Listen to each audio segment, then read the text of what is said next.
So in this case, we're gonna reseed, and we will have pairings back up shortly. Expect to be put into a room automatically for 0K username by approximately 7 minutes from now. I am going to go ahead and mute, and I'll be back soon.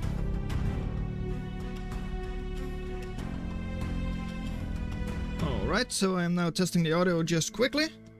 Just checking that everything is working as intended. And in a couple of minutes we will start the tournament.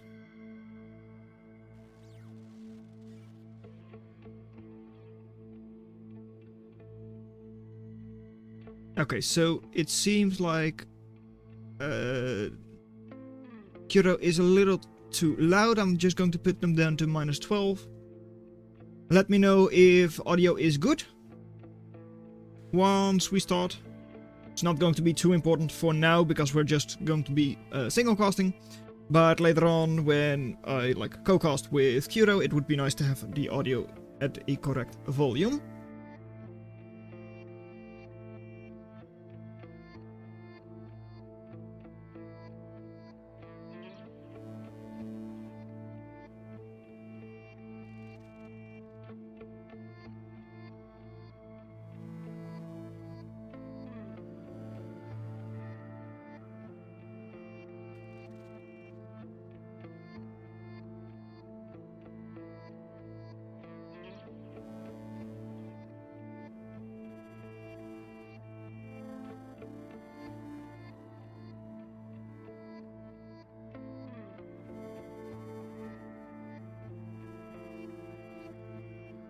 Right, I'll mute that one.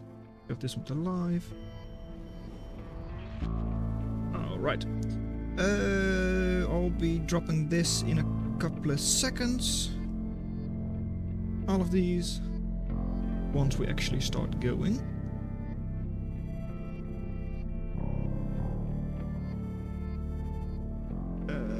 Make this one slightly larger, that way I can actually see all of my audio. Desktop audio is not needed, the rest of them I do want to be able to see. There we go. Okay, right.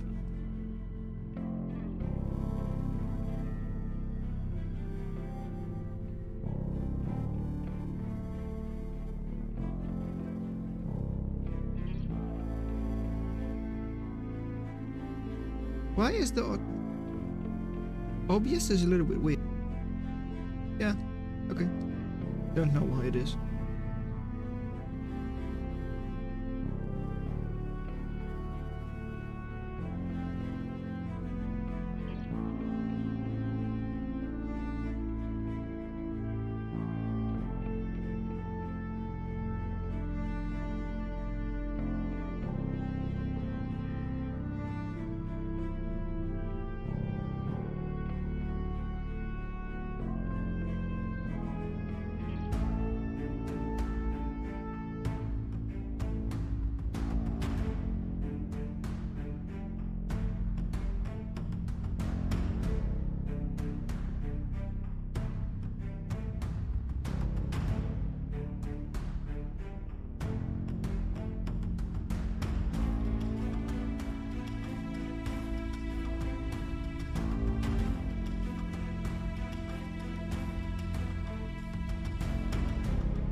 At this time, we're going to go and get started with tournament. Please report all your matches to ZK Attorney and the ZK client to Scoutimus, because he'll be in charge of reporting. You should all be forced into your rooms at this point. All right. All Swiss matches are best of one for the first 4 rounds. We're going to go and start bracket here in a second.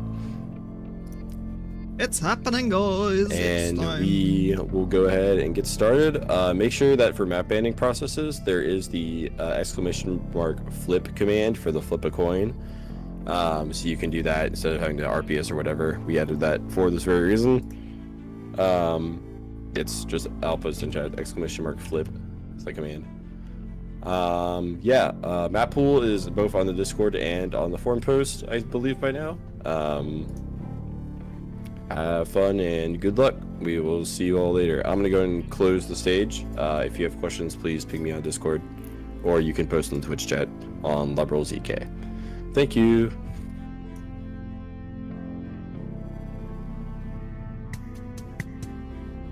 Alright, it is now time to start. Don't really know what Qrow is going to be casting themselves. But let me just turn off the technical difficulties, because it is time to start. I don't know which one Qrow is going to be casting.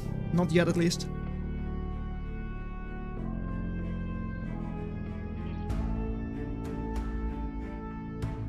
Oh no, Steel Vitalis OBS is having an aneurysm. Oh no. Dreaming Skull versus Keela. Alright, if they are taking Skull vs. Kira, I will take Kingstead vs. Electric Boogaloo.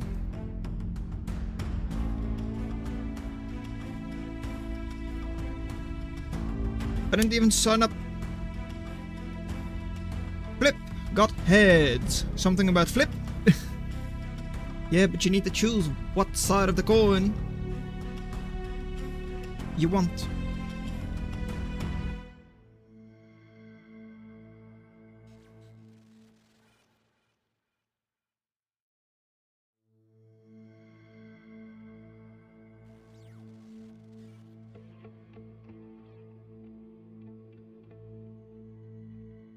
The map pick section.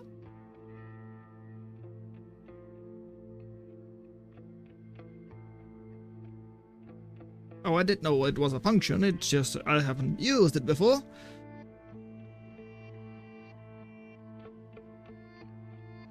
Okay, sure. So this is all best of 1 now.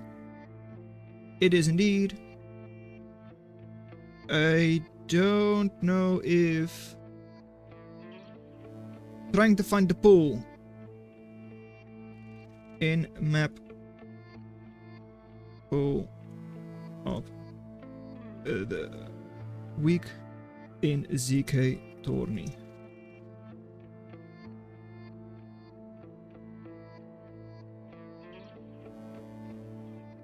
King Tad. There it is. That is where it is.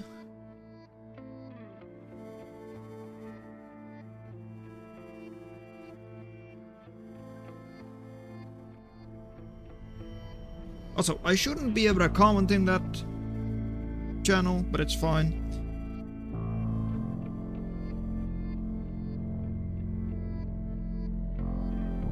Skoran, HJ Kia Skoran. Yeah, it could very well be that they got a buy. Wait, is he here? It's up the pew. Skoran. Skoran was here the entire time, right?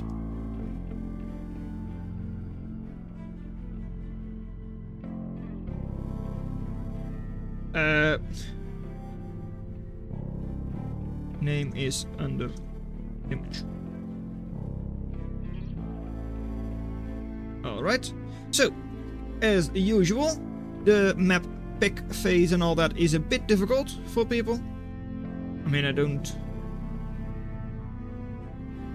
it's not as if I expected anything different. Same with the tourney I held, of course. Didn't go as smoothly as we might have hoped either.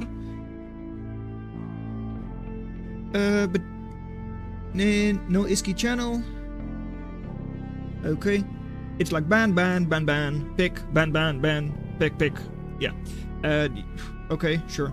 The issue with that is, of course, that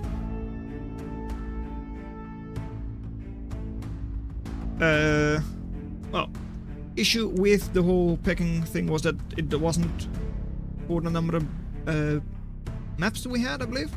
Something along those lines, because you banned 7 and you pick 3 for the best of 3 maps, whereas we only have 7 maps total, which makes it a little bit difficult. But I'm sure they'll figure it out.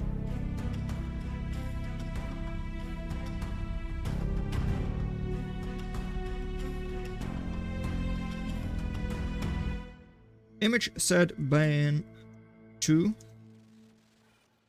then king ban 2. That's at least what the image had. Let me just look for the has image. Has image.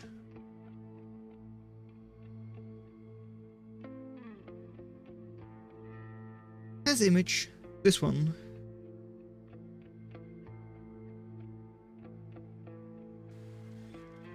Okay, yep. Okay, but I didn't see any new image for the big stuff. I remember 2 of these. Kingstead, you've played for such a long time. These are pretty standard maps.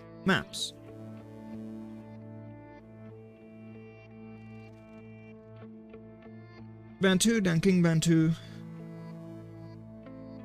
Kansas River as pick. Okay. Best of 1.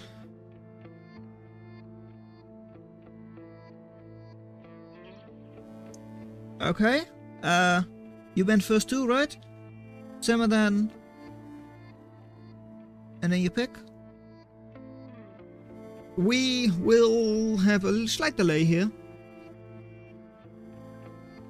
Kind of as expected. You could steel blue. Steel blue. Oh, there it is. Okay, fine done. Kansas River it is. Okay.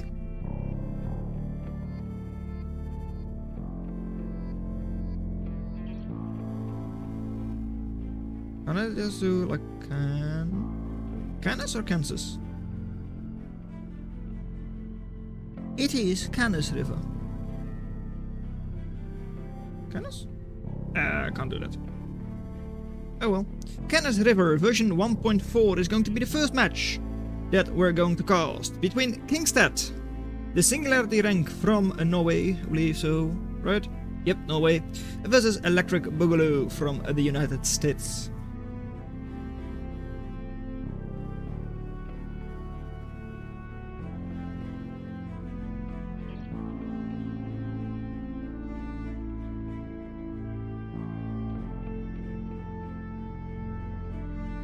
You can start if you want to. Can we go?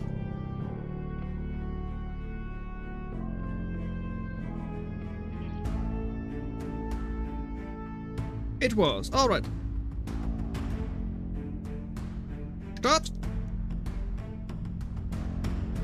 Start is questioned, and it is going to be start. Ooh. Not sure if you saw that, but Nightwatch, 96%. Ooh, dropping a lot of frames now, all of a sudden. That's not ideal.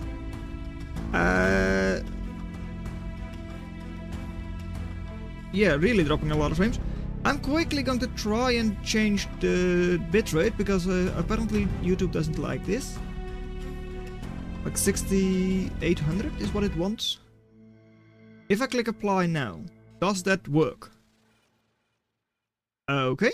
It at least says it is updated. The only thing I don't know for sure is if it is actually working. Hopefully we will not be dropping any frames anymore. It says that we dropped like almost 400 frames total, though that is only 1.2%. Current bitrate has updated on YouTube. It is okay. And there we go. Kingstead versus Electric Boogaloo on Canis River, version 1.4. It's going to be a best of one. Ah, okay, I did play this once. It's a map that's also in a different game, a game called Bar, that, well, Coolcat just came out of. They were playing a match, but then all of a sudden had to substitute for someone. Don't really remember who, but it's fine. Starting in 3, 2, 1. It is a 1 versus 1 between in the red. Playing as Jumbots. It is Kingstead. With the KK and the commander. Just a Guardian commander that is, I believe. Yep, Guardian chassis indeed. Versus in the blue. It is Electric Boogaloo as Emperors. With no bulkhead printer. No bulkhead printer is an interesting choice. They just have the blueprint of Duck. Yeah, not something you usually see. Maybe they are not used to playing with blueprint yet. It's a relatively new feature. Not new, it's probably like a year old by now. But still, for a lot of players, including myself, it still feels like a new. Worth practice. Yeah, it still feels like a pretty new feature. Electric Boogaloo going for a little bit of reclaim. There is some reclaim on this map. Couple of energy structures that you can reclaim. 500 reclaim there. These little shrubs, bushes, whatever you want to call them, can all be reclaimed. It's also a map that, well, as the name implies, Canis River. River through the middle, where, well, units like, well, Jumbots can work, Amphibots can work as well. Amphibot can run through the river, Jumpbot can go over. And it is lagging! Wow. Anyways, over here we already have Kingstead taking down one duck, going to take down another. But does have their Pyro get damaged a whole lot. Commander should be able to clean it up, and otherwise this duck will. Jumping out, but yeah, not really able to do a whole lot. Duck though, at less than 225 HP. So with the like normal afterburn, at least the afterburn it gives you, it does indeed go down. Theoretically there is a pretty large spread on the time a unit can burn for. I don't remember exactly how long that is, but it's not the 15 seconds it tells you here. That's probably like average? Mean? Not really sure. Like median? Don't really know that. But I do know that there is a spread that is pretty significant. Like, I think it's between 8 seconds, but I really don't know. Anyways, another Pyro running around. Duck though, shooting at the little drone. Apparently isn't able to hit it, as long as the drone keeps flying. But Duck already just 50% HP. Not exactly great. Also, Electric Boogaloo with the better eco, but only 19 energy, so is already accessing. Over here though, is able to get a little bit of a raid going. And 2 ducks versus Pyro and a Constable. Constable, slight amount of damage on it, so was able to finish off the duck a little faster maybe. Could have also just been afterburn, but did also slow the other one down. Up north we see Kingstead try the raid once again, but also they, same thing as with Electric Boogaloo, only 16 energy eco. 0.4 wind floor on the wind generator there. 58% wind right now, so still pretty good. 1.6 each. And all of that eco is exposed. These ducks could quite easily just run that way and take them down. Especially with the Pyros sitting back. Kingstead does have some quite nice radar, seeing pretty much their entire side of the field. But yeah, this many ducks, even though, yeah, Pyro has passed through and all that, should normally easily be able to just clean up 2 little Pyros, but all of those ducks, or at least a lot of those ducks, heavily damaged, some of them going down. All of a sudden, it's not exactly a good fight, even though they had a way better number of ducks than, well, Kingstead had in Pyros. One Pyro just able to do so much damage there. On the other side, a little bit of a raid from Kingstead was stopped. Doesn't show anymore, but I don't think it was a very good fight there for the Electric Boogaloo though. I believe I saw a limpet there, and like maybe a couple of ducks going down as well. Yeah, 2 ducks seemingly. Didn't expect the river to be pathable. It is by ducks, or like amphibots. Not by cloak bots, like not by normal bots. Like if we take a pyro, it shouldn't be able to pass through. I don't think it is, at least.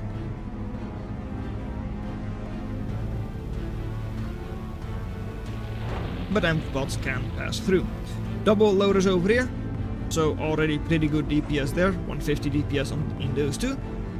And pyro there as well, so the ducks do have to go back a little bit. Still just going for ducks. On the other side, once again, raiding. You do have a radar here. He's able to see quite well. Quite a lot. So, could stop this, maybe. Still though, if they just jump down, they can kill like 3 maxes. And because, well, we've already seen how much damage a single pyro can do. Yeah, a couple of ducks are going to have a bit of a hard time engaging there. Qrow with double loaders, almost triple loaders up. Pyros should be cleaned up before they do a lot of damage. Still are able to take down 1 max, but that's all. Well, 1 max and a conch.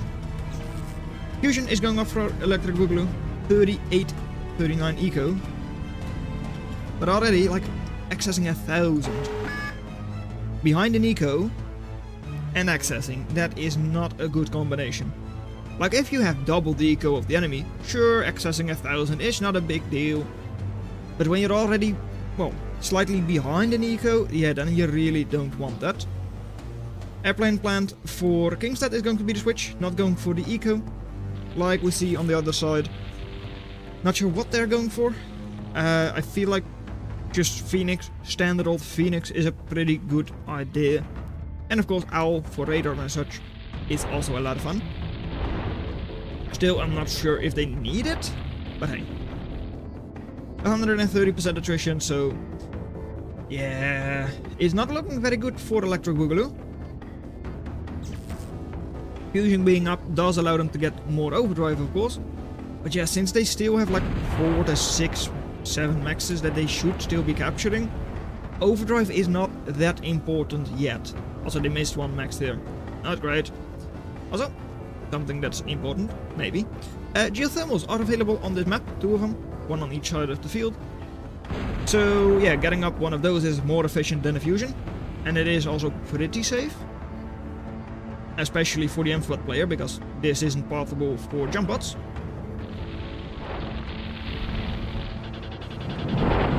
And there it is. Kingstead showing that hand with those Phoenix, cleaning up 960 value there, getting them to almost 200% attrition. And also, yeah, there's another 300 reclaim, very nice. He is, however, also struggling for energy and accessing. Well, Electric Boogaloo has an answer for that. It is called raiding. All of a sudden, Kingstead will not be accessing anymore when all of their maxes go down. But oh, Electric Boogaloo, watch it.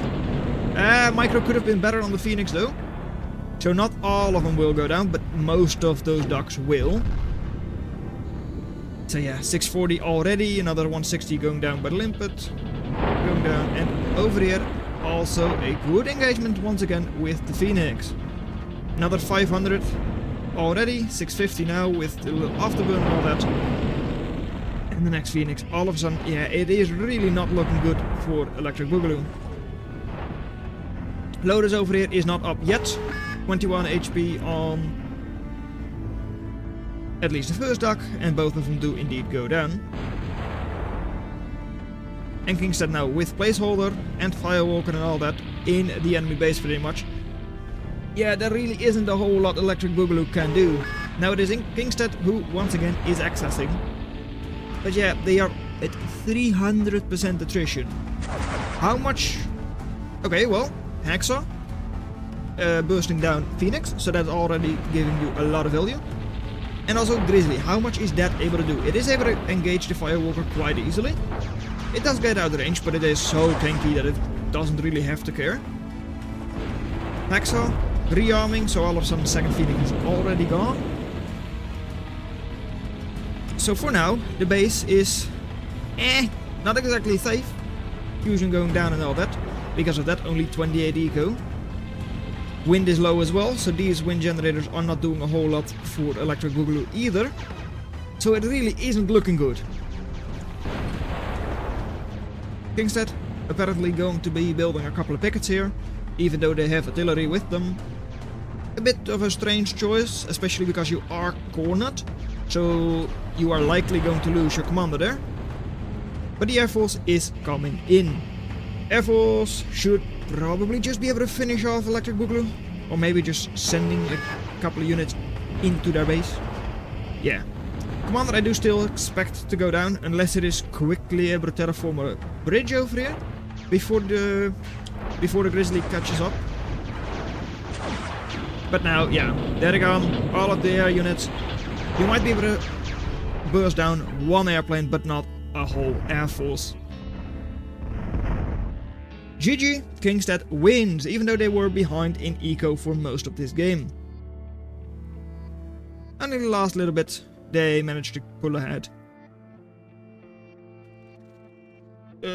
3,000 access, guys. 3,000, 2,000. Are we a couple of lobsters here? It definitely looks a lot like it. But yeah, value killed. The attrition from Kingstead was actually just amazing. Very nicely done.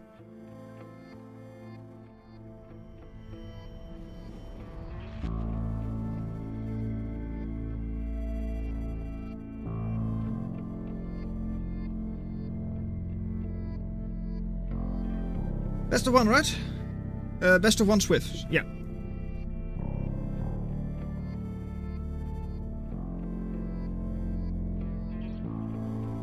Best of 3 is only for Swifts. Wow. Me can type very good. Me type good. Very good.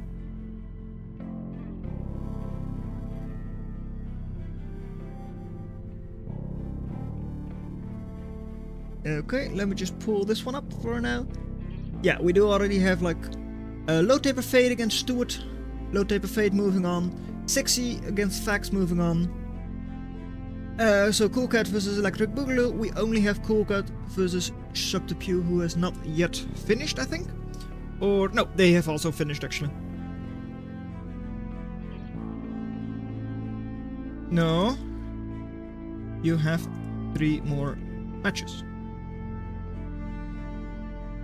It's Swiss. Not single alien.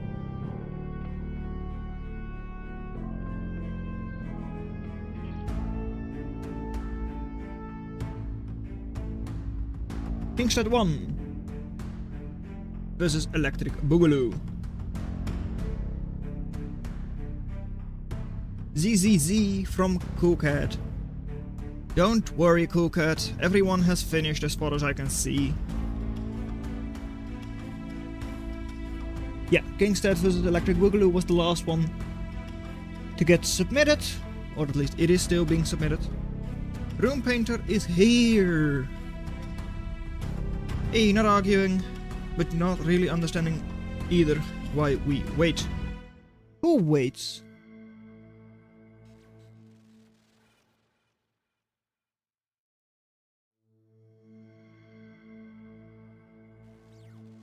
Okay. So, I'm going to be leaving that one. And checking up on, well, round 2 is going to be starting soon. Yeah.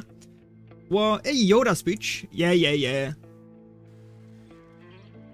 Actually, I don't know what I said in a Yoda speech, but hey, that's fine. Oh, yeah, the miso talking good. Yes, yeah. Yeah, that's for sure. I remember. Okay. And Low Taper Fade with the makes sense on. We catching up on the management side. Yeah. When I hosted my tournament, I tried to automate the room creation and all that as much as I could. We do have the like tournament thing available on the website, but then you still need to manually put all of the information in to create the rooms. So I had like an Excel document where I or like a Google Doc technically, where I automatically generated the names for all of the rooms. But all of the rooms have been closed. Steel Fun is just casually running a 1v1. Nice. Just going to matchmaking.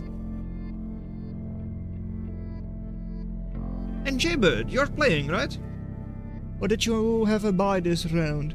Oh, you did, I see. Yeah. You'll be facing Kingstead now. Ooh, that's going to be a bit of an issue, I feel.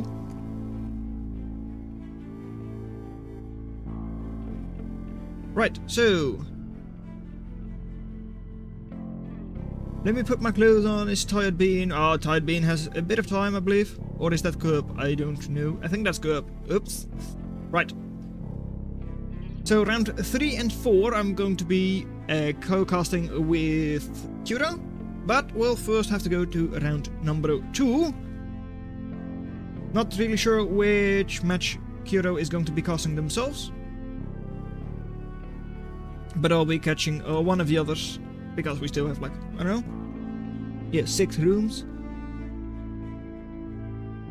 And only like 3 people who are casting. Stefan is of course also, well, that's Patel, I guess. Since Stefan is in a matchmaking game right now. Oh well. One of those, or both, is also casting. And of course Qrow themselves. Don't think we have a third. Or like another player casting. I think we have 3 streams going. Okay, yeah.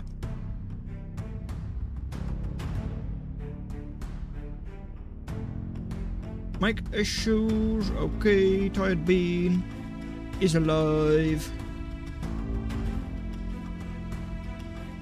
You say Skell versus Keela? Oh wait, that is the last one? Yeah, Skell versus Keela was the last match they faced.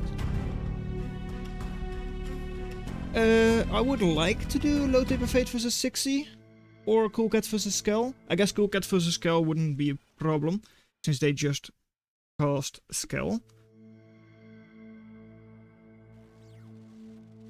But we once again have to wait a couple of seconds, couple of minutes, before the rooms have been created.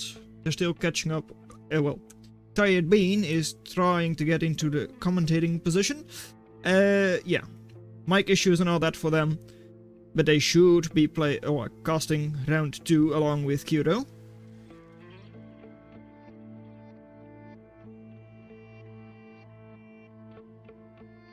They are typing.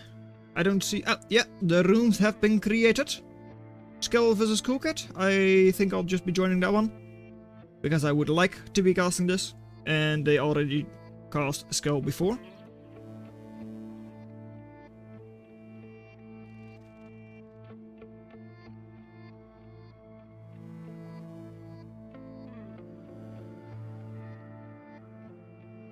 Alright, it is heads or tails. Tails never fails for Cool Cat. So Skell flips, and it is heads, so tails does fail. Too bad, so sad.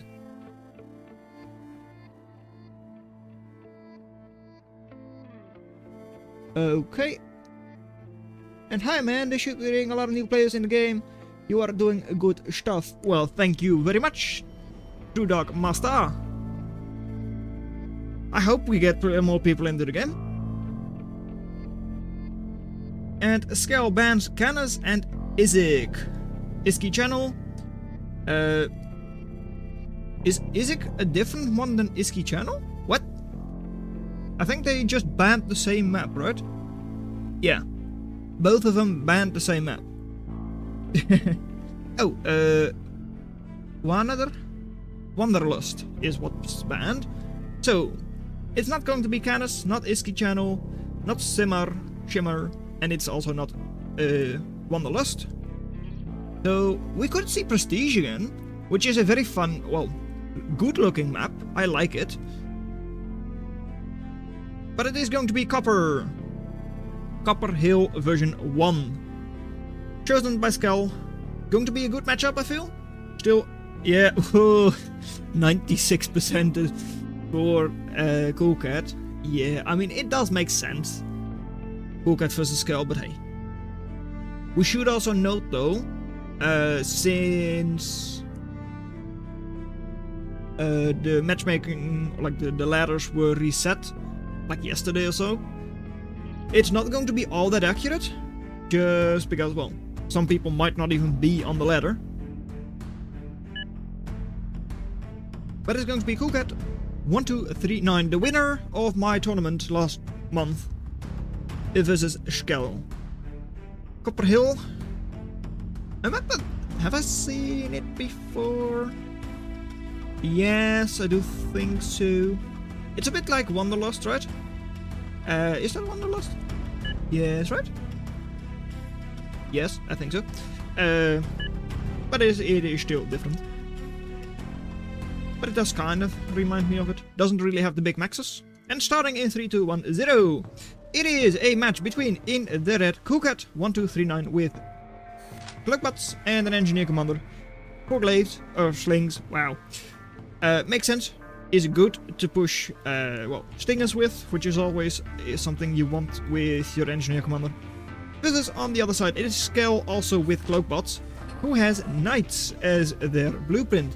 Another one, Assaults, also makes sense to push Stinger. Pushing Pork is always a bit difficult with your commander, but with Engineer Commander with the blueprint system, you can get either an artillery piece or an assault, just to get up a couple of forces just to push it more easily. Commander on its own doesn't really have a good answer to Stinger otherwise. Both players starting out with a couple of glaives, just standard, but the difference is Coolcat is massing them up, or like grouping them up, which does make them quite scary. The other side, Skell is just scouting with one and then grouping the others. Defensive advantage and all that, defender advantage, does allow them to have like 5 versus 3 right now. So yeah, not really a good fight for Coolcat right now. Also, range advantage on a hill like this is not that significant. Over here, it would be quite significant, because of the insane height difference. And as always, it's a high level cloak mirror. It is imp time. As usual, getting a couple of good stuns off with your imps can actually just swing the game, especially early game. But later on, if you get a good grouping of glaives, yeah, it can do so much damage. Slight amount of micro there from Coolcat. Both players, however, are able to keep their glaives alive. And Coolcat chasing after a singular glaive, even though they have 3 in the home base, which they should be able to just use against them. But it's fine. Also, because that's really important for a cloak mirror as well. Yeah, radar, always good, because look, they are not... Please no crashing. Thank you very much. They are not able to see that imp burrow, because they don't have radar range on it. The other way, Skell also doesn't have good radar range. And well, we were talking about some kind of imp stun and all that. 4 of them have been stunned, but even just a stun on 4 glaives. Thanks for all of the lag today. Hello? Thanks. Good. Is able to make it a good fight for Skell, even though, yeah, they lose 1 imp. But other than that, they only lose a couple of glaives. Still, not an amazing imp, stunning only 4 glaives. And now Reaver close by has to watch out very much. Yeah, Reaver there is going to be a bit of a force amplifier for Coolcat. Commander though is able to get all of the juicy reclaim. At least like 150, 200 left over there. And these glaives could be cleaning up Conjurer, Max quite easily. If they spot it, they run straight into the Conjurer. Game. Please. Well, it is not really the game, it is my PC, but still. Oh, come on. No more lagging today, thank you. I mean, at least the stream isn't lagging. Oh well. Anyways, more glaives getting cleaned up. Coolcat still with slightly positive attrition, but not by much. The other hand though, yeah, 20. Had like 27 before, but that was probably reclaimed then. Does have a slight eco advantage. Just in their, well, through their commander going north and getting all of those maxes. Each of these maxes just 2.0 each, not exactly amazing maxes, and also like, yeah, another like 350 reclaim in their home base. Very nice for them. Here though, Skell is pushing quite hard. Range advantage, it's not that big, but still, range advantage is something you have to watch out for.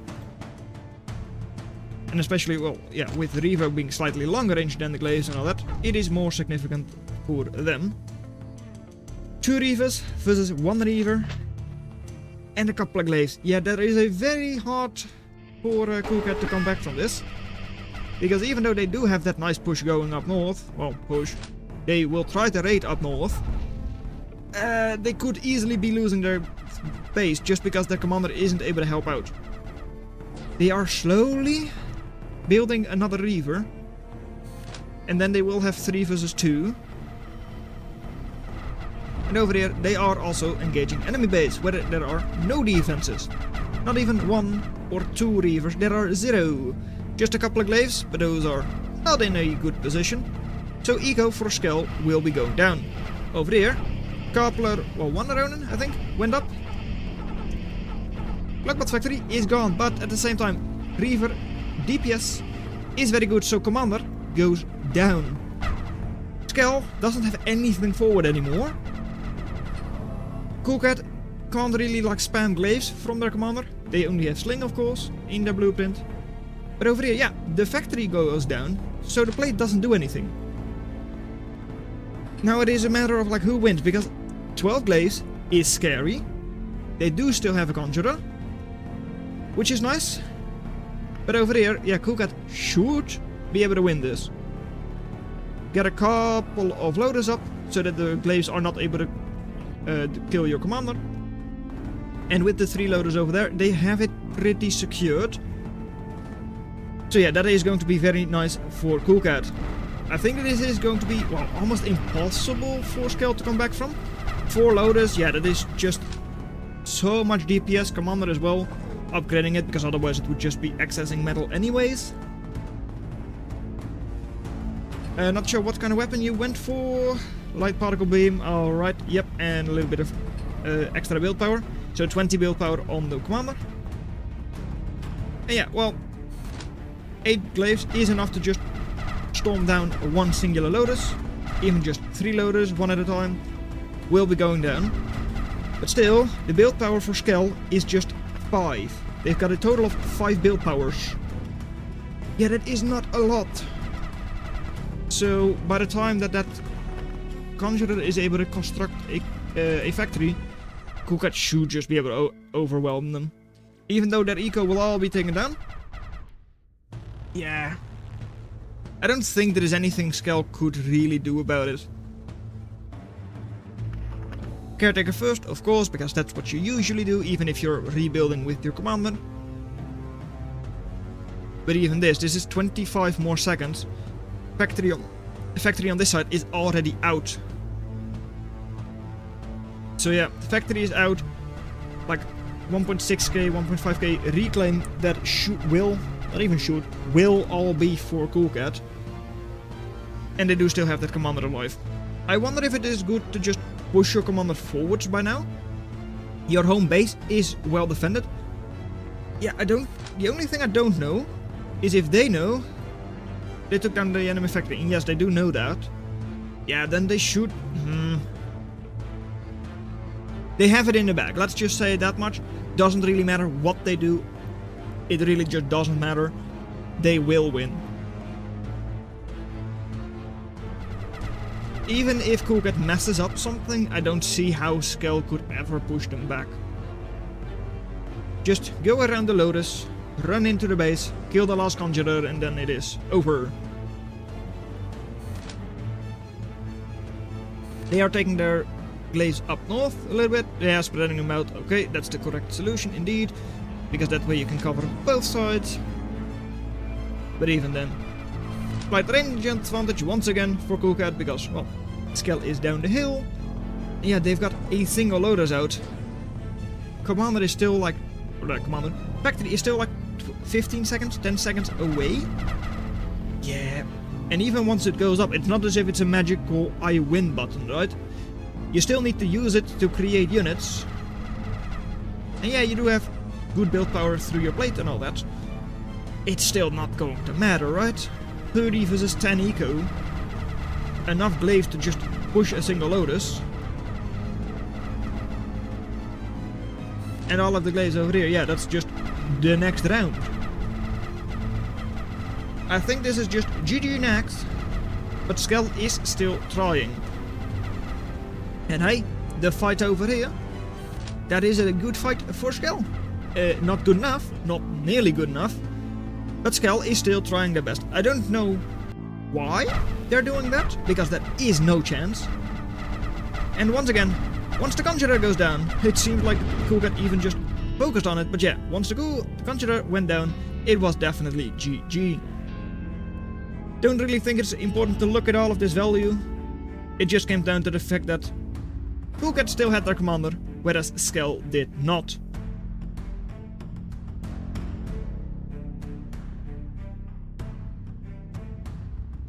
So, damn fact, so close.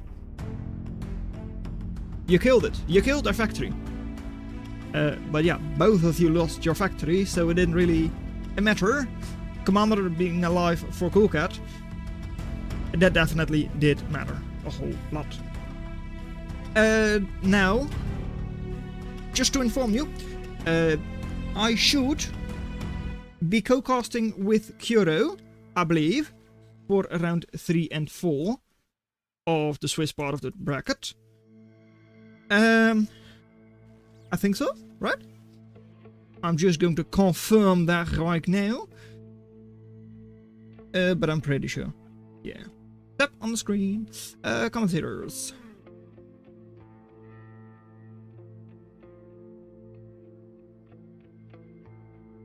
Okay. Right. Let's see. Round 3. No. So, well, is it round 3 now already? Let's see, where is Qrow? Qrow is still going. I'll join BC. I want your battle over. I'll join voice chat once your battle is over. So, yeah, game that does with pathing. What? Can't still and stood still for a moment at my factory. So that was it. Yeah. I don't know. I didn't see that because I didn't see Skell's base go down.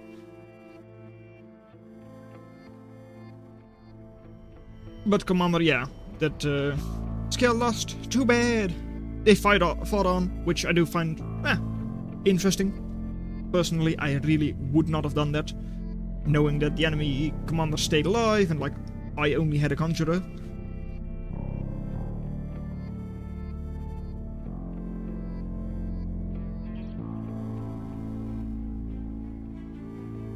Let's see. Qrow is going for Group B, the Mercurial. That's this one, I think. Stuart versus. Is that true? Yes, I think so. Yeah, looks like it.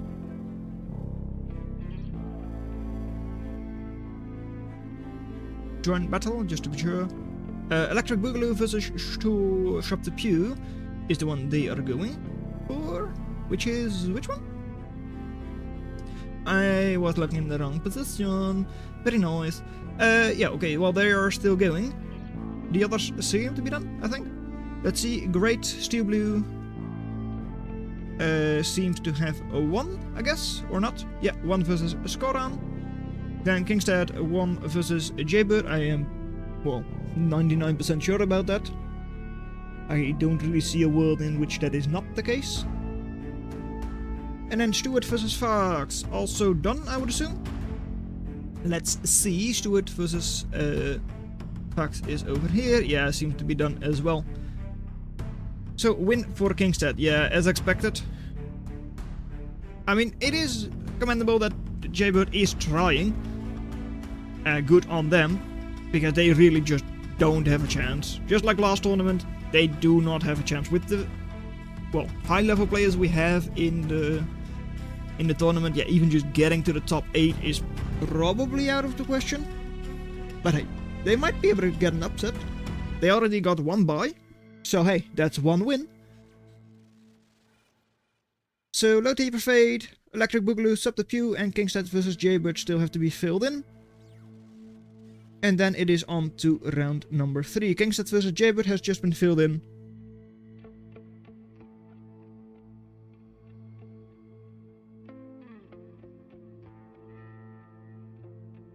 And a new phase, Scoutomas. Scoutomas? Yeah, that is a new phase. It is indeed just a level 6.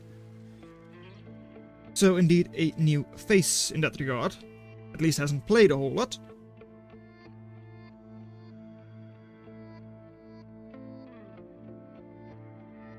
You know what, I will just be joining this one. I will not really be commentating it, just because I don't think that's very fair and all that, because it is a match that is being cast by Qrow. So if you want to see the cast for this match, just go over there. Although you should have been there a long time ago then, if you wanted to see that. But hey. Also, I've kept my main menu playing, music playing. That is such unprofessional behavior. Come on, we are going to shut that down. Hello, good morning. Main menu, come on. Load the web page. Click the button. There we go. Yeah, alright. So, Electric Boogaloo versus Subterfuge. I mean, it is a very even matchup. It is 2 Neutron Star players. So it doesn't make sense in that regard. It is Jumpbots versus Amphbots. With a lot of scallops running around, destroying a lot of puppies. Interesting that they go for that many puppies. We'll say that. Feels like Electric Boogaloo should just be able to run in up north there. But they're not doing that, so I guess not. Subterfuge Commander going down. And now slowly but surely Electric Boogaloo is pushing forward. Grizzly there, with all of those scallops, yeah, they should just be able to overwhelm them, right? Eco though, quite low for both players. Well, with the Grizzly being cleaned up and all that, all of a sudden, that's an insane number of puppies. And it could very well be the case that Subterfuge is just going to bounce back from that. Do need to watch out for the AoE on those scallops, of course. But yeah, Scallop isn't exactly fast, so Puppy does run in there. And goodbye Scallop. I mean, it's not a good fight up north there against that Scallop. Puppy shouldn't be fighting Scallop, but you just have so many of them that you might just be able to win through that. Still though, they should be using those puppies and just engaging those conch, engaging the max. Should all be going down. Of course, engaging conch is also a bit of a weird one. Unlimited puppies, indeed unlimited puppies. Not sure how much, yeah, there is still quite a lot of reclaim on the field. So more puppies should become operational quite shortly. Still, yeah, conch is of course something that's kind of weird to engage. Just because they are armored up, so only take like a third damage.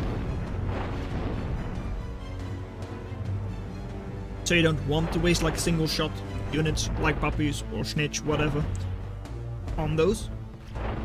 But hey, you do deny a little bit of eco from the enemy.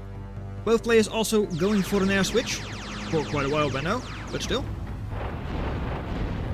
Thunderbird and Ravens on one side. This is, well, just Raven for now. And there they come. Oh, lag. Why the lag? I mean, I kind of know why the lag, but I don't like the lag.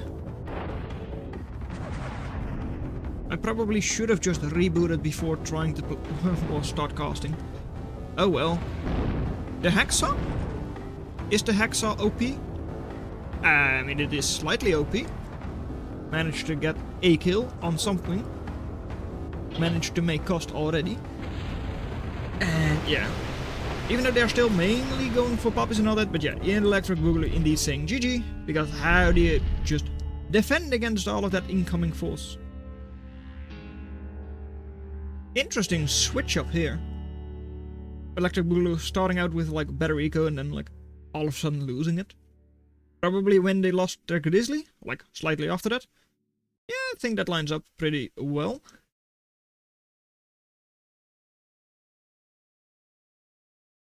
Yeah, I think so. Losing the Grizzly and all that, then all of a sudden the puppy bounced back. Yeah, makes sense. So, I will now be going over to the commentary channel with Qrow. So we have now got a duo cast, like co-casting. Going to be weird, because that's the first time for me. So get your cringe hats on.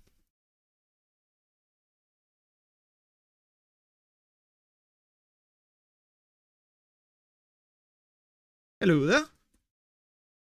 Hello. It turns out my stream crashed for some reason like 2 seconds ago, so I'm currently fixing that, and we are doing the rooms right now, and we'll be up here in a second. So yeah, no worries. I'll first, well, check the audio levels and all that are good on my side. It's not making round 3 for. yeah, let me try saying something real quick. All right, there we go.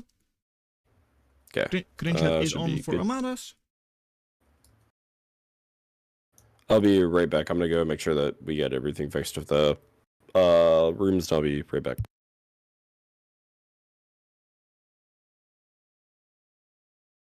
Okay, I think your audio is slightly low on my side, so I'll be fixing that shortly. Pretty even, I feel.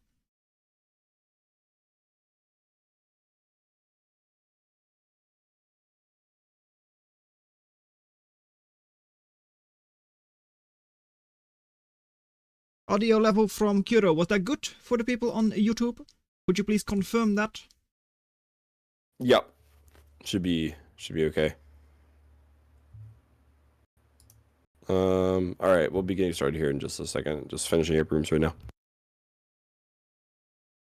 Round 3 starting soon, okay.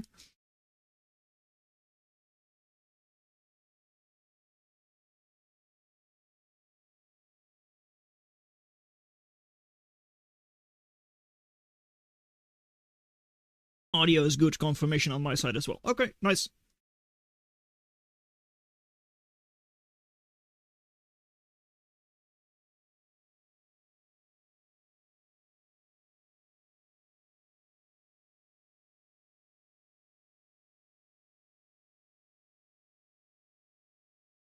Wow. Round 3 already? Just a couple of minutes past 7 here. Going to be a lot shorter tournament than the one we had last month. Lasting over 8 hours in total. So this is going to be quick. Top 8 is going to be 8 for 1, so that's 7 matches, I believe. I think so, yeah. But yeah. All right, rooms are up, so we should get started soon. Okay. Which one what are do we we want to taking? commentate? Let me look. Oh, I forgot to hit the stop set button. Force into pot. Yes. Boom. All right. I'm gonna probably suggest that we go do like. We can go do.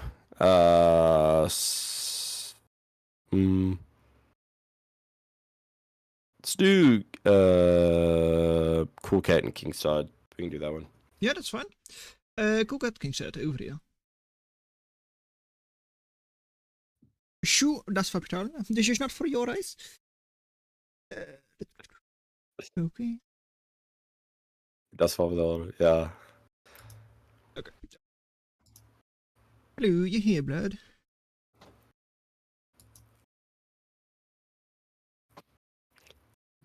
Will be round 3. Top 3 player. One. Look at this as well, right? Let's see.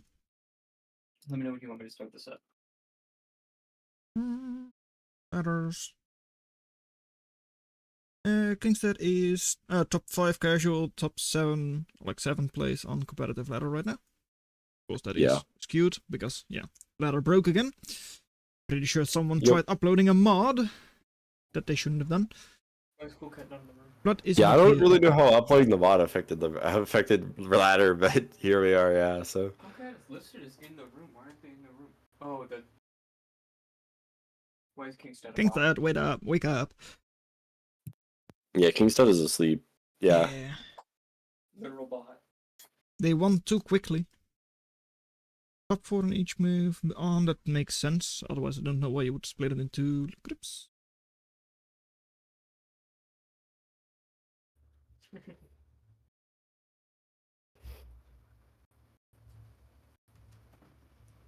Does Fapital with the substitute? Would be fun. I mean, Yeah. same level as Kingstead, right? Yep. If Kingston does not wake up, we have to give him a DQ. So It would appear that way, yes. it will be very interesting. They just won too quickly, suffering from success. Yeah, they were. They were like, we'll go get lunch now. So How well is Kingstead doing?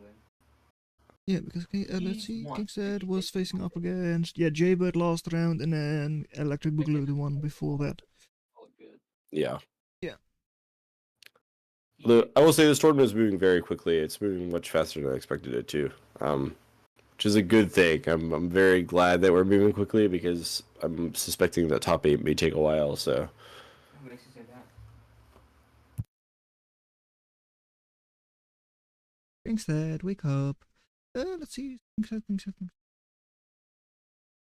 What? Oh, I'm just one there.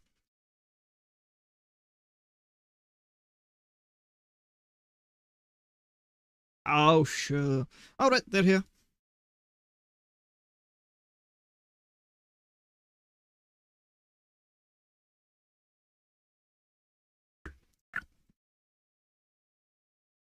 I'm gonna go and turn on my stream audio. Then we'll be good to go.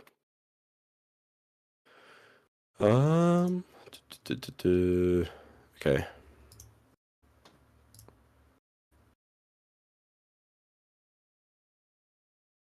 Thanks, Zero Kid, for 1 year.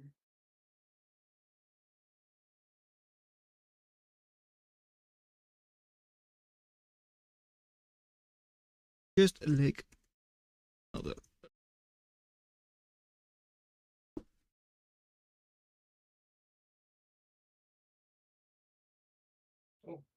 Kingstead woke up. Coolcat picking tails. Tails never fails. Unless it fails. Just like last time, they picked tails. It will definitely not go well. Yeah. Big bet just like everyone. I don't know how Geekset doesn't know this, but he's been in tournament like 3 or 4 times, and we've always used the same rule for. We didn't always have flip command, but we always had like one of you has to go first. So Yeah. I feel like people would be used to it by now. Yeah, other tournaments, Especially like the one last month, we just said, okay, the one whose name is like first in the title, that's the person who just starts with the band face. Yeah. Games Okay, after game 1, the winner of the previous game, absolutely. That's for later. It's first best of 1.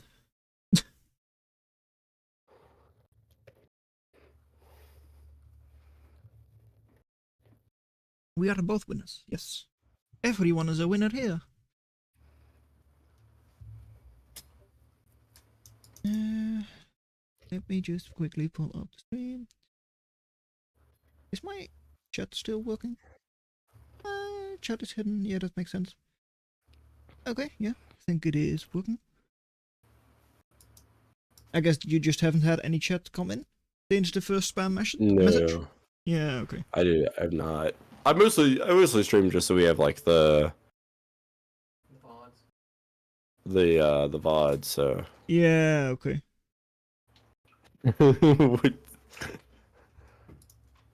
Oof. An entire 2 people are watching the stream. Oh boy. It's probably also because you just restarted it. Yeah, I don't know why it crashed. It crashed earlier, and I was like, oh, okay. Yeah, my PC is also not being very nice to me today, so I'm having quite a lot of lag here. But oh well. Yeah, it's okay. It hasn't crashed yet, which is a good thing. And I haven't dropped any additional frames in the stream either. What? Since when did I start recording? Huh? Oops. Apparently I clicked that. Do I have a hotkey for recording? Did I set that? Huh? Hotkey. Quick transition, start recording. I do have a hotkey for that. Oh! Oh, that is not a good... let me just quickly remove that.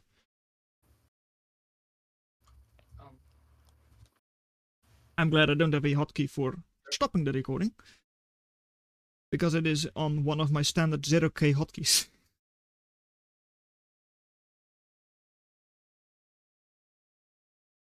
Right, let's see. This guy doesn't like getting wet. Semishore. Okay, yeah.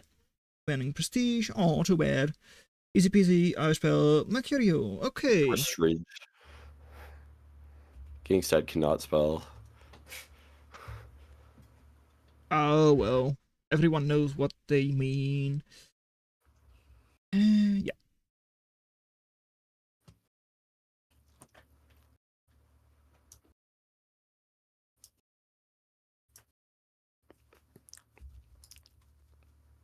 It wasn't. Yeah, okay. Steelfon's chat is also quite silent. Oh well. So, Prestige and Mercurial have been banned. Semishore and Iski have as well. So, what is it going to be? Coolcat. Let's see, what do we have left? We've got Wanderlust, Copper Hill, and Canis River. Yeah. Okay. Canis River it is. Okay.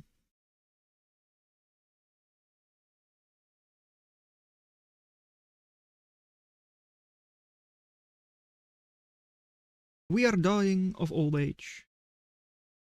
No. It's moving along quite quickly. Unlike last tournament.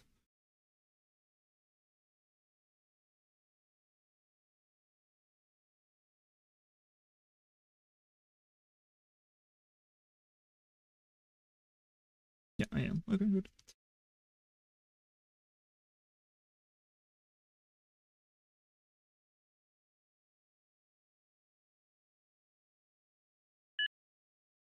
Age of Empires for Kingstead. Not sure which commander that is. Hey, stop it. Why is my chat weird? Stop.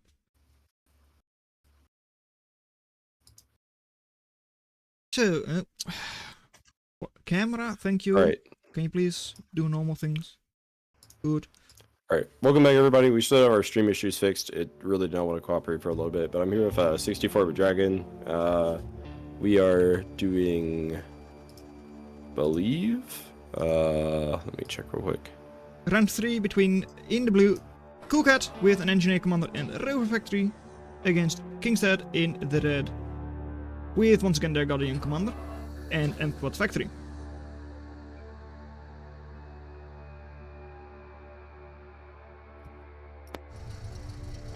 Early economic start for Coolcat, starting out with Mason, whereas Kingstead once again going for a couple of ducks first. Actually no, I'm just blind, they already have the conch out. Going quite greedy actually, second conch already coming out.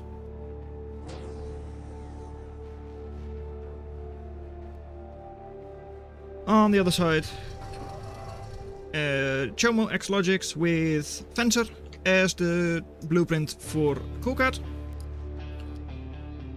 Which, yeah, for pushing loaders and picking and all that, it works quite well. Not pushing Stinger with it though.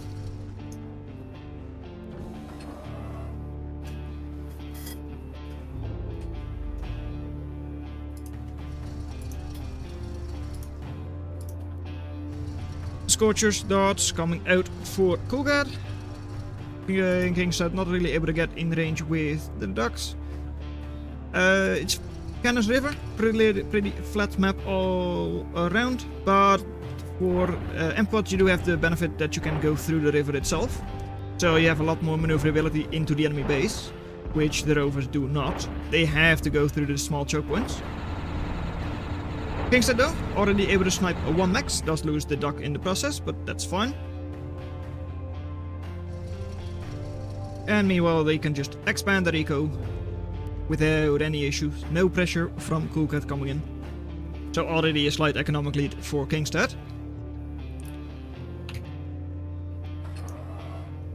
Coolcat running forward, making a couple of like defensive solos as well with their maxes.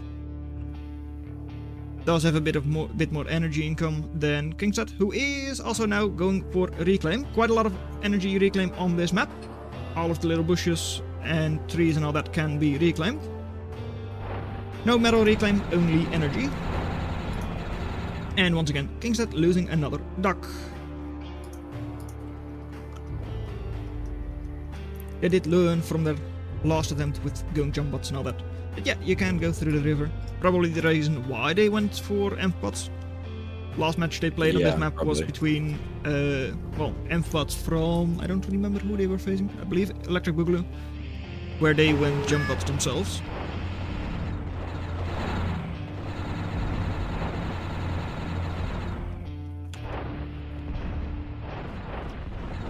Radar getting sniped, not a big deal since next radar is already out for Coolcat, but their commander is idle. Not exactly ideal. We'll be taking this dark raid's a little bit problematic for the factory, unless they can get something up really soon. Sorry, what was problematic? They had a Scorcher, okay. It wasn't that bad, but it could have been pretty bad if they didn't have a Scorcher there, because the ducks were just about to start blowing everything up, so yeah. Coolcat getting a nice little raid in the enemy base, in Coolcat's base, taking down one max with the last couple of hits from the dart. And Coolcat not yet going for the reclaim, 270 right at the feet of their commander, but not going for that yet. Also, I don't know why they built a new radar when they already have one further forwards. Yeah, I don't know exactly what's up with that, but it's cheap, so it doesn't really matter much. But Coolcat going for some kind of undefended expansion here. Probably not going to be seen by ducks since they're only running down the center, but the duck around the back may or may not manage to see anything. There's a Scorcher there though. Yeah, so. Dart is able to see quite fast, so it does easily see it. Second duck also spotted. Not tagged by the dart though, so might just be able to survive that. Yeah. Yep, probably can. Yeah, ooh, that beats Scorcher. Sometimes. And in front, well, once again tagged by darts, but no DPS from Scorchers to clean them up, so those will survive. Not being retreated into the river though, which I do find kinda weird, but oh well.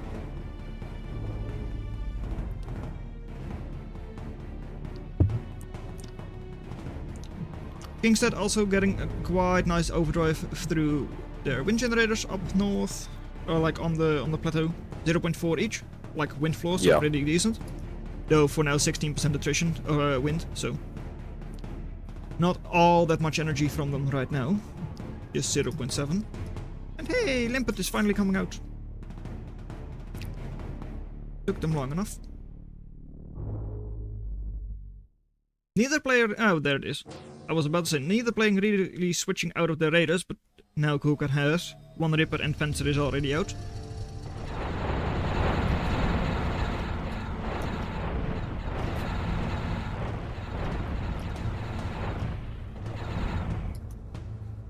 Engagement on western side, kind of good for Coolcat. Getting a lot of reclaim there as well, 400. And the fight itself was also quite good already. Other side though, Coolcat is getting a little bit of a retaliatory raid there. Wind generators are not really going to be happy about that. Yeah. There's just a couple arts though, should be pretty, there's 2 Scorchers there, but should be easy to clean up. Nothing too major. Mason just going down. And, oh, AoE from the duck explosion, I'm pretty sure. Taking the last one with it.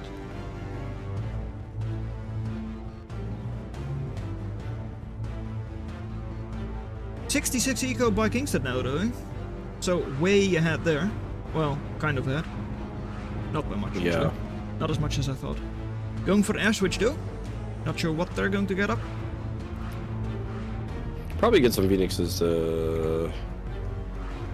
I mean, Would make sense. Yeah, I would guess Phoenix to do a Fencer, but... Yeah. I mean, it makes sense, but they are currently not building anything yet. Yep, so we'll see. Yeah, oh no, Ravens is going to be. Okay. Ravens 2-shot Rippers, I guess. Yep. Against Fencer, you would probably prefer Phoenix, but oh well. Maybe they have a different target in mind. Commander for Coolcat is kind of forwards, which could be sniped by a couple of Ravens, but yeah. He'll be hit by these ducks that are about to come in too. These Yeah, ducks that as deciding well. up the hill. Does Could have be like quite a bad. couple of Rippers kind of close though. So Yeah. still, yeah, burst is 2700 is not Yeah, it enough looks to like take Commander down might be Commander. dead. And well, Raven it's going to be. 1, 2, 3, 4. Last Raven coming in. Is it going to be enough? It is going to be enough. Yep. Goodbye.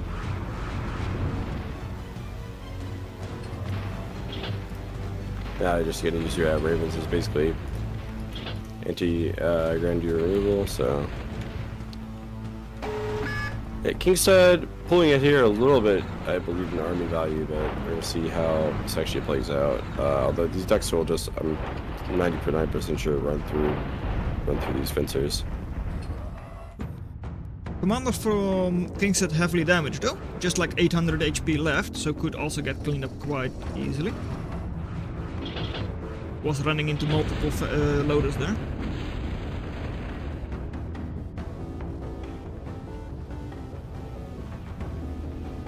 Hey, Kingstead also discovered there is a geothermal vent on this map. Duck's going to go back into the middle here. See how this plays out.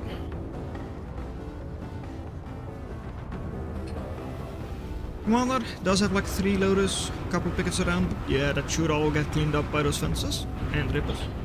So I think the commander from Kingstead is also not going to be living all that much longer.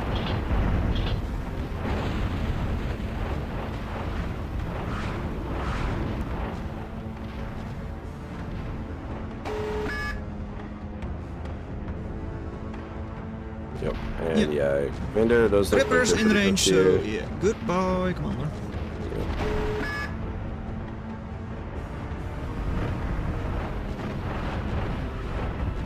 Still, attrition is not looking all that good for Kingstead, 87%. It does take 1 for Raven, but that's about it. The fusion is gone. Yes, indeed, it is. Yeah, that hurts.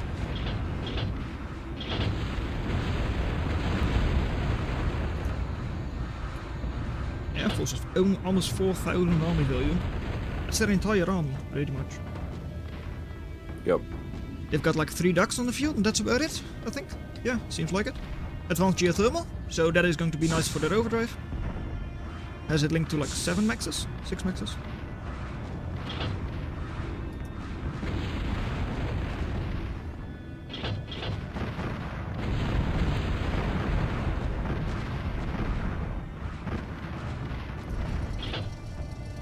Ravage is now also coming in from Coolcat. 3 shot by a Raven, so it does so at least 1 more shot. So is able to push through a lot more easily than Rippers are. Yeah, my 0K is having some issues, so I'm gonna restart real quick and see if I can just catch up. Alright, then I'll take it from here. Geothermal from Kingstead in the back is submerged, or like terraform down, so will probably just survive. Still though, there's a lot of forces coming in now from Coolcat. 10 total rovers, 4 Ravagers, 6 Rippers. So a lot of DPS and also a lot of HP there. Still decent outfalls from Kingstead with ammo. Fusion, 2, does have a decent number of ducks, but still fusion should be going down over here. There it goes. And 2 Ravagers left. Could still be cleaning up either a little bit of eco or some caretakers. Caretaker 1 down, and second one is should have gone down, does not go down. And by now, Kingstead also with quite a couple of ducks on the field again, 21 ducks. So should be able to start pushing back on land as well. Front of the base from Coolcat is also still pretty much exposed. No defenses around anywhere. And army forces, yeah, 900 value on the field for Coolcat, like 7,000 for Kingstead. I think it is a bit... what are you doing? Go away, it's not... no. Thank you. That's not going to be good. For Coolcat at least. Still also behind in attrition and eco as well. Kingstead not really linking up the geothermal to any more maxes, but still. Probably not going to be necessary. Just pushing into the enemy base now. Lotus, one of them is up. Carpler ravages are still close enough. But now investing into chainsaw thresher. So investing in a lot that doesn't deal with ducks. Yeah, I appear to be back for now, so. Sorry? Oh, but it looks like I'm back, but it looks like this game is just about over. It is about to end, I would assume so at least. Match between Coolcat and Skell did go for quite a longer, even though one of the players was essentially dead. Yep. But this really should be over soon. Yeah, unless Kingstead just keeps streaming in singular ducks, in which case maybe Coolcat is able to make a comeback. Maybe. Yeah. Still doesn't look good for them though. The Ravens are still going to be quiet, still putting them on a timer there, for sure.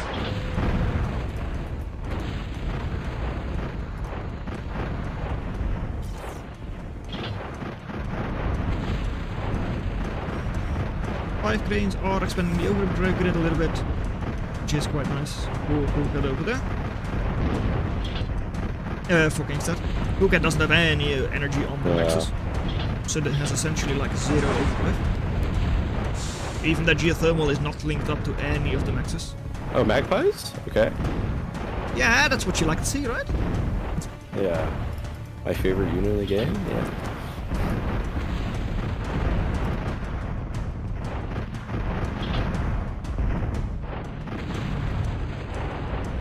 Well, Yeah, but now the duck, there's quite a bit more ducks, so this could be slightly problematic.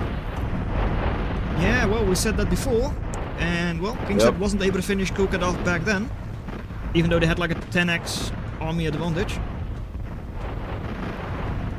Even now, 6,000 versus 1,200, it should be an easy victory for Kingstead, but yeah. Yeah.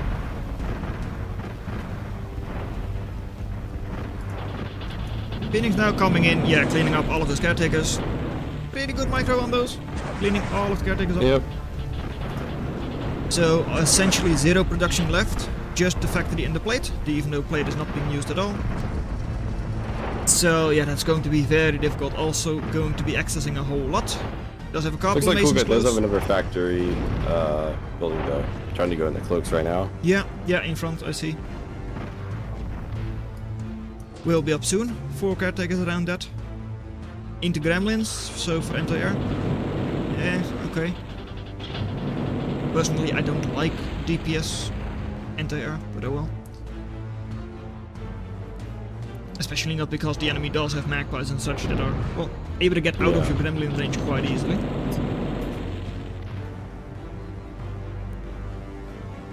That Kingstead's eco also now like 30 metal ahead, 40 metal ahead, something like that. Yeah, 10,000 more invested into their eco. Yeah. Total value also double for Kingstead, so... Carpet ducks also able to sneak through on the left. Well, they go back because of probably control group issues. Could have done some damage there. Could have cleaned up a couple of axes.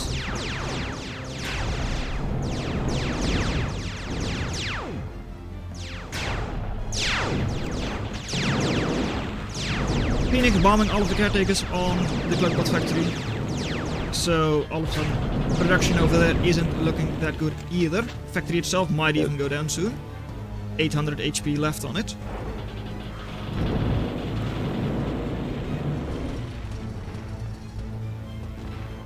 $4.5k reclaim though, so that is something that Coolcat might be able to get. Though Kingstead is also reclaiming that with cranes for now.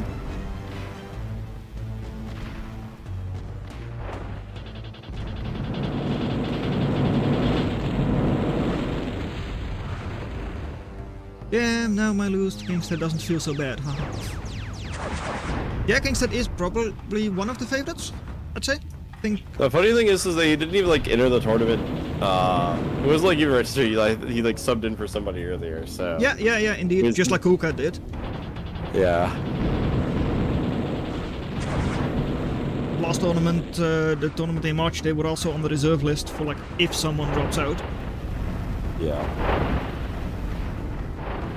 But yeah, 7th on casual ladder, I believe, so definitely one of the better players in the tournament. I think Yep. the favorite is like Low Taper Fate, and then Stuart. Oh, bombing a lot of their own ducks though, with Yeah, this one of Phoenix. the other ducks, yeah.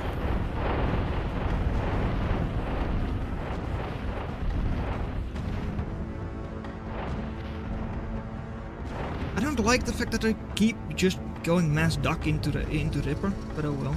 I mean, Dante will be up in like 10 seconds, so... Yeah, they should still be able to push in there easily. Over 100 eco now with his Kuka is only on like barely 50. Yeah. It's quite rough. Yeah, There is also a Dante that's about to come out, so Yep. that could be there it is. quite bad. Already building another one too. About 22-second Dante is crazy. Oh wow, yeah. Yeah, 22-second Dante might be a little. Yeah, Ooh. it's probably going to take a little bit longer, I would assume. Unless they have like an insane amount of storage. They do have pretty good storage. Yeah, they're doing pretty good Three storage. storages, Yeah. No, 2 of them. So 1,000 storage. Yeah, yep, there the Yep, second one is. wow. It's out already. Kingstead, move it.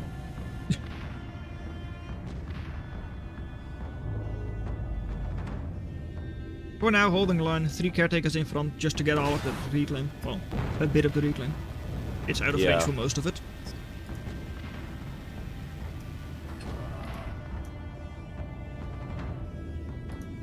They must have misunderstood. The clip it part of the tournament that was last tournament, not this one. This one you can just finish the opponent off as quickly as you want.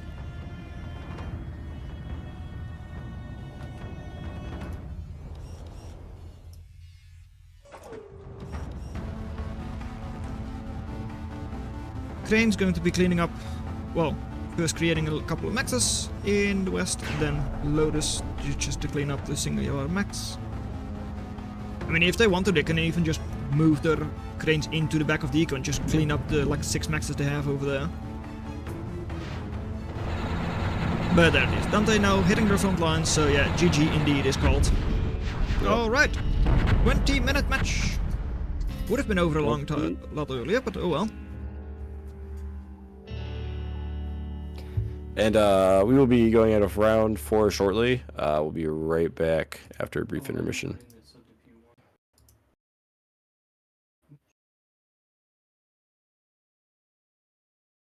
I think I will turn this one down a little bit.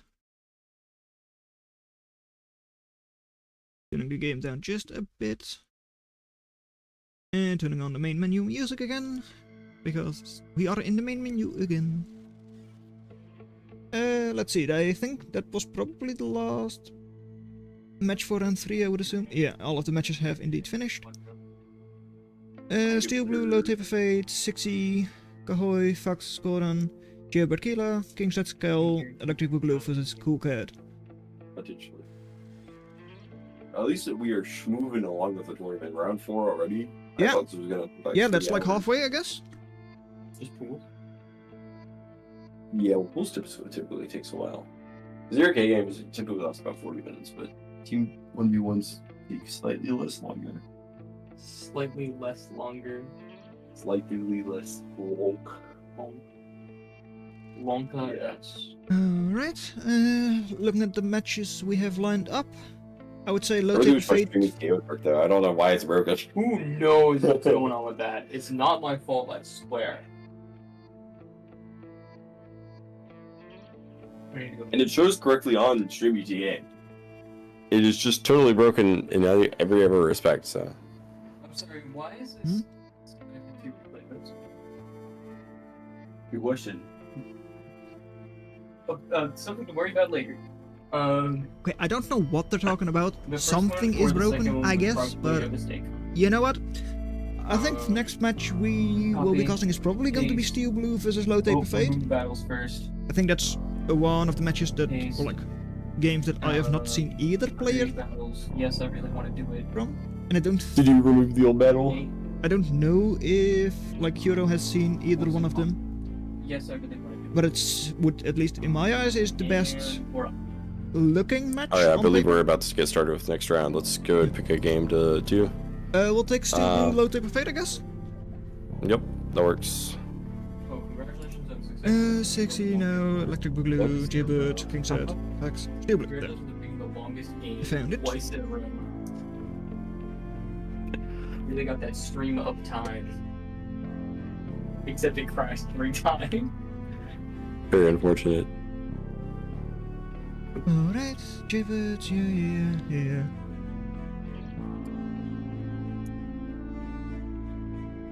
Steel Blue versus Low Taper Fade. Alright, yeah. Let's see. Steel Blue's heads, Flip, got heads. Alright, so Steel Blue is going to be the one banning the maps. Yep. Still Blue may or may not force Low Taper Fade to play C. We're gonna see how this goes.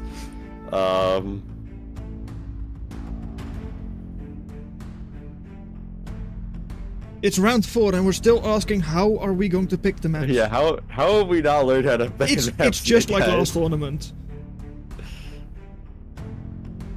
Oh, banning Copper and Cadus. Okay. All right. So that's two of the main land maps out of the pool. They're really trying to play C, I feel like. I mean, it makes sense. If Low Taper Fade doesn't want to play C, it's probably their worst matchup. Probably, yeah. I'm not sure that C is anybody really like doesn't like playing C as much as like they just don't like, or I should say, I don't think it was like it's the issue that people aren't good at C. I feel like people just really hate playing C. Shimmer Mercury. Oh, we are going water probably. Okay. In that case, it's probably going to be Iski Channel indeed. Iski, if it's, yep. What? All Okay. right. It could be Prestige 2, which is technically a water map if we count the sides. I mean, I'm pretty sure there are quite a couple of factories possible there. Siege. Okay. See, oh, that's fun. I've seen hovers being used before, going around the sides. So that is pretty, somewhat later in the game. Yeah. It's not an early game thing to do. It's too expensive for that.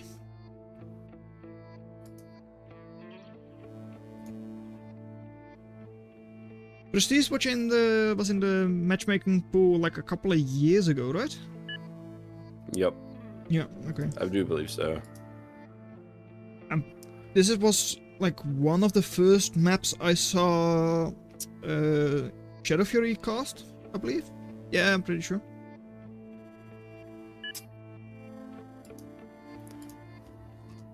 Yep, I believe that is correct.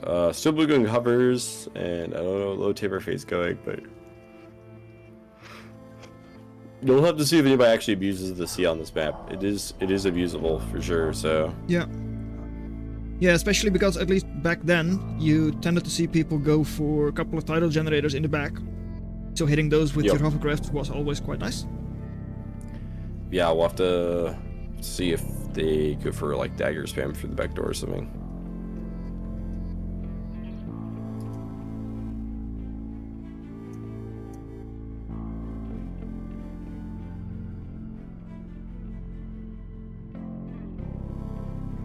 And Low Taper Fade going for cloaks in the upper left corner. yeah, I in see. the upper corners, yeah. And going for high level winds also makes sense. Yep. Has a engineer commander with the Ronin as their blueprint. So going to have a Skirm as blueprint, and over here in the blue we've got Steel Blue with Claymore, the Riot, as their blueprint. Making a Quill first thing. Yeah. Interesting for sure. Typically, Well, you do don't have a see bit that. of extra reclaim on this map.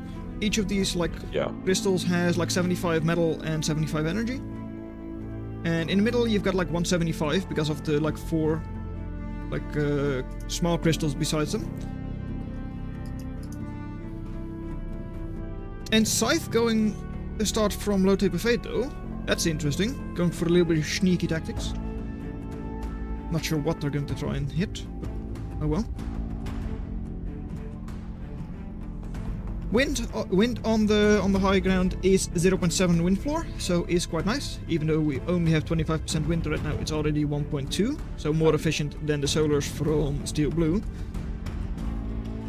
And also for hovercraft, those slopes are really slow. No, they can't even get up them. Wow. Okay. In which case, yeah, those wind generators are just going to be safe the entire game, pretty much.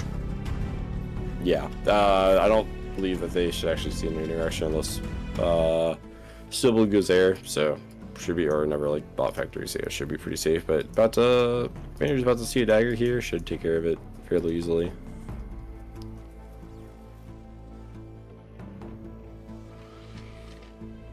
Scythe also getting close to the enemy base. We'll now see that there is a Quill over there. 820 HP, so quite sturdy for a raider. But will not be doing anything there now. Will not even attempt to get a max kill. Yep. Low Taper Fate not taking that low glaive back, so does lose it. Not ideal. Could have been better there. Nope, gonna kill that dagger though, so it should be okay. Yeah, dagger spam was actually a pretty large threat on this map. Once you get to like 8 or 9 of them, it becomes kind of hard to stop them because they just one-shot LLTs, so be interesting to see how that goes.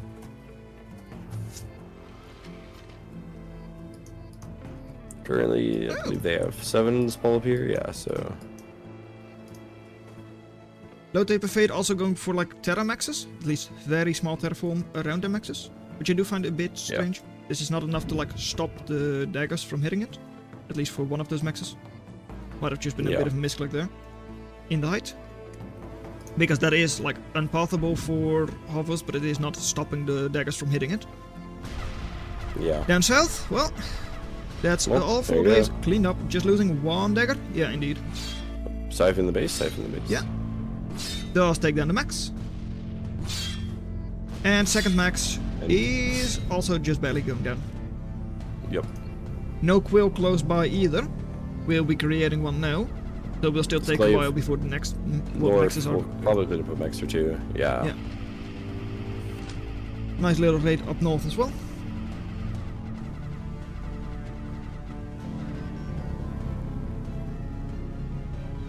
So because of that, yeah, Low Taper Fight slightly ahead in eco. And once again, yeah, taking all of the daggers up north, all of a sudden Glaive is able to just kill the Quill in the base. At least seems like it will. Eh, it won't. Just barely won't. But it is now running down, but yeah, should be cleaned up by those daggers. Yeah, there it goes. Not too important, but the maxes in the middle of the map are 2.5, so slightly better than the ones, the other ones. And Low Taper Fit, just 13 eco. That's not a lot. Yeah, I mean, it makes sense. They only have like 3 additional maxes besides their base maxes. These daggers could be really bad. Yeah, and unless there is a good imp shot there from Low Taper Fate. And I don't think Steel Blue was able to see it on radar. Yeah, no, pretty sure they weren't able to see that. Ooh, cloak conjurer. So going to be extra sneaky. These Lotus's top might be in some trouble. Conjurer, please turn on your radio cloak again. Yeah, okay, there you go. Might have been too late though. Well, gets 1 good imp. And 5 daggers stunned, but also does stun its own imp. So it does have to watch out there. But it doesn't... no, second imp doesn't do anything. Well, stuns 2 of its own glaives. Yeah, I feel like they still lose though, Yeah. I'm not sure if they, like, didn't have the energy upgrade for it or something, but they, like, turned off the area cloak. Which, well, yeah, let Steel Blue discover the imps before they managed to get into the dagger ball. 1 Lotus will probably be able to, is enough to, like, keep the base alive. But that's about it. Probably, yeah. I think these guys actually, there's a bit of mismicro with the dagger ball, so yeah, should be okay. But now moving 2 maces into the base with some more daggers, so Almost 900 reclaim for low taper fate though, on the eastern side now. So if they're able to secure all of that, they should be able to get, well, some nice eco rolling. 4 quills in the base. Steel Blue, what are you doing?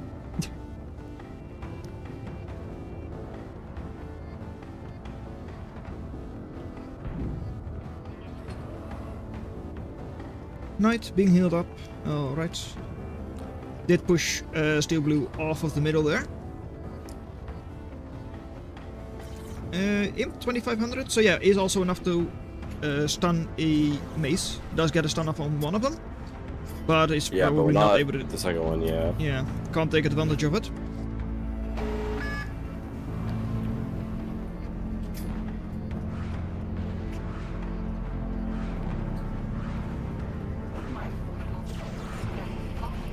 Ronin's coming in. Ronin's a bit of a weird unit against Mace, just because the range difference isn't that large. So if it's retreating, Mace can actually like outskirm the skirm sometimes.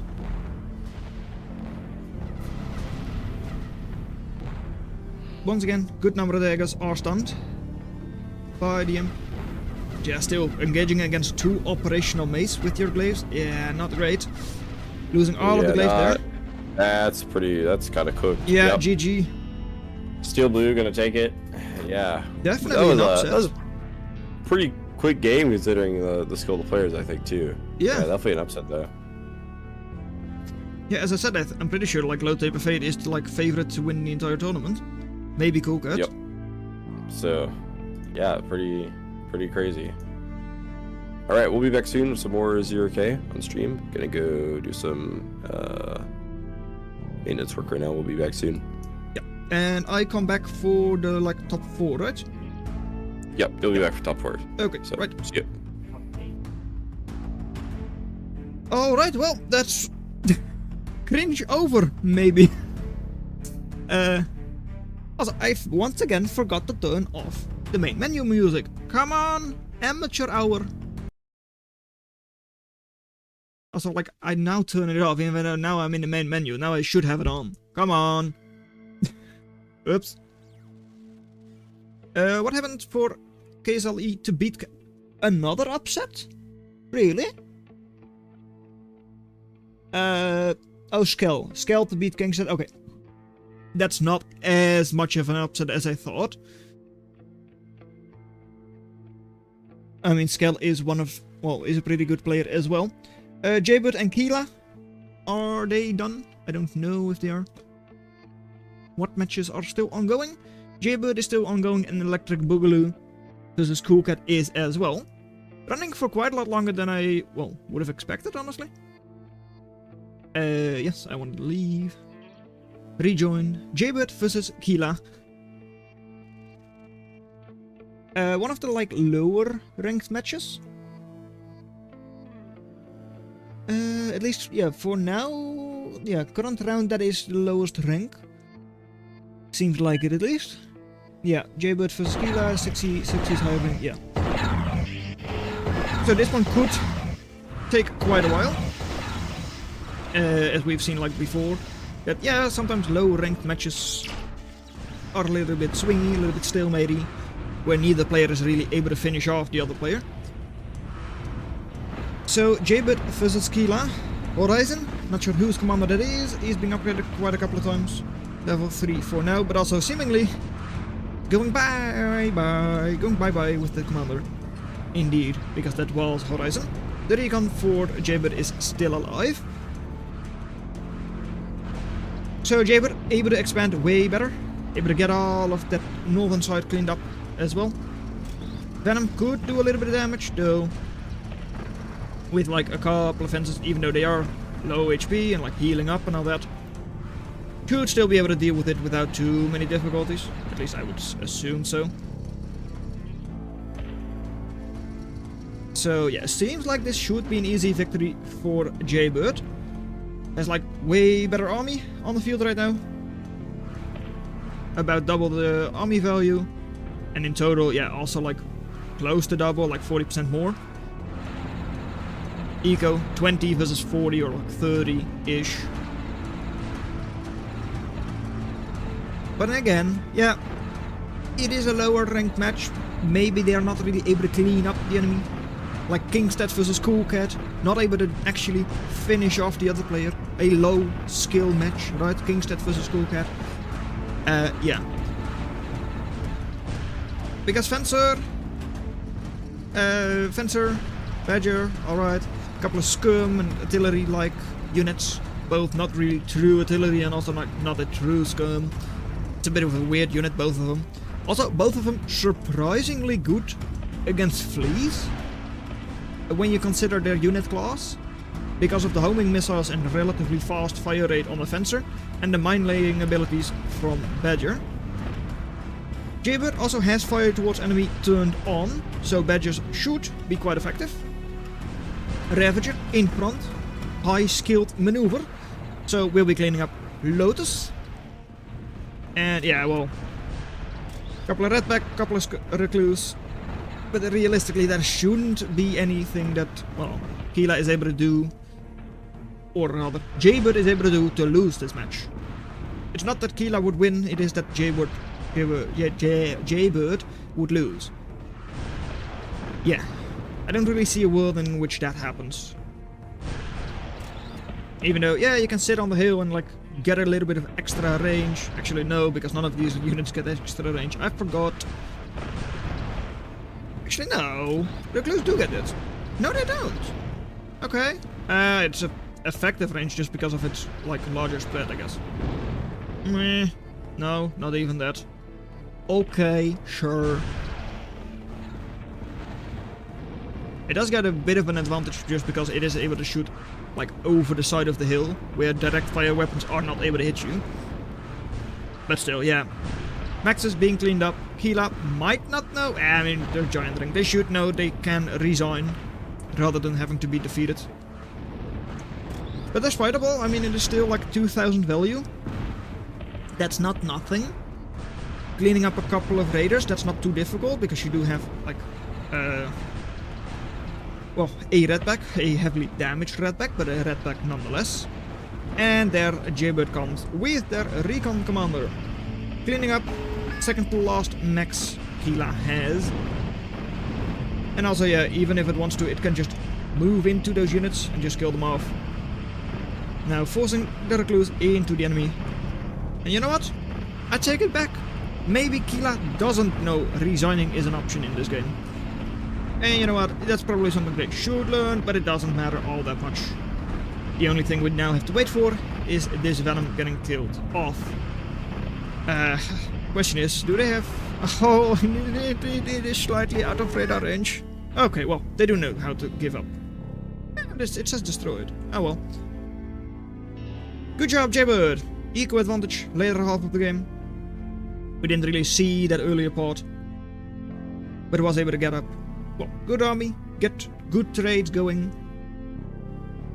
So, good job, Jaybird, taking care of Keela.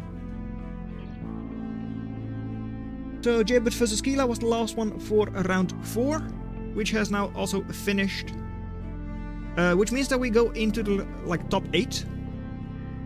Where the first 2 rounds I'll just be casting on my own. And then the top 4 I'll once again be casting along with Qrow.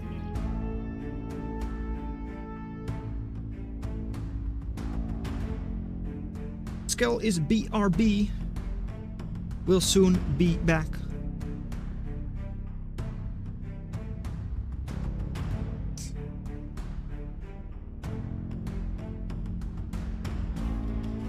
And who did I get a ping from? Game updates. I got a ping from... Oh, that's just a gamer. Okay, sure. That's no big deal. Alright, that's no big deal either.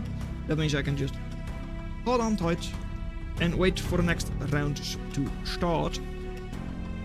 I will have to ask Qrow once again, like, who they want to be casting. I also don't really know how they are going to do the whole... next part of the tournament, because I don't see it on the challenge page. You know, that just says top, like, round 4. Maybe they will make another bracket for it. I don't really know. Anyways, for now, Steel Blue winning all of their matches, going 4-0. 60, 3-1. Stuart, 2-1. And Low Taper Fate, 2-2. Okay. Low Taper Fate going 2-2. That is kind of surprising. That is for Group A. And in Group B, we've got Coolcat moving on with 3 wins, 1 loss. Kingstad winning, going on with 3 wins, 1 loss. And Skell also moving on with 3 wins and 1 loss. I'm a little surprised that Kingstad is not going on as like the number 1 seed, since they won the head-to-head matchup with Coolcat, I'm pretty sure. So I do find that a little bit strange. But hey, doesn't really matter all that much. It's just the seeding that is going to change slightly there. But it could also be because, well, the Jaybird match, the last one, has not been put into the system yet. Electric Boogaloo going 0-3. That is not exactly what you would expect. Did they only like face off against like high-level opponents? Let's see. Electric Boogaloo Kingstad. Okay, makes sense. They lose that one. Substitute. They did definitely have a chance. And then this one they got a bye, and then this one against Coolcat. Yeah, okay, they faced off against high-level opponents. Not an easy seeding for them then.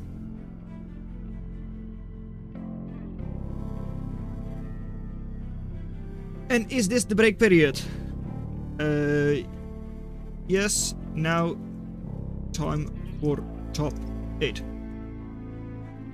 Qrow is prepping. Okay, you move on, Kingstad, Skell and Subterpew.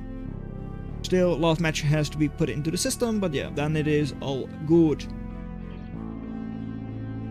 Moving along quite quickly, taking just under 2 hours for the first 4 rounds to finish.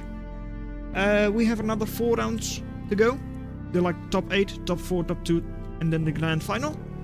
It's single elimination, so there is also no grand final. Final. Definitive. That is not going to happen since it's single elimination from here. It is, however, a best of 3, so it will take longer than the matches we just had. R4 is over. It is over.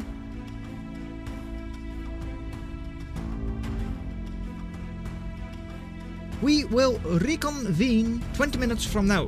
What? Okay, that is actually a little bit later than I would have expected. What? Clash of Clans, low tip feed. Okay, I guess we will have a bit of an intermission then for now. Okay. Why will it take that long? I don't know.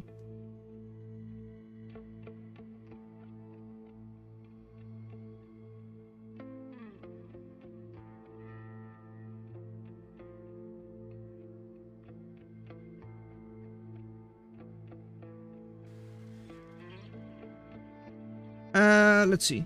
We are taking a break for food, bathrooms, technical issues. Okay. It does make sense to have a bit of a break halfway through. So in that case, we will see you in a little bit then, I guess.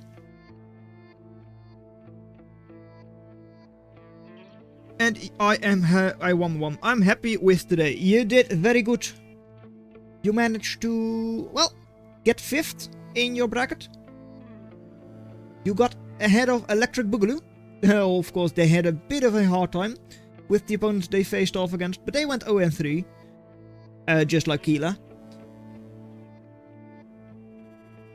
You're the only one with a 1-2 record, actually. No, Fax also did. So you're on even standing with Fax. Wow. That's great, right? Outranking Kahoy, Skoran, Electric Boogaloo, and Keela.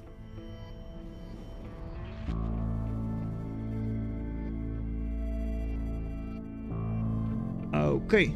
Format groups 4-7-4, then single elimination. Okay. Does the challenge page automatically update? It does not.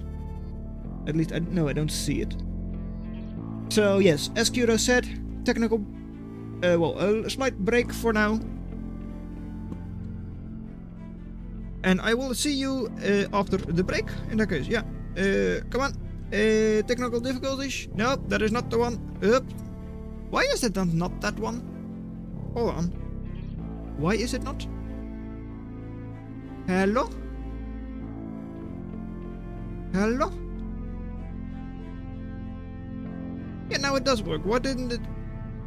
Okay. I don't know. Anyways, see you in a little bit.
Alright, GG Vril.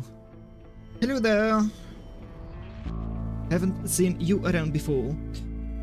You guys can predict who's gonna win on a challenge. Okay, the page is up, I understand that. I'll quickly check that then. Lobster Roll. And a 5. Meanwhile, this one, come on now. Technical difficulties, indeed. The technical difficulties is the fact that I can't turn off my technical difficulties button. Thank you very much. There we go. So, alright. There it is. The challenge page is on. Final stage. We're going to start out with a match between Steel Blue and Subterpew, Kingstad and Stewart98, Coolcat and Low Taper Fade, and Sixy and Skull. Oh, that is a... okay. I guess that's how the seeding ends up going. Which is fine. It's just that I'm a little bit surprised. We're going to have at least 2 high-level players. 2 of the players I would personally expect to win the entire thing will go out in the first round of the top 8. Polecat versus Low Taper Fate. Both of those, well, in last month's tournament, those were the number 1 and the number 2. And Stewart versus Kingstad, the next 2 that I would expect to win. Kingstad, of course, high level, like 5th on the matchmaking ladder right now, and like 7th on casual. And Stewart also like going into last month's tournament as like the number 3 seed. So yeah, from those 4, at least 2 of them will be out after the first round. So going to be interesting to see what kind of battle we will have in the finals. Personally, I would expect it to be like Cool Cat versus Kingstad. Maybe like Cool Cat versus Stuart, or yeah, or Low Taper Fate versus Stuart, or Low Taper Fate versus Kingstad. Ha ha ha ha ha. Yeah, those are like the 4 options or so. No, I would expect it to be like Cool Cat versus Kingstad. Yeah, Cool Cat versus Kingstad, the rematch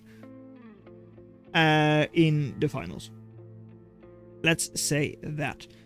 I think that is kind of likely. I don't know what the matchup between Kingstad and Stuart is, but I would I'd probably give the edge to Stuart, to Kingstad. I think so. Anyways, well, since we have like a 20-minute break, for now we will be casting the Stierfapital, the Stierfan versus DDD match, which will be kind of interesting, I hope. It is, of course, also being streamed by... I can't just drop it here. Too big. Huh? Announcements. Let's see. We will reconvene in 20 minutes from now. So that is in 12 minutes. I hardly do 1v1s. Hey there, Kingstad. Well, I mean, against Stuart, you can handle Stuart, right? That's not too bad. I mean, you're a singularity ring. They're just a nebulous. I mean, neutron star. That's the same thing. Nebulous, neutron star. Anyways, we've got a WTF versus an M-Pod player. It is Cloak for DDD, who does not want to be cast, and now they are being cast by 2 different players. By Stefan themselves and by me. Versus Stefan. Going for M-Pods. And yeah, there is water on this map. And it is also terrain type default, so it is indeed water, no acid. So you could heal up in the water sections. Quite a good gremlin numbers out for DDD. Glaive's getting cleaned up. Phoenix does hold on there, just like 450 HP left. So no big deal. Wind farm for Steel farm pretty spread out, so doesn't really take all that much damage if one of them does go down. And Singular Phoenix from DDD, if they were to air switch, would not be able to take all of it down. Whereas over here, that is all pretty vulnerable to even just a single Phoenix. Of course, with the Hexa there, you would need at least 2, because the first one gets 1 shot. But, oh well. Phoenix, once again, just barely surviving. Does not drop its bomb, which is a bit of a shame. Could have hit the Conjurer if it had known it was there. But right now, 65-70 eco versus 25 for DDD. Should be an easy victory for Stefan. At least I would assume so. Also, just, I shouldn't be so high on the 1v1 ladder, so it just got cooked the other day. I know, I'm number 10! I'm top 10, baby! I'm pretty sure I dropped down to the 11th because someone rejoined the ladder, but hey, that's fine. There is no secret top 10 channel in 0K though, just a secret top 20 channel. A lot of heavily damaged gremlins, a lot of them will die to the afterburn. And we know, because this is not a very serious match, not a very serious cast, I do wonder, how bad was the co-casting in the last couple of games? Also, I once again forgot to turn off the main menu music. Come on now. Such noob. Main menu music. Goodbye. Thank you. But yeah, how was that? Because it is, for me, first time casting with someone else. It's very difficult to shut up. As you might be able to notice that I do not shut up at all. And there goes. Stefan wins it. Ahead pretty much the entire game in like, well, apparently not in army value or total value at the start, but economic value they definitely were, and later on, yeah, they just stomped. That's what they did. Stefan, GG's! Das Capital also here, a top 3 player. And we have another 8 minutes. And cool, just troll. I haven't even placed my new walls yet. Huh? What are we talking about? We are breaking a break, yeah. Oh, you're not CWL. WTF, did he kick me? You never were in. Did not know this was a lobby you could join. Question mark. I'm in it right now. Lol, what? I guess he put you in. I always was in. Weirdo. No, you weren't. Okay, sure thing, guys. Well. DDD already moving on to the next narrow matchmaking game.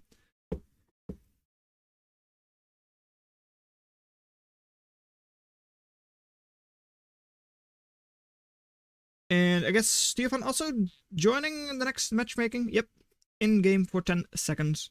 I'll just be following them around, I guess. Where did they go to, though? They might just be watching their own match back. Could very well be the case. Who's messaging me now? No one is messaging me, it's just complaining to me that I do not have internet access. Great. 2020. Qrow, once again, you're talking to people in EDT, EST, whereas you were like, well, I always tell people the time in GMT, but no. Oh my, DDD, I lost every match against them for a whole day, played 10 games.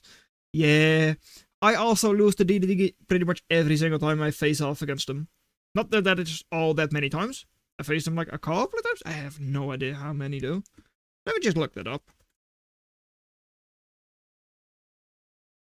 I mean, I've also played some 2v2s with them. DD 315, yeah, there it is. This is 64 underscore a bit dragon. That is me. 1, 2, 3, 4, 5, 6, 7. Of which 2 of them were sorties. And sorry, I was facing off against them, and I was facing off against them. Where I won. Hey! So I've lost a total of 6 times to them, probably. Losing to DDD. I won against DDD, apparently. I won another one. What? Since... another... Huh? Apparently I am OP against DDD? No, I did lose the last couple of matches against them. Okay.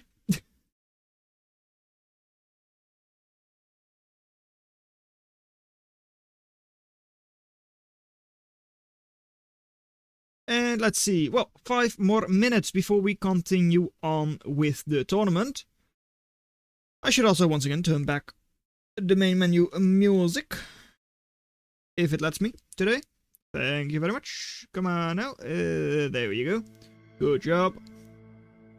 Is my audio on Discord still turned off? No, it isn't. Okay, but it's fine. Because I'm not in a chat. Okay, there we go. Apparently, but I go against DDD like pretty even. Okay. Kinda surprised about that, but it's fine.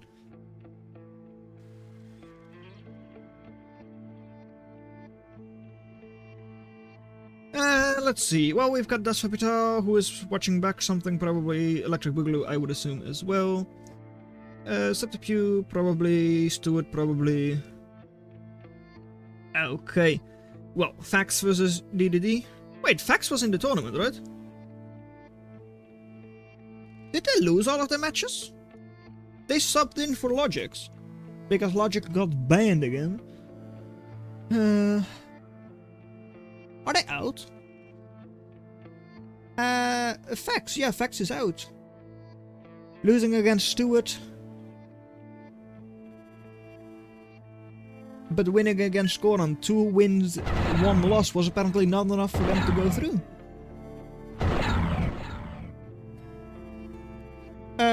No, one win, 2 losses, yeah. Okay, no, then it makes sense that they do not go through. It does make sense. Stefan also watching back the Fax versus DDD match, or like casting this match. Interesting, because yeah, as I said, DDD does not want to get featured in videos and like matches and all that. We pay big dollars to get poor delay, is being said in the like Stefan chat. Okay. 7-minute delay, oh wow. No, they've got a delay of less than 4 minutes because this match has been going on for about 4 minutes and I was already able to see it in there. Okay. Yeah, last tournament I of course said, well, personally had a like 5-minute delay, I believe, 5 or 10. I believe it was 5 minutes. Yeah, I'm pretty sure. And people were kind of complaining about that. It makes sense, because it is not great to watch back. But in this case, Qrow just said, well, use the integrated stream delay that just you get by Twitch and YouTube and all that. So that's what I'm using in this case. I'm not adding an additional delay, because that's what I understand from them. Don't think it is necessary, in which case I will not add it. Because I do know that it takes away from the experience. And we don't want to do that now, do we? Also, DDD. With the Conjurer first getting through all of those fences undetected and then fighting a Scorcher and yet it survives. I mean, that is very interesting. But was anyone here during the matches I cast with Qrow? Or not? Because I do wonder how those matches went. To me, it felt awkward. It felt mega cringe. Because I was like slowing down, like speaking a little bit and then like not saying anything just to see like, am I going to get a response? Are they going to say something about this match? If not, I'll just continue. Felt a bit awkward, but I mean, not sure if that came across that way during the stream. I hope not, but yeah, I do wonder. As I said, it's the first time I was co-casting with anyone. Over here, DDD with their glaive. Numbers, doing a good job. Seemingly spamming, no, not spamming slings from their commander because they don't have an engineer commander. Okay. Airplane switch from Fax coming in. By now also 19, so I will be keeping an eye out on the tournament chat and all that. Because I see quarterfinals and all that have been created, so I will be leaving this game. Yeah, let's see. Oh yeah, Fax is out, so I can indeed just leave this one without any issues. Don't have to remind them that, hey, the tournament is going on. Top 8 is starting. It is time! It is time, everyone! It is time to keep on going!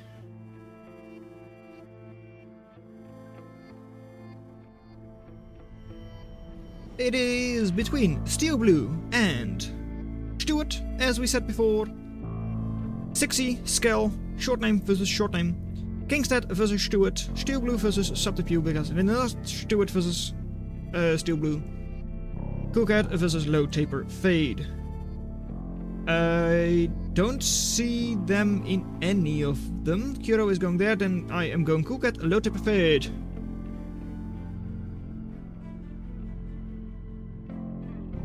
Just like all times, it is a flashback.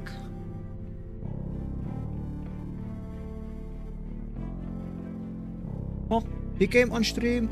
That's what he's from what? Huh? Wait. DSP? No. I don't know what you're talking about there on the other stream. Ain't nobody stream sniping here. And, well, I ban Izzy Shimmer, Izzy Shimmer, Izzy Shimmer, Izzy Shimmer, Izzy Shimmer. They do not want to play water. Oh yeah, baby, I ban Izzy and Shimmer. Best of 3. Well, best of 3 once again. We had best of 3 between these two during the last tournament. During the March tournament, during the Clipper tournament. Where I believe that was in like quarterfinals? I believe so. Yeah, I think so. Quarterfinals. Then in the, well, Low Taper Fade went through the losers bracket. Then they had to face off in the final, where Low Taper Fade won the best of 3, I want to say. And then, because of that, because Coolcat was, of course, going through from the winners final, or it was the other way around, I don't remember exactly.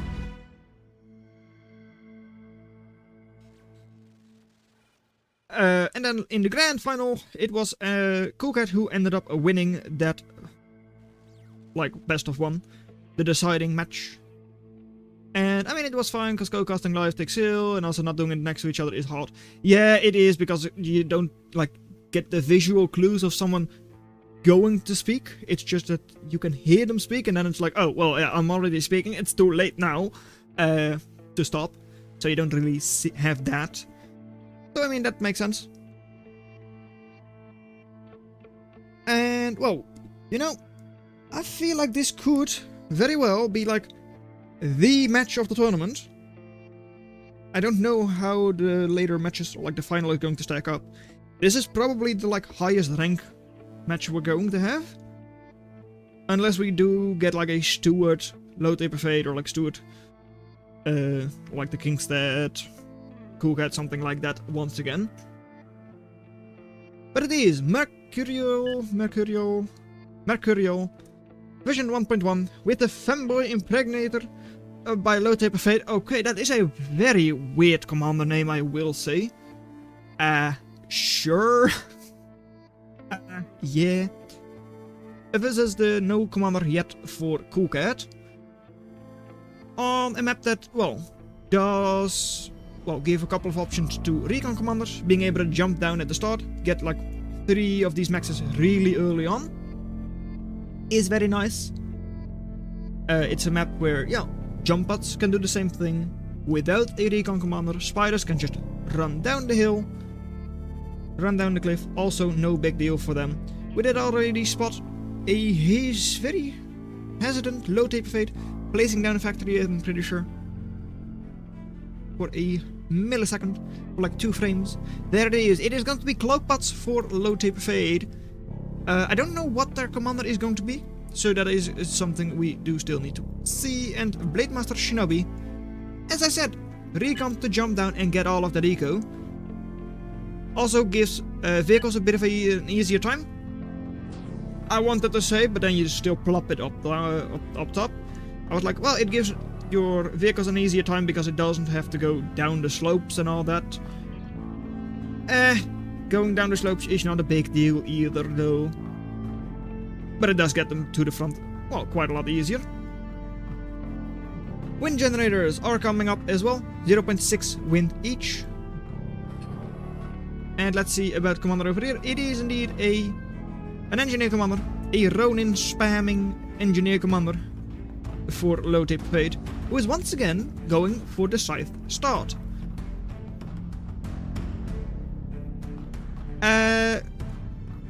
Yeah, that is an interesting start.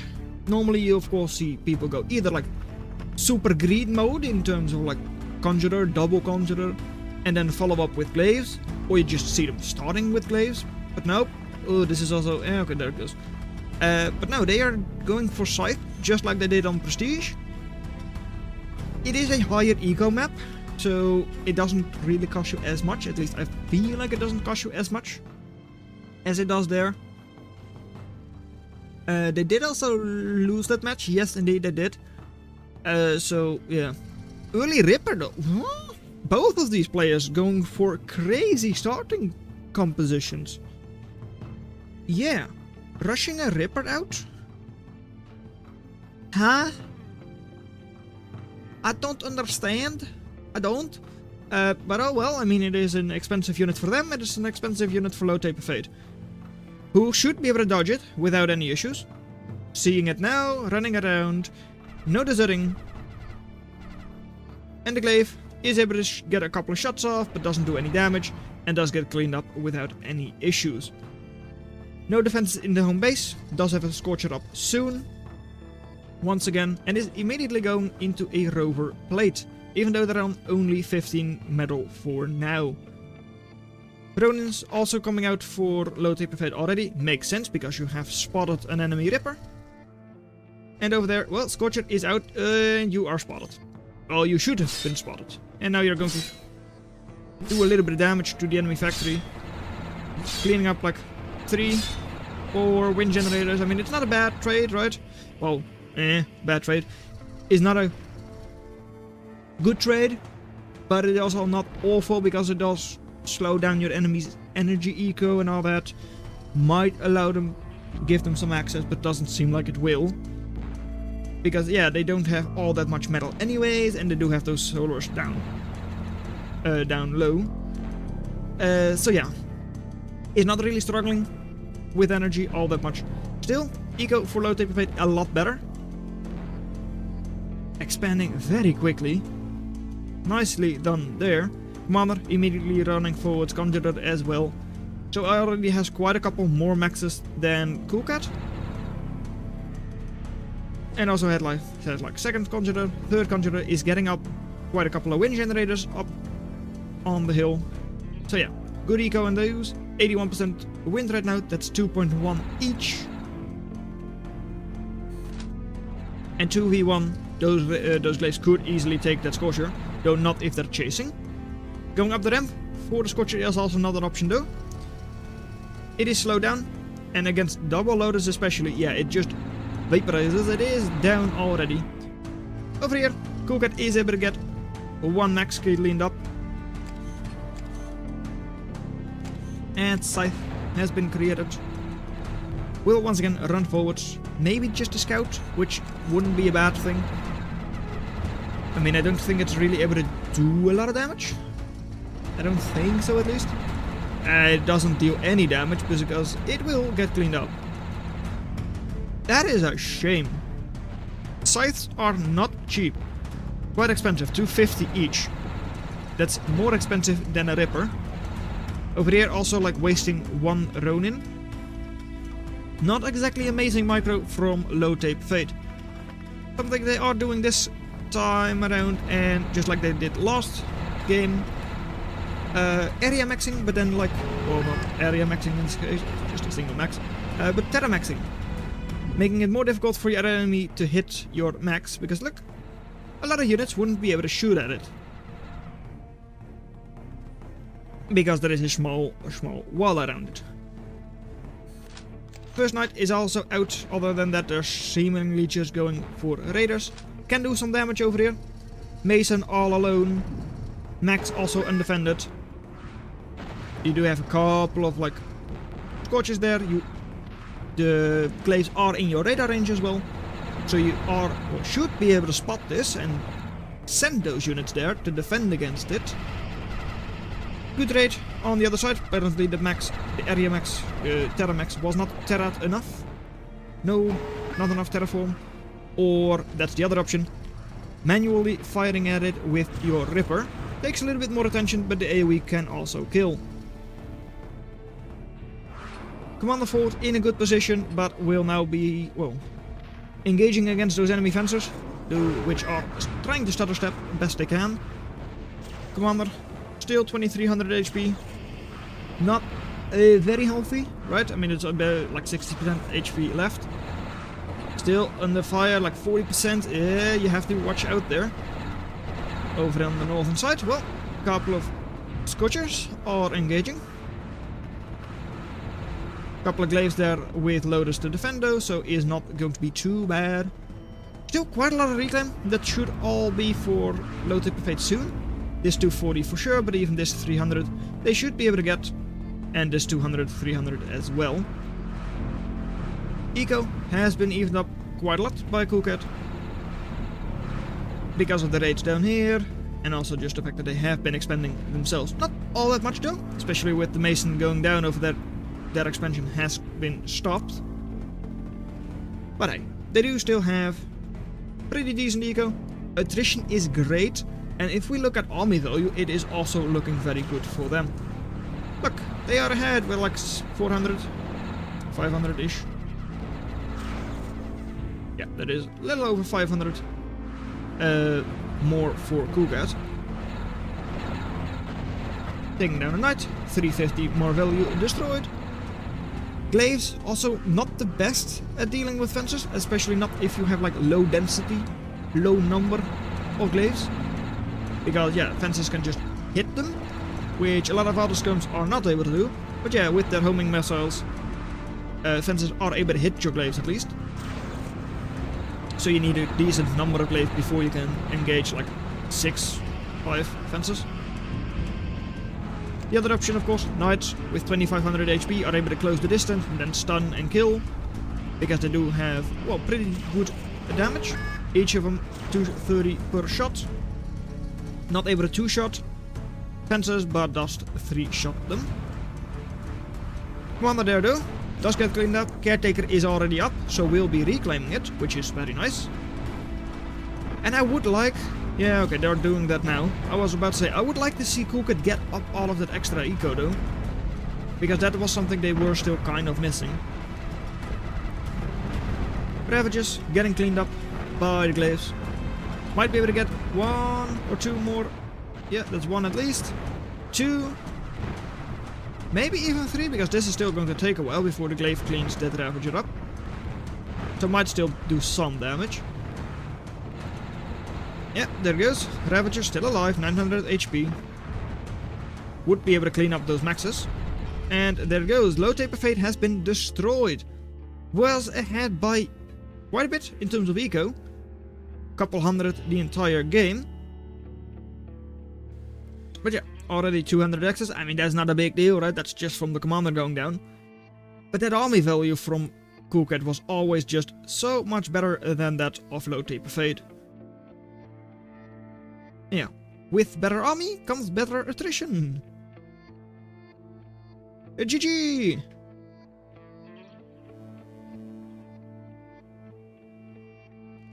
GG, what's left? Copper Wonder. Because don't forget, this is now a best of 3.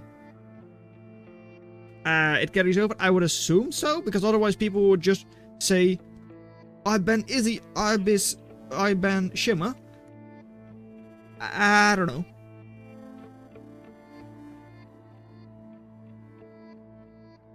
But I would assume it does carry over.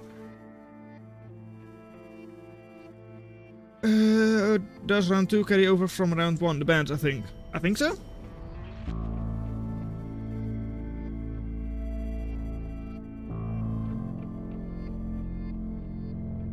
If it carries over. Otherwise, you would just ban Ishki and Shimmer again. Right? I mean, then that's the only thing we would be banning this entire tournament. It's just ban Ishki, ban Shimmer, ban Ishki, ban Shimmer. Because no one wants to play on those. Games after game 1, the winner of the previous game bans 3 maps from 2, and then the loser picks a map. Oh. Then it doesn't. I'll leave them to it. I'm not the player. As long as they figure it out and are going to agree with each other, I would say fine. That's what I did with the tournament I ran. It was just like, okay, make sure both players agree, and I'm fine with it.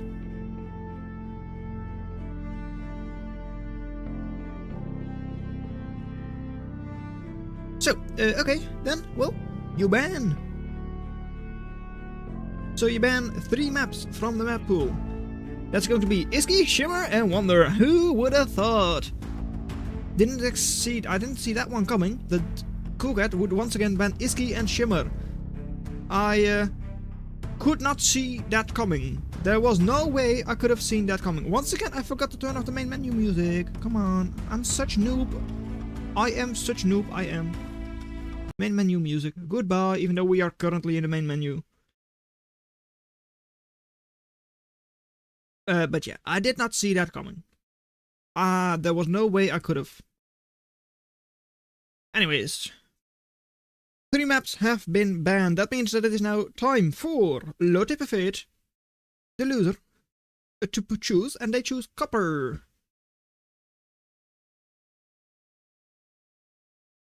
Copper Hill. A map we have seen before. This guy is so freaking sad, dude. Oh, really? Says the one who constantly bans Iski Channel and Shimmer Show. And you're telling them they are the sad ones? Also, neither of you want to play on those maps. Right? I mean, Low Taper Fate was also crying about, oh, there are water maps. I don't want to play a water map. So, like, huh? Just take the gamble and not ban those two if you really didn't want to play on this map. Because you would effectively have 5 bans against Low Taper Fate. At least that's how I look at it. Interesting starting location for Coolcat. Starting in the corner. Reason for that is that I, well, don't really understand. It's because this is, for one, in the corner, which makes it slow to expand to the other areas. And also, you're not close to this cliff, so you can't get up the better wind generators. These are 0.6, whereas even if you walk forward here, it's only 0.4.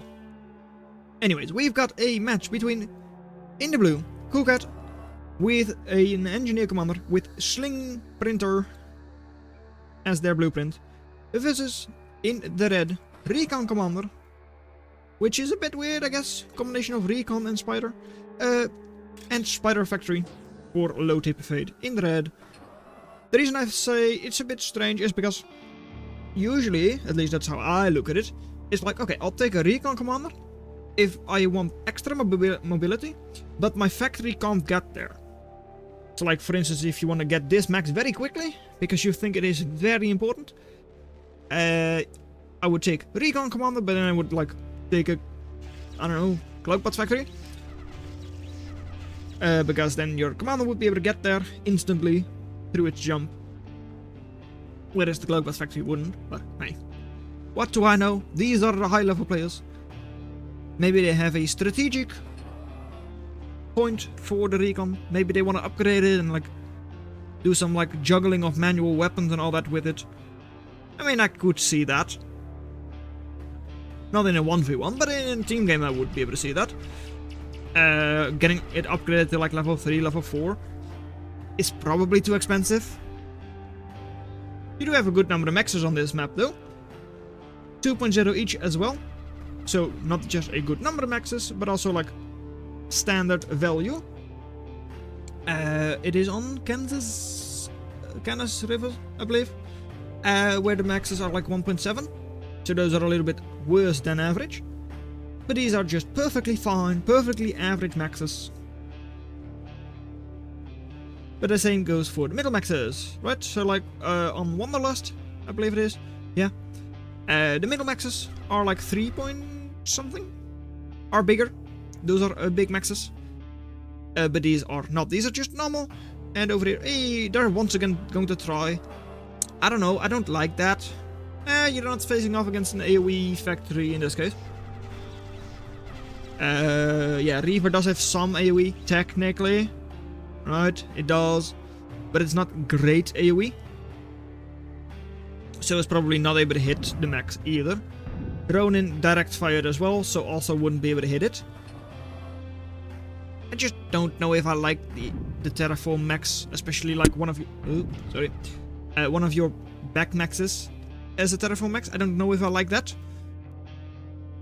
But it's fine, right? I mean, it doesn't cost you too much. Over here, this does cost you though. Losing 4 of your wind generators. Your good wind generators and a max. When your Spider Factory and your Spider is running around the wrong way. Yeah, not exactly what you want. Also losing a Venom in the middle to just a couple of glaives. Yeah, 65, so only a single glaive lost, taking down 1 Venom there. Over there, once again, just losing 1 little glaive and taking down like max, couple of wind generators, Venom, I don't know, a whole lot. You know, Venom might be able to make some cost. I mean, this is not all defended by that singular Lotus. Knight is doing a lot of damage here though. If the knight is targeting the commander, it could do... No, okay, there goes knight already going down. Glaives as well, though. So commander, still 2000 HP, is still alive. Venom as well, but yeah, you are running away from the reclaim. So 250 reclaim. If you count this as well, 350 reclaim. Could still all be gathered up by Coolcat.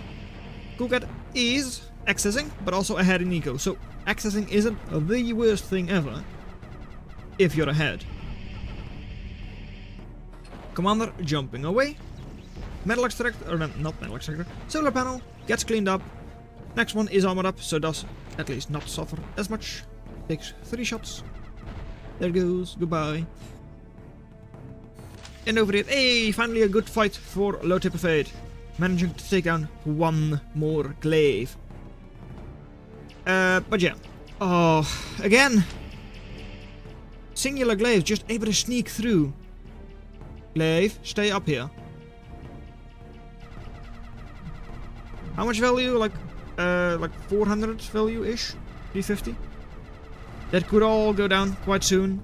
I mean, the next unit is a redback, which is slow. Yes, it counts as a glaive, no issues there. It is also insanely slow. So by the time the redback is there, the glaive might have just cleaned everything up anyway. Venoms are once again coming in. Glaive should still be able to clean it all up, because one Venom does not, well, perma-stun. So was able to get off a couple more shots from its minigun, and does indeed clean up everything there. You would assume that puts Low Tip of Fate way back in terms of eco. And it does, but they're not that far behind. It still just hurts though. You can get quite a lot of, well, reclaim from it, right? There's another like 150 reclaim, another 100 there, but most of that is actually through the rocks that are just naturally on the field. But yeah, there is some reclaim you could be getting there. You're not any worse off than the enemy. It's just it's suffering. It is suffering. Just losing your eco every single time to like singular glaives that just manage to sneak on through. Also, yeah, a lot of exposed maxes over there, but Widow not able to succeed, and yeah, Low Tip of Fate giving it up. Almost 1,000 more metal created by Coolcat, who was also just like, yeah, just slightly ahead the entire time, but yeah, slightly ahead gives you an edge, and that just snowballs. Okay.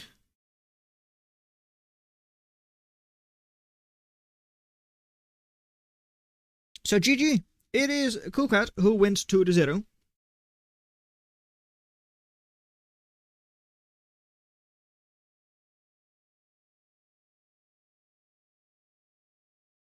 Coolcat wins. Oh yeah, they already told us. Win versus Low Tip of Fate. Nicely done, Coolcat. Or there's still a couple of matches running. That's not what I wanted. Go back. There we go. Well, we do still have 6E versus Skell. Yes. Single LM.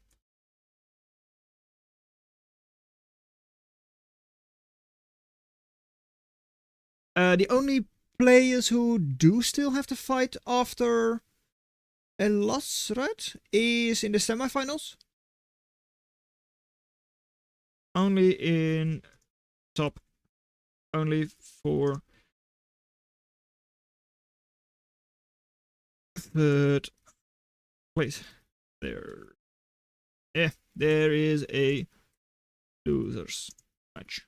There we go. So. Score for Coolcat, 2-0. I'm going to once again turn on the main menu music. At least going to try that. If it wants to, thank you very much. Come on now, hurry up. Okay, it doesn't work. Goodbye, reload. Am I going to forget it again? Okay, I've turned it back on. I'm going to remind myself that I have turned the main menu music on. This is a sign I shouldn't have returned. Huh? I don't get that, but it's fine. Right, anyways, we still have like 3 quarterfinals that are ongoing. King's Stewart is being cast by Qrow and Stefan as well. Stefan Patel. So Stop the Pew and 6E versus Skull. I don't think I've seen them. I'm going to be watching that. Not sure where they are in the standings. As in, like, is it 1-0? Is it still the game 1? I don't know. We'll find out soon enough. And yeah, Jaybot, as you said, that just seems to be low table fate about that commander naming. Yeah, it is. I know. But hey. Oh well, I wasn't able to catch up even. I guess that was game 2? Pas ruin the game. Pas imps. Positioned imps ruin the game. Cloak nerfed by its own units. Right. Was that game 2? Be another match? Game?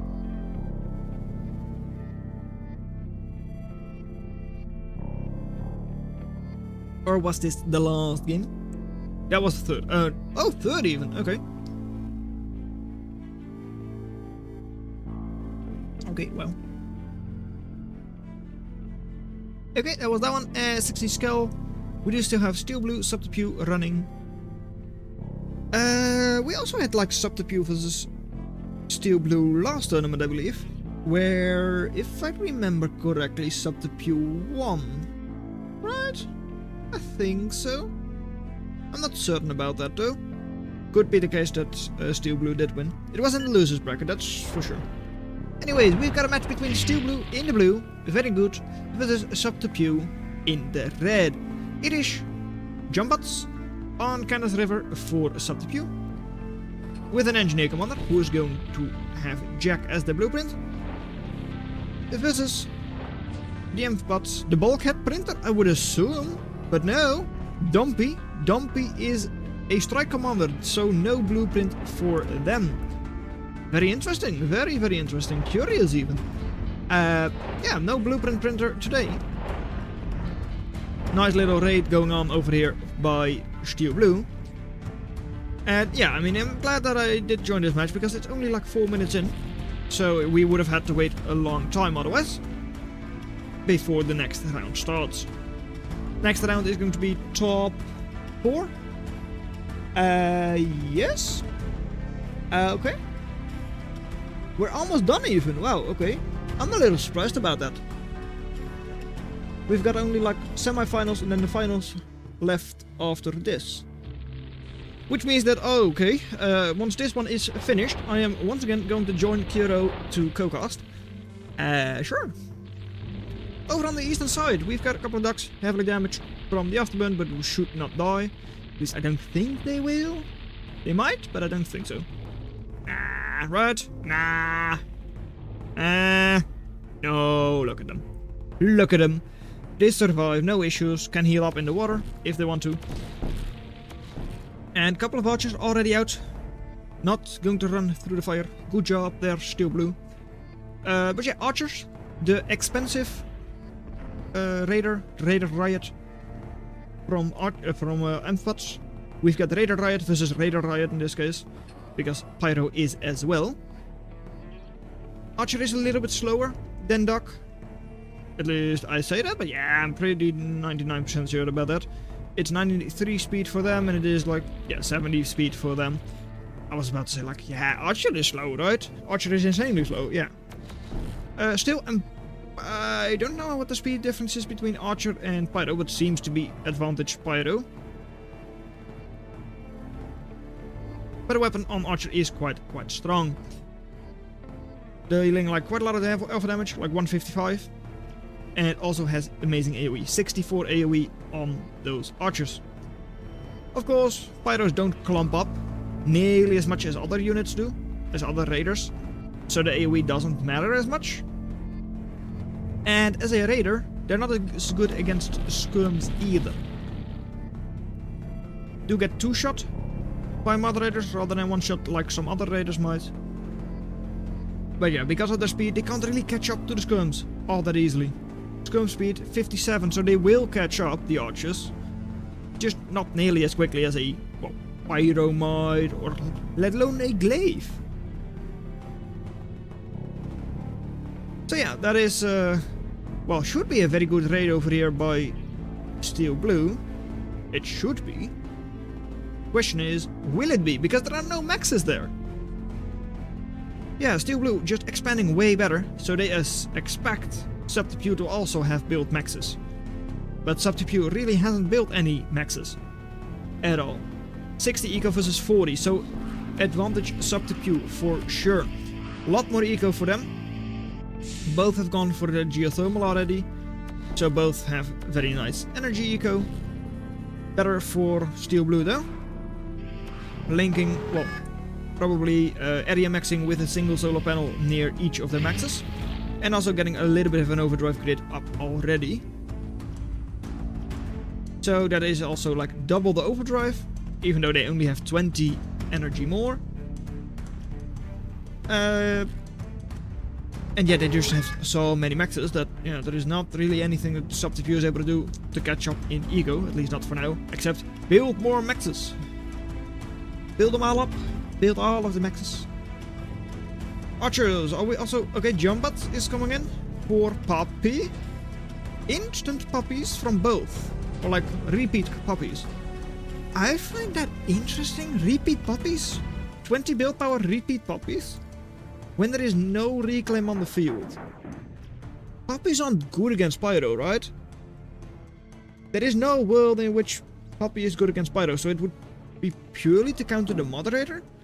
In which case, wouldn't Flea be better for being faster and even cheaper?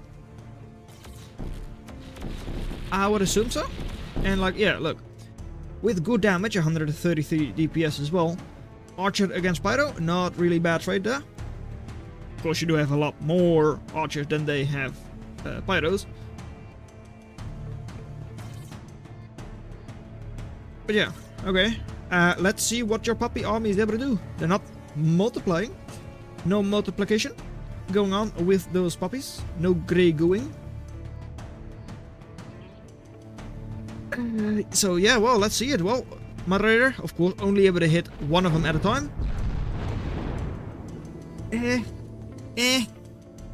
Puppy v Puppy, I mean, it's a weird matchup because both of them have a bit of AoE. Like AoE of 20. So clumped up, it can be very swingy. But as long as you just keep them in a line move, it doesn't matter all that much. Once again, nice little archer raid going to commence up north. And now, we do have a couple of maxes coming up from Subterfuge. Army over here, good number of puppies, good number of moderators as well.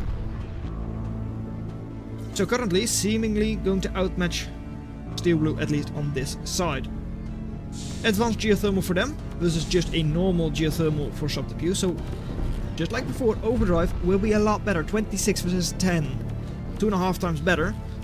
He is able to just run through the middle, because archers can just swim.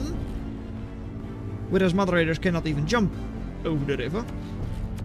So was able to get a bit of a raid in there. Archer, as we said before, very good AoE on them. So do also clean up puppies nicely. And we do have an S-switch, a gunship switch.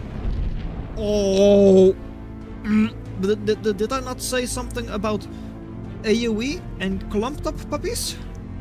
I remember saying something about clumped up puppies. Well, Blastwing and clumped up puppies is a match made in, well, hell or heaven, depending on whose side you're on. Because they're all being streamed in there. All of them just going into the middle. Oh my. Oh, okay. Well, clumped up puppies is not what you want to get hit by a Blastwing. Yeah. Another one of those weird interactions. Harpy, outranging Puppy by quite a lot, but of course Cloud Puppy so was able to get close. And they can just jump into the air, like they just do not care, and kill all of those Harpies, or like that singular Harpy. You need 3 of them, just barely, 410 damage on each of the Puppies, so just barely need 3. Over here, Good thing that loaders just barely outrange moderators. Well, barely. It is a significant range difference, but still. Outranging moderators, so your geothermal will be safe for now. The advanced geothermal also allows you to go like double iris. Especially because the other iris is not even in use, not really. But yeah, Steel Blue should have a good handle on this match. They really should. I mean, they're building Aegis though.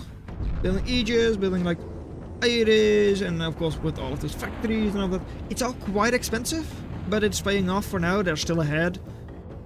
Eco difference is still massive. Another instant puppy killer, firewalker, suppression artillery. But where are your defenses? No defenses coming in either. You've got a couple of harpies that could deal with some of these puppies. But puppies, say goodbye to all of your eco subterfuge. Not that it's overdriven, so it's also not that good eco. And hey, there they come, the blast wings. Coming in. Boom, boom, boom. More boom. Boom from puppy, boom from blastwing. Puppies, kind of prepared.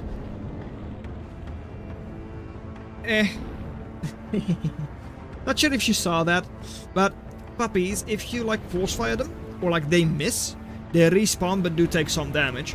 So that's one puppy, it tried to hit the blastwing, but the blastwing also detonated. So it went like up, around, came down and respawned there and then went forward. Puppies are weird like that. Quirky little puppies. Anyways, blastwings once again trying to do damage. All grouped up and all that. Are still, even if they get sniped by a moderator, their speed and all that still carries the projectile forwards quite a lot. So yeah, still able to get a burn off on all of those units. Commander decides it wants to live a little bit longer, so runs back. Good idea. Even then, I wonder if you are going to survive. It doesn't look like you will. It has given up on life, tries to run forwards to get a couple of kills in the explosion. But yeah, Commander is indeed goodbye. Over here, all of the Rico, like 7, 8, 10 maxes gone. Firewalker suppression is still pretty strong. Even on this side, 2 more. So Subterfuge still has like pretty good value in those. 6 of them on the field. That's 5,000 value, that's not nothing. And now, well, look at this. Moderators are able to stay out of range. They don't outrange, but they do stay out of range of the loaders. And just like that is a goodbye to the advanced geothermal. That's 1500 value just in the geothermal, and of course there is a bit more around it. Gone for Subterfuge. All of a sudden, only 90 eco for them. They did also manage to take down the normal geothermal on the other side. I would still say they're ahead by quite a lot, right? Because even their base eco is a lot better. And they can still get up more overdrive, even though their geothermal went down. So yeah, still definitely advantage Steel Blue, but hey, it's at least something that Subterfuge was able to take down that was, well, a significant factor in this game. 70% attrition only for Steel Blue, so they're not taking good fights, if you purely look at that stat. It's just that, yeah, they have so much more, because their economic value is so much better, and they have like 15,000 more produced. Yeah. That's a deficit that is very hard to overcome. It really is. Clumped up ducks though, 26 of them. Well, that's already 1 more blastwing, 2 more blastwing, 3 more blastwing. A lot of ducks here will go down. Fire only goes out once you're completely submerged, so this one does indeed have it fired like extinguished. And a lot of units over here for Steel Blue moving in, getting a at least one Firewalker killed. Second Firewalker should fall as well. Moderator is about to be in range. There it is. 1 moderator, 2 moderator, and 3 moderator. But you need 4, I believe. Or do you need... Yeah, no, you just need 3. Okay. Oh, right, it's Blastwing. That's 410. Burst. Right? Question mark? What was 410 burst again? We just looked at something that had, like, 3 shots. To do something. I don't remember. Oh, Puppy, that is it. That's it. Puppy is 410 burst. Right. Over here, though. Ducks able to get in close. Kill Firewalker 1. Firewalker number 2. And Moderator and all that also go down. I don't see it. I don't see how even a Qrow, if it is going to go up, and that is a big if because it's still like 1400 value away. If it goes up, I don't think a single Qrow is really going to deal with everything Steel Blue is thrown at you. It can't be here, and there, all at the same time. Qrow isn't particularly fast, and if you wait for the enemy units to come to you, yeah, then your base is gone, so it doesn't really matter either. I mean, you can hit all of them then, but it is too late then. Yeah. Jack, able to jump out of the black hole. Very nice. But there it is. The Qrow. First Qrow of the day, at least from the matches I've seen today, is up. But like, who stops, I don't know, 6 ducks? It's not that many ducks, just 6. Single Lotus isn't going to stop that. And the enemy, because of your hobbies, already has quite a couple of toads around as well. Not only that, but Moderator is also shooting at air units. And GG is called. As it should be. I'm sorry, but like, yes, it should have been called.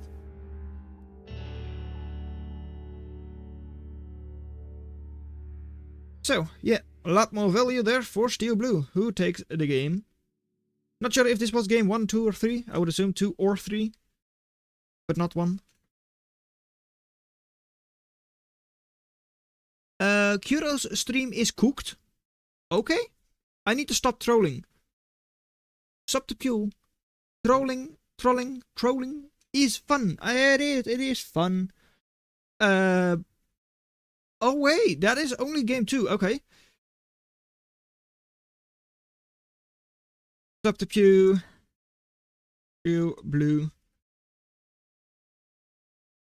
Going into game 3 now.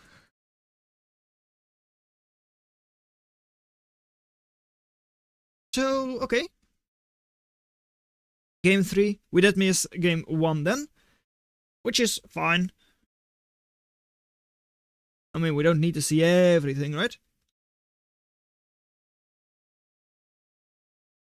Quick then a nap. Maybe staying awake to fire email is better. Did you need me to come? What's your email so I can share commentary VOD? Oh no, someone is sharing like their email. Good thing I'm not sharing my Discord screen. Stream is cooked. Share it with your Google Drive. I will dox you. Also, I disposed my own voice, so I haven't listened through it to check how it is. So I apologize if it's terrible. Yeah, that's fine. Okay.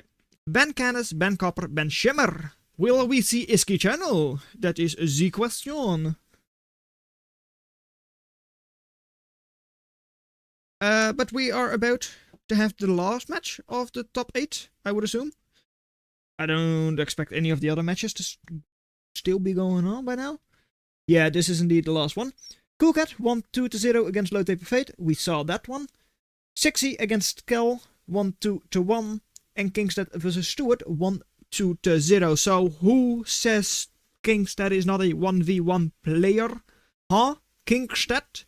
I hardly do 1v1. I shouldn't be so high on the 1v1 ladder. Yeah.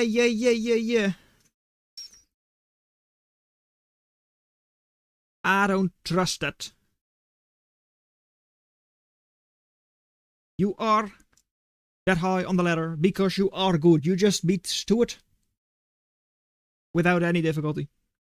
From the results, that is. Maybe those were incredibly hard fights. So is Skel out? Yes. Yes, Skull is out. And did I forget? No, I seem to have remembered to turn off the main menu music. I didn't remember to turn it back on once we're in the main menu, which we have been for a while now. But I at least did not forget to turn it off during the game. Wow. I'll take that as you banning Canis and Copper.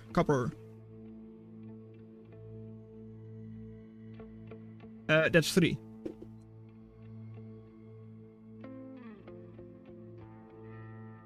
After game 1, it was like winner, bans, 3 losers, 6.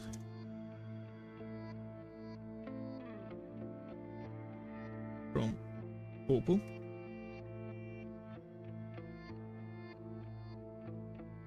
But this works. Right. I'll just press enter on that once we're done with this game. I mean, it is only going to matter for one of the players, and as long as they agree on how the game is played and which map they're going to play on, it's all fine by me. Qrow might not think of it that way, but I do. That's how I played it last time as well. Just let the players decide if they don't understand how the map picking is supposed to work, as long as they can work it out and pick one from the map pool at least. It's all fine by me.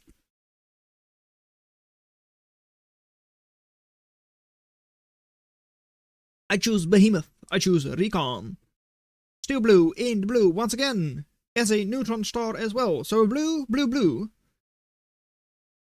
Okay, this is Subterpew, who's from Estonia, so has a blue flag, partly.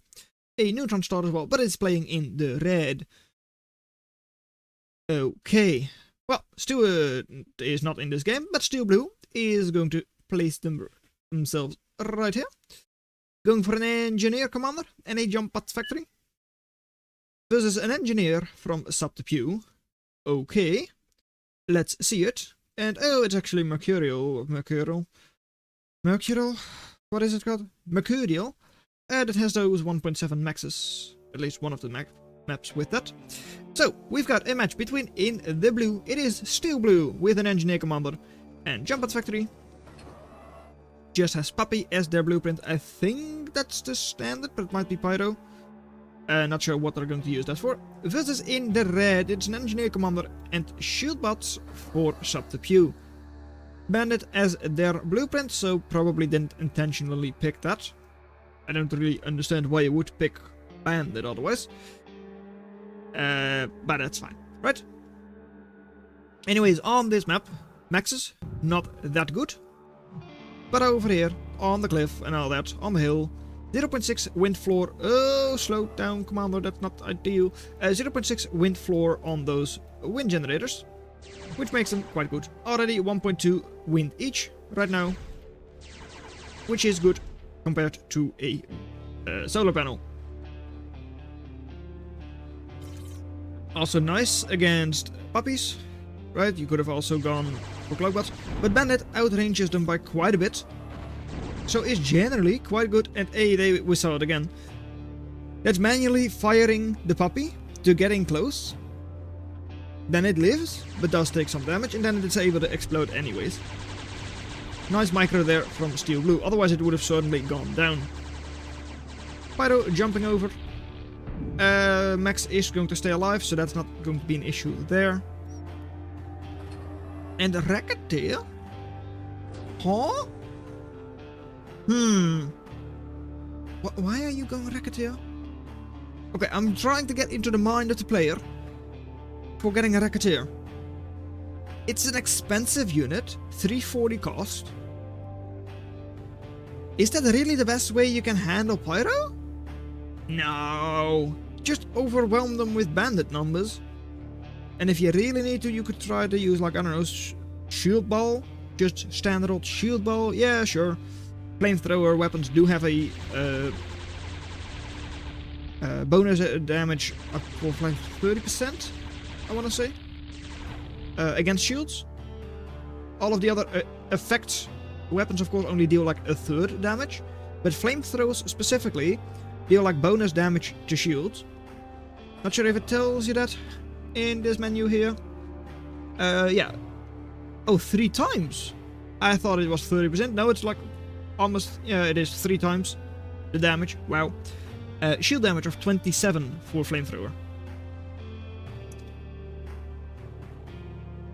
So, Pyro is going to move along. We might even see it in action over here with that convict. Already burning a couple of those generators, those metal generators. And convict. Well, hey, it's being saved by the stun from the racketeer. Are you able to get out of range of the racketeer? Seems like you did. So we'll clean up another metal extractor. And for now, convict stays alive, as does this singular metal extractor. I mean, got a little bit lucky there, I would say. But hey, luck is part of the game. Over here, bandits spread out, double bandit.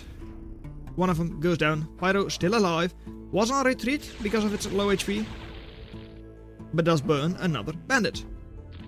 Bandits can't retreat either because of this next bandit. And over here, oh, the recharge on the on the jump was ready. So 3.1, lucky again. It is lucky. I mean, as I said, luck is part of the game. Pyro able to survive. Oof, big oof. But hey, that's just payback for the metal extractor that stayed up. Steel Blue also going for a jack already. A bit early, but again, does well, not again. But it does make sense because you're facing off against Racketeer. You're able to stun like, well, soak 3, or like you can soak 2. Only on the 3rd Racketeer shot, you actually get stunned, or like disarmed, by the Racketeers. So yeah, that is quite nice. It's not as cheap a way of doing that as like a couple of puppies would be, but hey, at least you can soak a lot of damage from the bandits and all that. And it doesn't really go down. Also, because of its jump and all that, it's able to get in range, get a couple of shots off on the bandits, and it doesn't go down. Whereas a puppy, sure, it would have gotten in range, if you're lucky, and then it would have been gone. So yeah, Jack, not the cheapest way of like soaking all of the Racketeer shots, but it's definitely a very good idea against what you're facing. Allowing your bandits, like your pyros, to keep doing damage and clean up the Racketeers, because goodbye Racketeer. Steel Blue doing a very good job over here now. And expansion, well, Subterfuge expanding nicely. Steel Blue as well, but oh no! 28% wind. So you would assume that's pretty good wind, right? But they don't have enough wind generators. 16 energy only. Yeah, that's not a lot. So, sure, your metal income is not awful. It's going all straight into excess. 800 excess. 5 minutes into the game. Like 6 minutes into the game. That is suboptimal. Subterfuge, that is suboptimal. It really is. Jack, still very healthy, like 5000 HP. Pyro in range of the bandits, does get a tag on one of them, but it shouldn't go down. Tagging a couple more, should go down at least. Yep, this one also going to go down. And Jack, well, is being hunted after by those bandits, but of course easily survives. Because it is 6000 HP. Well, when it's full HP. Now it's only like 3400. Subterfuge, ignoring the little peninsula, just going to have the commander in front, defending that position, poking up a little bit. Not exactly great against Jack, poking up, but at least prevents the enemy from like using their pyros to move in there all that easily. But as I said, doesn't do a lot against Jack, and Jack is ready to go smash face. Jack distracting the turrets, is being burned alive by its own pyros though. But goodbye to the commander, and all of a sudden those defenses do not exactly matter. Pyro still 2800 HP. Bandits are also able to retaliate and get a metal extractor destroyed. But that doesn't really cover the deficit. 270% attrition for Steel Blue. Once again, especially with that eco as well, from before, definitely looks like a match that is for Steel Blue to lose. Going to get the eco up north as well. Pretty safe eco unless the enemy switches. Switches into an air unit, most likely then. But over here, a lot of army value. Whereas what kind of army value does Subterfuge have? 1000. 600 of that is in Felon. And they've got like 2 thugs to support. This is 4500. That's a line that if you squint, it's going straight up. Yeah. Reclaiming, 1.4 thousand reclaim on the field. Also, Felon, it drains his own shield when fighting. So against assaults, it's not ideal. And against a high DPS assault like Jack, it is especially not ideal.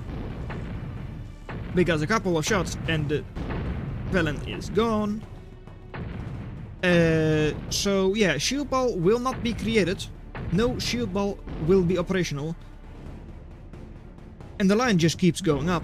Line go up. That's the motto for Steel Blue. Metal says, yeah, 2000. Had they had 2000 more army, they would have at least been kinda close. Right? Then they would have been like about here, which isn't good, but not nearly as bad as it is now.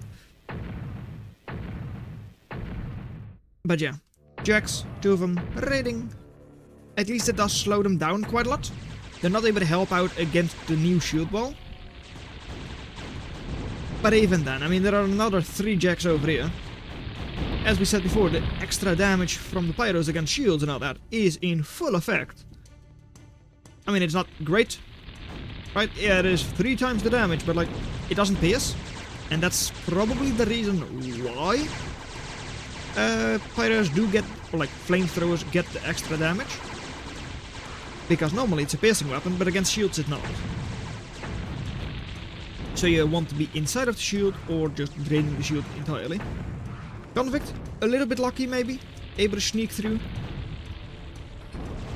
Is also in radar range of Steel Blue, so they should be punishing that very soon. Is not happening yet though.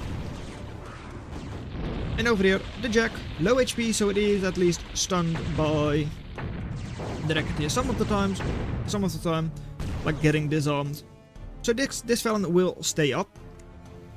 These units are all heavily damaged. Only 10,000 HP left. Heavily damaged, I say. But still, I mean, 27, 29 eco versus 50, 200% attrition, army value that is still like 3 times that of your enemy, total value also almost 3 times as high. Yeah. I mean, it does of course mean the end of the tournament for Subterfuge, but I don't see a way that they could actually just get back into this. Jack up north is raiding, getting a couple of turrets killed, getting 3 maxes killed. The bandits are not able to jump down, so the Jack just runs away, well, waddles away, and I suck with shields. I don't know, it's just... Jumpbots is a weird matchup. No matter what factory you choose against Jumpbots, it's a weird faction to go up against, weird factory. But yeah, going into a shield ball when you're already facing what is effectively its counter, not really the best. So yeah, Steel Blue pretty much just ahead the entire game. And that access, yeah, that definitely did not help Subterfuge either. Let's see, when did they access? Like, that's there. Yeah, they would have at least been able to keep up with Steel Blue had they not been accessing there.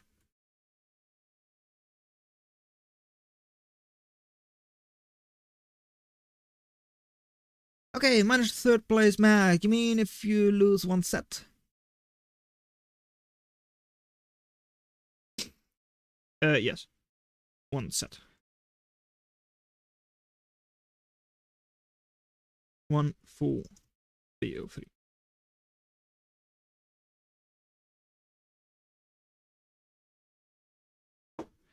Okay, right. So, I'm going to remember to turn on the main menu.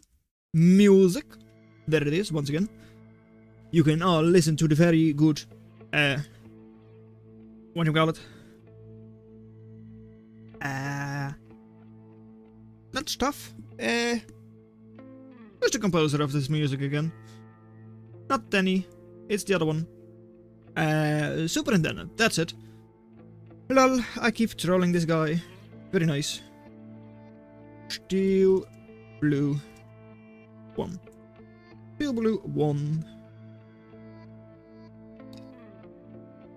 Yeah. Okay, right, well, in that case, it is now on to top 4, right? I believe so.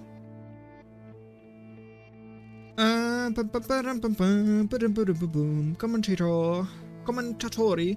Top 4 until end. It is indeed me.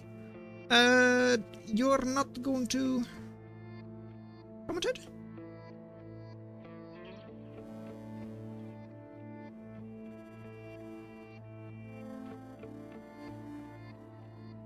Top 4? Are you commentating top 4 or not?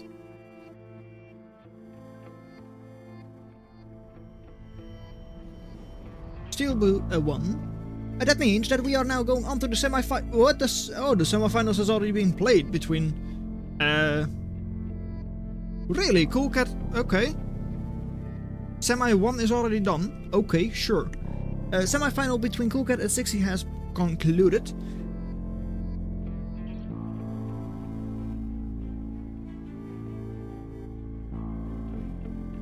Ooh. Okay, sure. Well. Then I guess we will be watching Kingstad versus Steel Blue.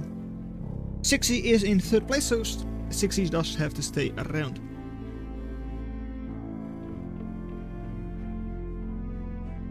Sixty should stay around then.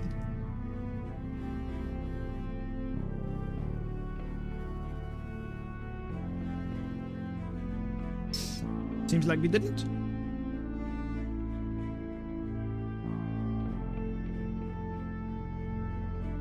Six. You still have third place match later.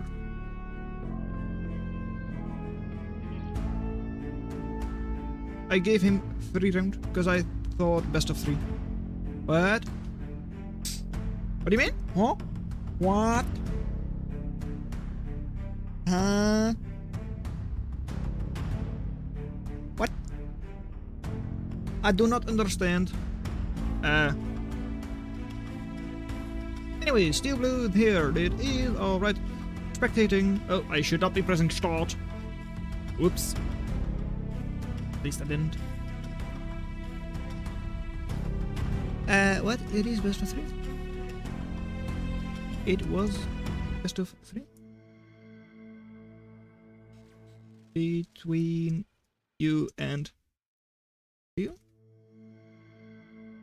Oh, right. Okay. It seems like Qrow is not commentating top 4. Ban Canis River, ban Copper Hill, Huxley. What? Oh, they are here in the commentating booth. The spectators. The T-Rex. Okie dokie. Hey, what's that glitchy thing over there? Oh, that's the fact that they're in 1 to 2, best of 3, right? Need 2 more. What? 1 to 2 is best of 3. Yeah. Best of 3 means you play at most 3 games.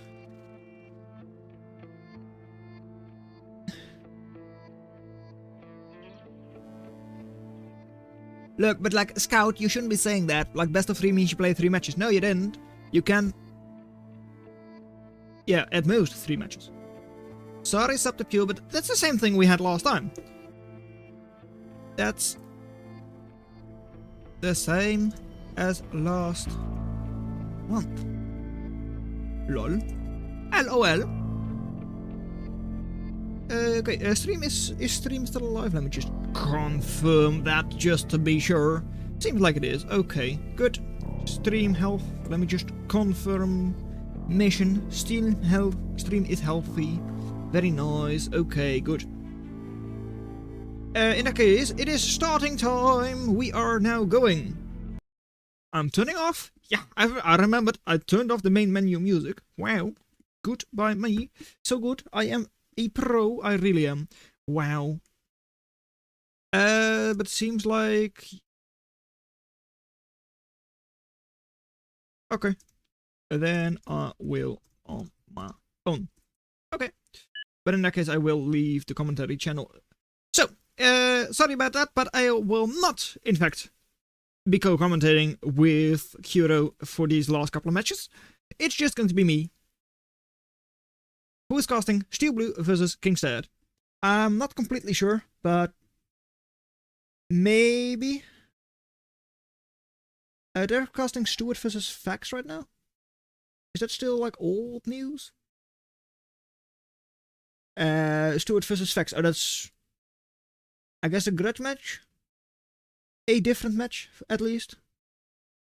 That Steel Fapital is casting.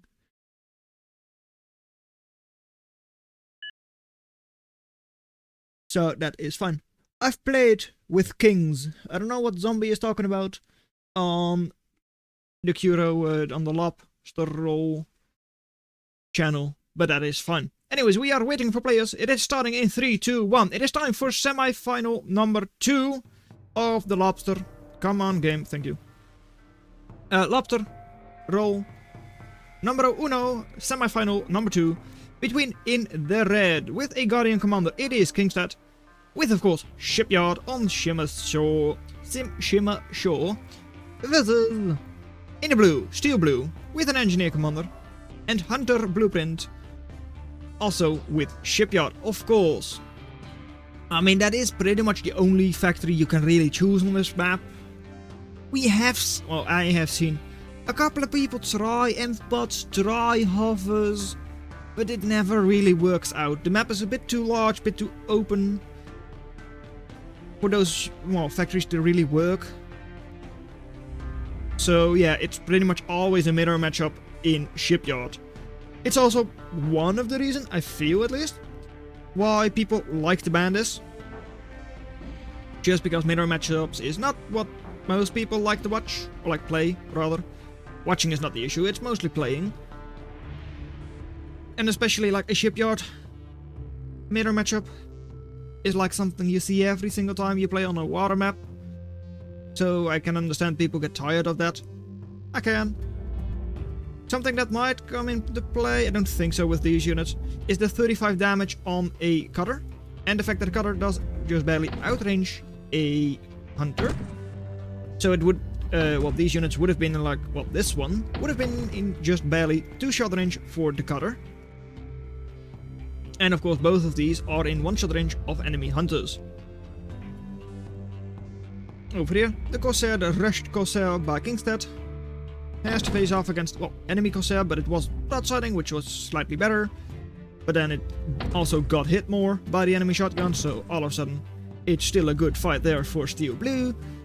Yeah, ship fights are also sometimes a little clunky in that regard. At least I find them to be a little clunky. But army value over here, because of the defender's advantage and the fact that Kingstead is not really producing anymore, definitely ahead for Steel Blue.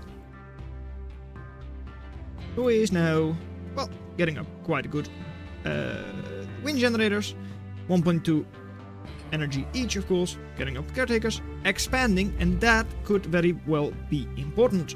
Normally it is important, and in this case it is as well.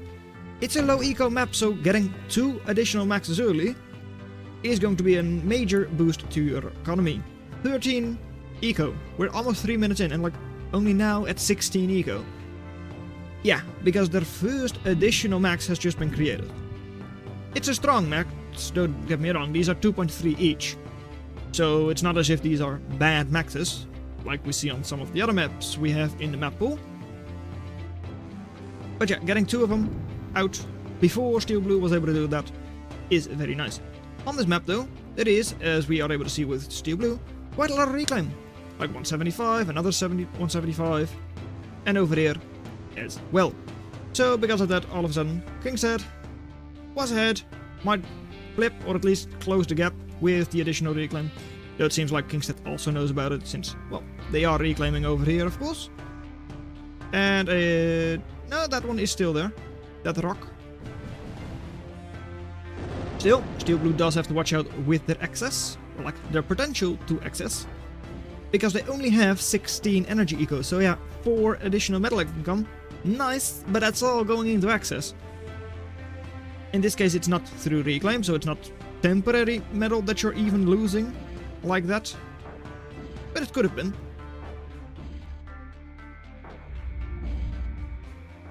Commander is still above water, so he is able to fight back against the hunters.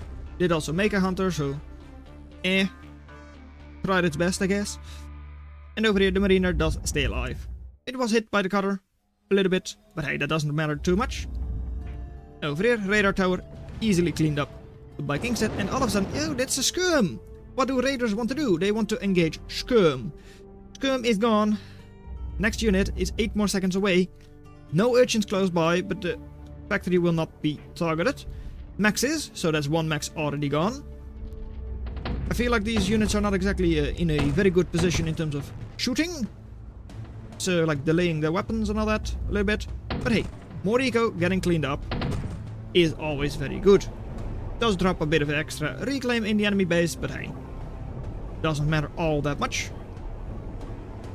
Sea Wolves, something that's also about well, shipyard battles. There is, even though you're on a single factory, you're effectively fighting on 2 planes. You're fighting above water and below the water. Units like Corsair, like Mistral, that you're often going to build, especially in the mid game.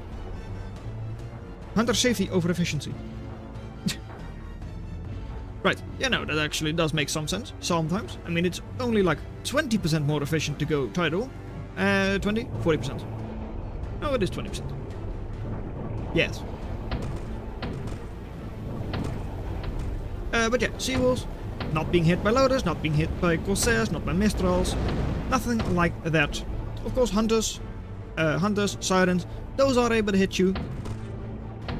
And when Massive S-Ball, Judy isn't playing, guys.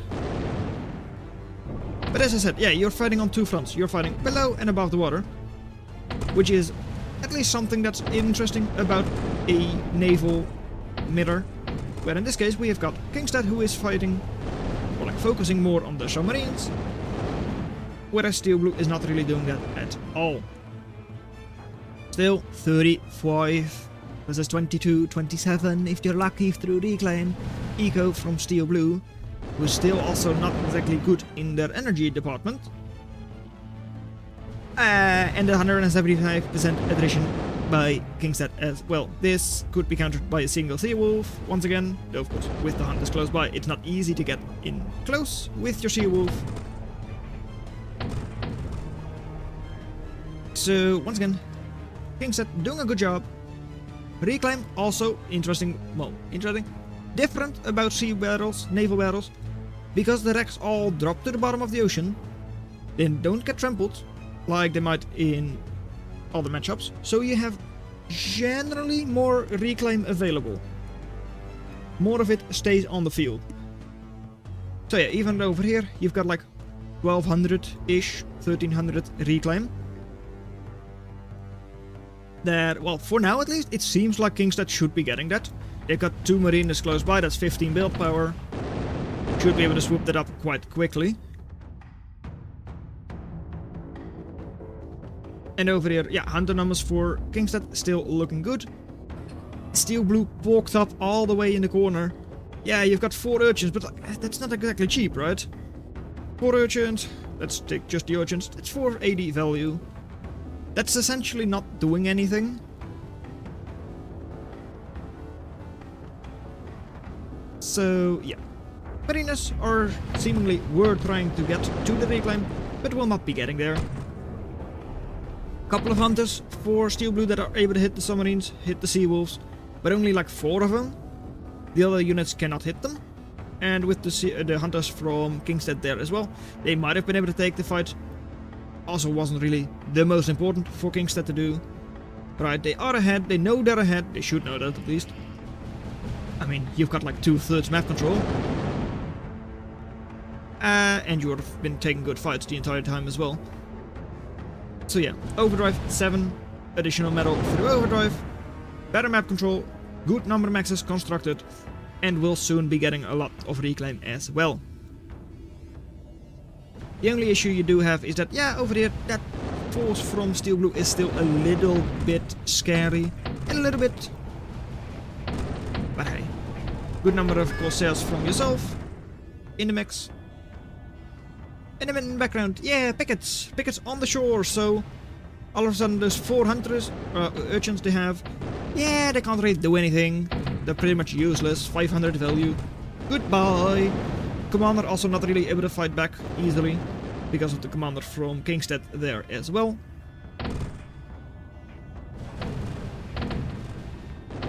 And now, yeah, Kingstead should be able to get out of the reclaim soon. Most of the reclaim at least. And is seemingly pushing into the enemy base, dodging the Mistral shots nicely. Mostly at least. And should be cleaning up Steel Blue in like 30 seconds. I expect Steel Blue to have given up. It might even be before that. Because look who is right inside your... Steel Blue, what is that for devil speak? That's no GG. But yeah, look at that. So much more metal, so much more value, and so much more access. That's why Kingstead won. I'm a little bit surprised though, that both of them had so little access. Especially for Steel Blue, because it seemed like they were accessing quite a bit.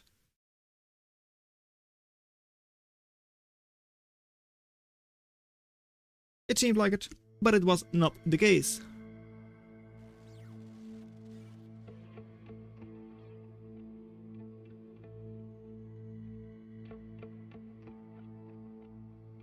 Alright, so that was the first round. It was indeed. You are completely correct about that. Let's see what happens next. It is going to be round 2 that happens next. Wow.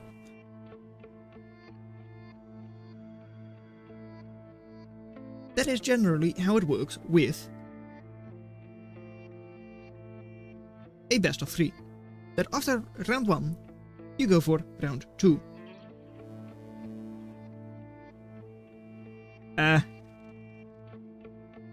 Before you finished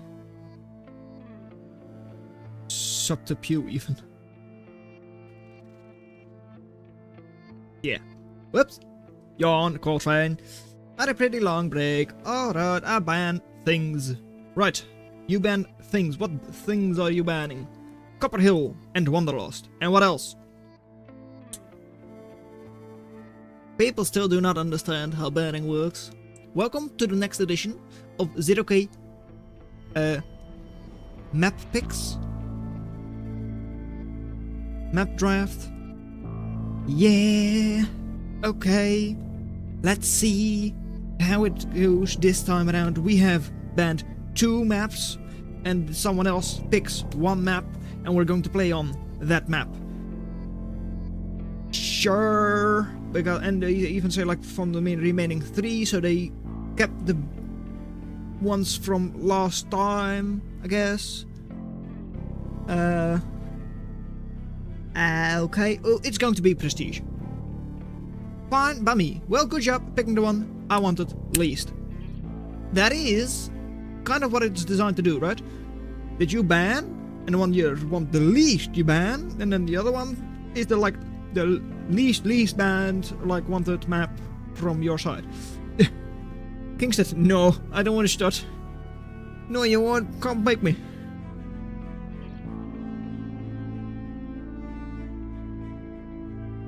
Make you? Because of course admins are able to force the start. So I was like, well, you wanna see us make you? We'll make you play.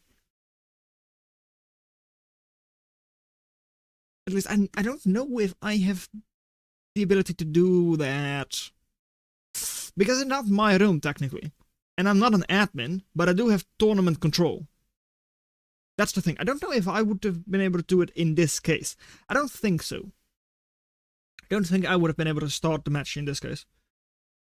No, I don't think I have that privilege. Sad. My privileges don't go that far as to start a match that was created by Qrow. It is another match on... I haven't seen this map in forever. It is another map. It is a second match. Kingstead up 1-0. It's a best of 3 on Prestige. It's going to be game number 2. And sometimes the tall flank routes are worth, they are so slow. It is going to be in the red, steel blue. Steel blue in the red is going to be confusion for me. Starting in 3, 2, 1, 0. It is map game number 2 between in the red, steel blue with hovercraft and a strike commander Dumpy. Going for quill start, so an economic start. Versus in the blue with a recon commander Dawn of War, not Age of Empires. It is Enfbots for Kingstead. Also going for an economic start in Conch, but going to transfer into Ducks after. Whereas here it is of course transferring to Dagger. Ooh, now that is an interesting matchup.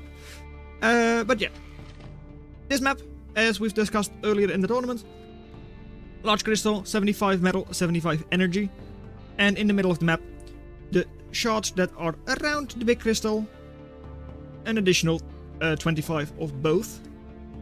So quite a lot of reclaim on the field.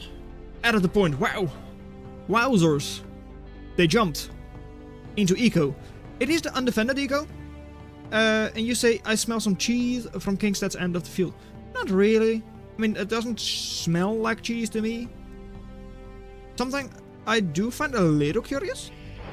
Because it's something we've seen in, like, well, years ago when this map was still in the Matchmaker. People like to go for tidal generators in the back of their base, or in the small lakes here. Just because they are, of course, more efficient than solars. So, was always very nice to have that early game eco just be slightly more efficient. Now we just see a couple of standard solar panels on both sides. And also Kingstead with the commander pathing. Apparently not really going for the reclaim. Now is, but like, was moving that way first and jumped slightly back, and now is going for the reclaim. Last match on this map we saw was also between hovers, but that was hover versus glaive, so hover versus cloak. Right? Yes. Where the hovers, or like the daggers, were able to mass up and do some very good damage. And that was of course also when Low Taper Fade started over here. And managed to get up a couple of early game wind generators up high. Which is also quite efficient, because those are like 0.6, 0.7 each. So also have a very good wind floor. Over here, Ducks not managing to take care of all of those daggers. Conch 1 going down, already slowing Kingstead down so much over there. Very nice. It is 4 shots to take care of a duck with your daggers. 110 burst damage on these. So you do need quite a couple, but yeah, was keeping Kingstead down quite a lot over there. Metal Extractor will be constructed soon. It did also give Kingstead a little bit more reclaim, of course it did, because that's how fighting works in the enemy base. But yeah, 300% attrition. Way different from last game. In the middle, we do also have like those 2.5 metal maxes. Not constructed by either player yet, but Steel Blue is going for it up north. Daggers also very nice against ducks because you can outrun their missiles. So that's already 2 more maxes cleaned up by Steel Blue.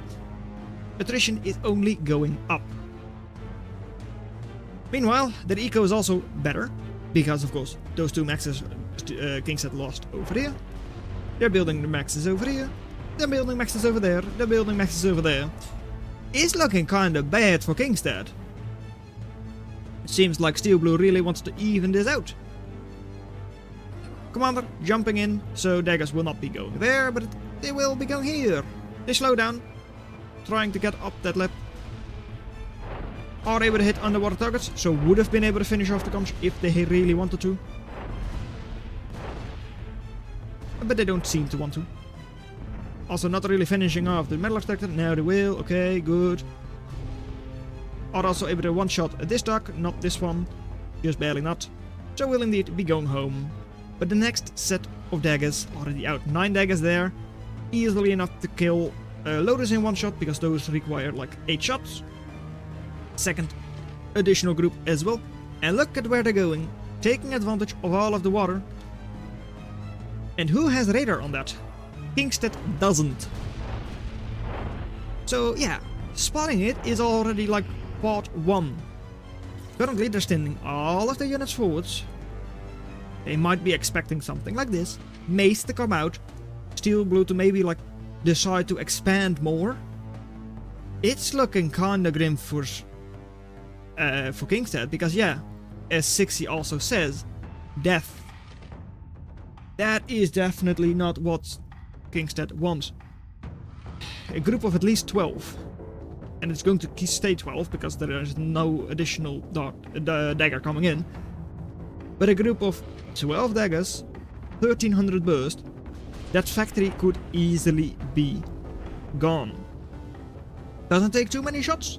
Like 3 shots and it's gone. And especially because you only have like a single loaders and like, oh, perfect timing even. Of course they don't know it is perfect timing, but hey. As we've said in other matches, luck is part of the game. So Kingstead, they are able to see like this far with their radar, and all of a sudden, oh no! Daggers in the back of my base.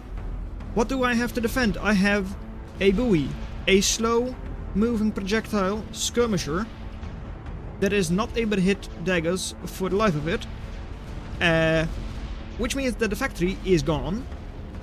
Yeah, you do manage to get up another loaders, but it's gone as well because it's burst down just like that. Next buoy is coming in slowly, but it is a one-shot range with that factory. I say that, yeah, there it goes. Explosion does take a little bit of extra, like give a bit of an advantage there for Kingstead, but hey, GG, because there is no way to come back from that loss. Especially because Steel Blue already ahead in eco, of course. So it would just become a like repeat of Cool Cat vs. Skull, I believe. But then with a way bigger advantage for, in this case, Steel Blue.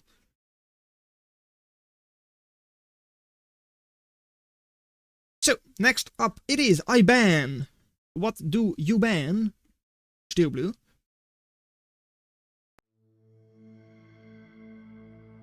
I really liked Kingstead's recon play to the center. I don't think I saw it. And if I did, I wasn't impressed. That's the other option. Right, Steel Blue banning Canis River, Wanderlust and Copper Hill.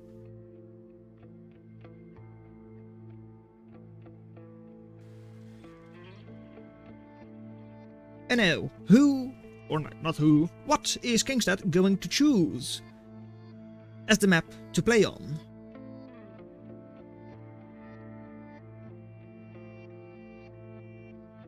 They're thinking long and hard. The battle between the admins, right? Moderators. Not admins, moderators. Kingstead versus Steel Blue. tranquility versus no faction at all.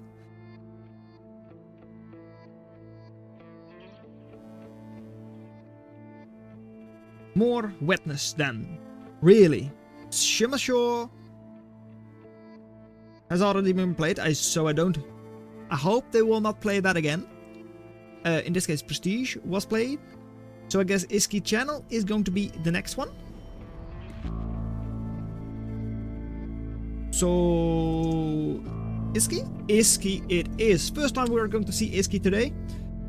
At least on this stream. Not sure if it was played before. Ugh. Red Thread Steel Blue?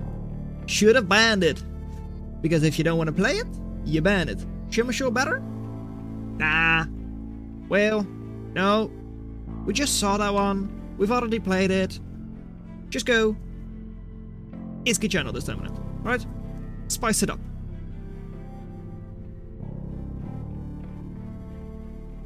So, don't change your mind, Kingstead. Don't fall into the enemy trap. And there it is, 64% chance versus 36, so I think that is advantage Kingstead. Can't really expect that, don't expect that to be advantage Steel Blue. As we've said before though, it's also not perfectly accurate. No, actually no, that doesn't make sense, because it's not dependent on ladder position. Your elo matters for that, and the elo has not changed. As long as you are on ladder, it just shows the correct elo, and even if you're not on ladder, your elo is still counted for. Yeah. So, hey, those percentages we saw before, those would have been correct as well. Behemoth is not going to be chosen. It is going to be Goons or Forloons versus Age of Empires. Is this edition a 1, 2, 3, or 4? I do not know. Seems like it is edition Shipyard. Yeah. It is round 3 between Steel Blue in the red versus Kingstead in the blue. Between a Shipyard with a Guardian Commander, Age of Empires before Kingstead, versus in the red Steel Blue with Guardian Commander as well, for the drone most likely, also with their Shipyard. That's the nice thing about drone is that it is able to hit enemy ships. Well, above water ships. Not hitting submarines, but it is able to hit ships. Whereas other commanders wouldn't really be able to do that, especially not on a deep sea map like this one. Minus 85 Elmo on Shimmer Iski Channel, for like most of this. Whereas, of course, these areas are a lot more shallow. Shimmer Shore is also a lot shallower. So the engineer commander there was indeed an option. Over there it is less of an option. Kingstead going with defensive with an Urchin on the hill. Lotus defense for Steel Blue. Both make sense. This is a very nice position. Though if you just run your units along this, it's likely going to hit, miss, not hit. That's the entire reason why you go there. That it is likely to miss. And here, yeah, as I said, the drone is able to hit you. Doesn't do that much damage, right? But at least it distracts the cutter a little bit and all that. And it does also not matter too much, but it gives you a little bit of extra vision by just flying after the enemy. Who is going for the big old 600 reclaim per island? 600 there, an additional 600 over there. Neither player is gunning for it. They're not rushing towards the 600 reclaim. Over on the northern side, Steel Blue going to use the Mariner first for just a little bit of additional eco in the home base. Whereas Kingstead decides to take the Mariner forwards, get the maxes up early, and just get the medal lead. Also goes quite defensively. Quite a lot of defense over here. Double Urchin already. Urchin with the other one as well, but that makes sense, especially just one Urchin makes sense. On the hill, very nice as well. And oh, bad timing, bad timing! Okay. Bad timing averted. No issues there. Kingstead does not run in and kill the Mariner. would have been possible. 660 burst, so that's like just over 2 shots. So it would have to be 3 shots, that is. That's how it works. Just over 2 means 3. 3 shots from those hunters would have killed the mariner, possibly even before the loaders goes up. In which case you would have been able to stay out of range of this loaders and done some pretty good damage to, well, metal extractors, possibly even to the factory itself. And over here, hey, Kingstead found it. They found the reclaim. Found the reclaim over there as well. Accessing like crazy. But hey, even access is metal the enemy isn't getting. Right? Let's look at it like that. I mean, it's not good to be accessing, don't get me wrong. It really isn't. Seem to have even hold off. Yep, indeed. Just going to hold off on the reclaim there.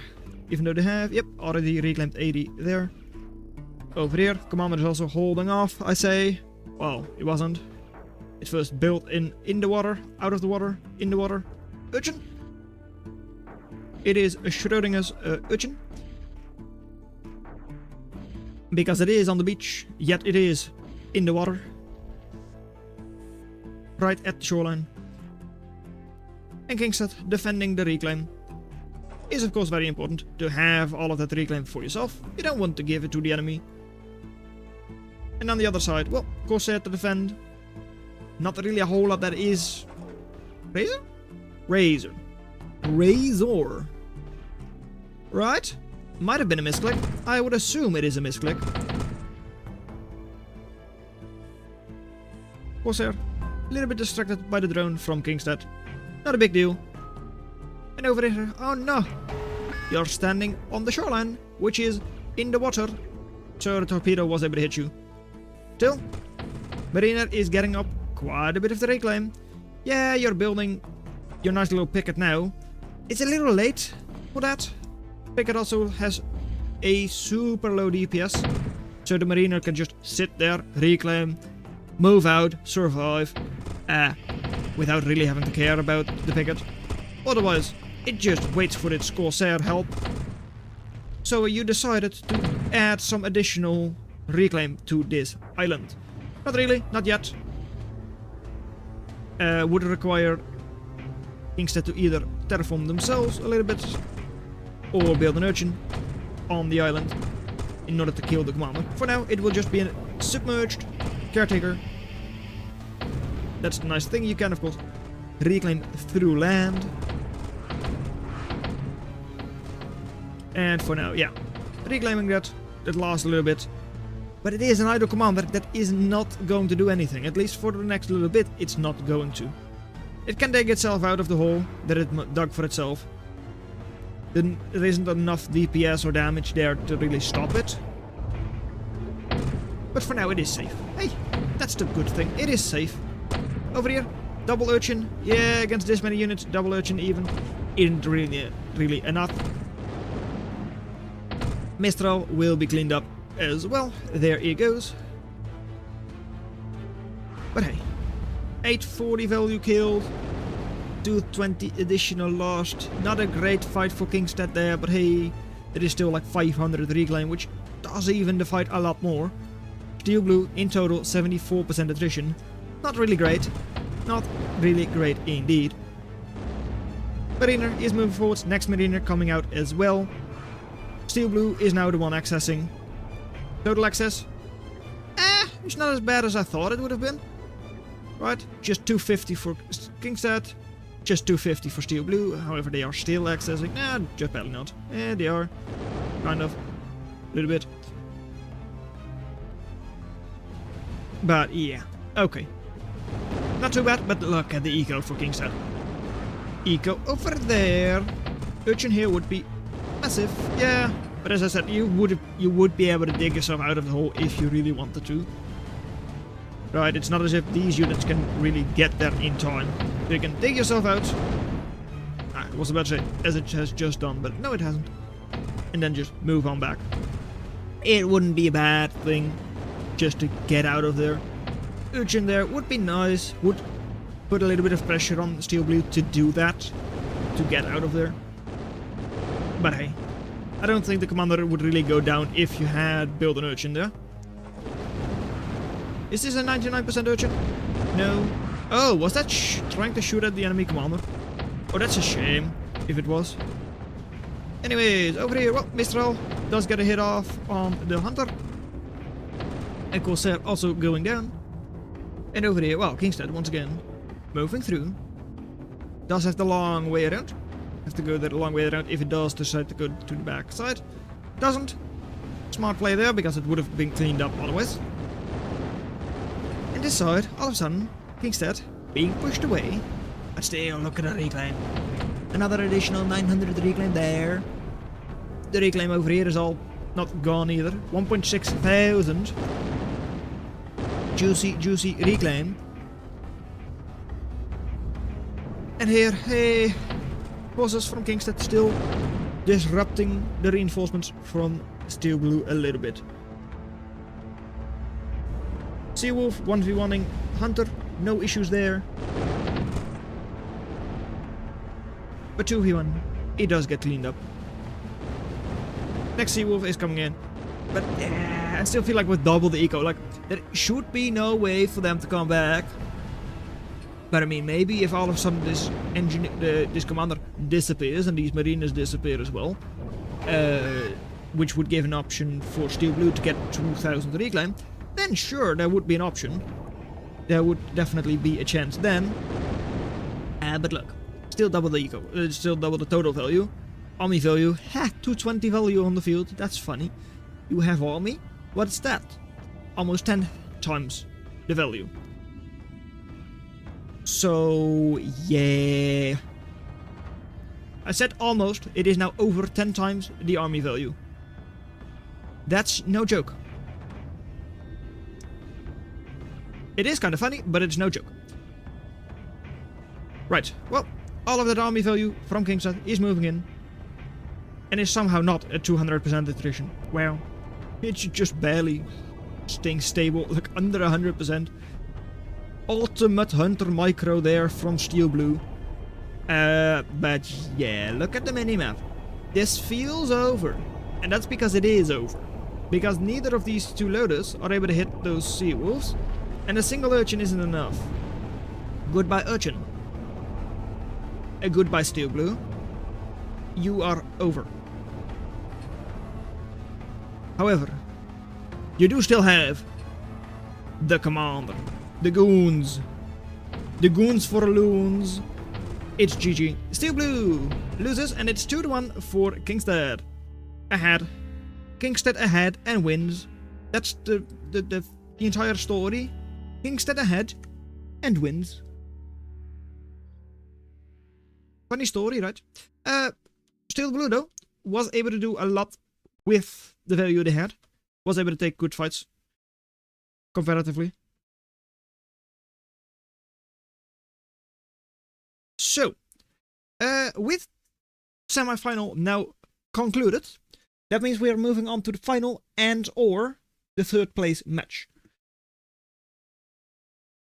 Is third place and final at the same time? That is what I wonder, because otherwise we have 2 matches to go, otherwise we only have one, well not one match, but like one set of matches to go. 60 time! 60 is called by their mom, by their parents, by Qrow, that it's time to play! Play fair now! It is time to play your match, your 0k match. If there is a break, give it to number 1. Of course, finals would be last then. Yeah.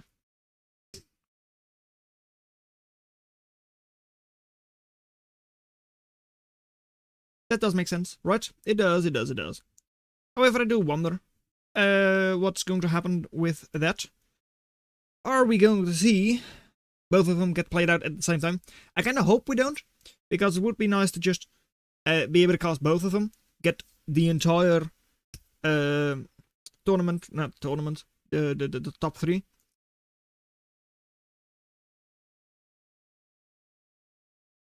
Would be able to see the entire top 3, but I do see the LR number 1 finals, Cool Cat Kingstead.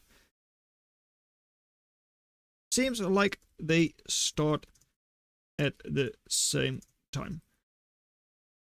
That means I am going to the Cool Cat Kingstead battle between Arby's and the No Names. But sorry, Steel Blue, sorry. Steel, no one will watch you then. Sorry, Steel, no one will watch you then. I mean, that's fair, right? No one wants to watch the third place match if the finals is going on. That's the reason I'm like, well, would be fun, like good, probably, to have the finals and the third place match separate. Have a bit of a build-up for the finals. But oh well. Flip! They got heads, because tails always fails. For Cool Cat, that is.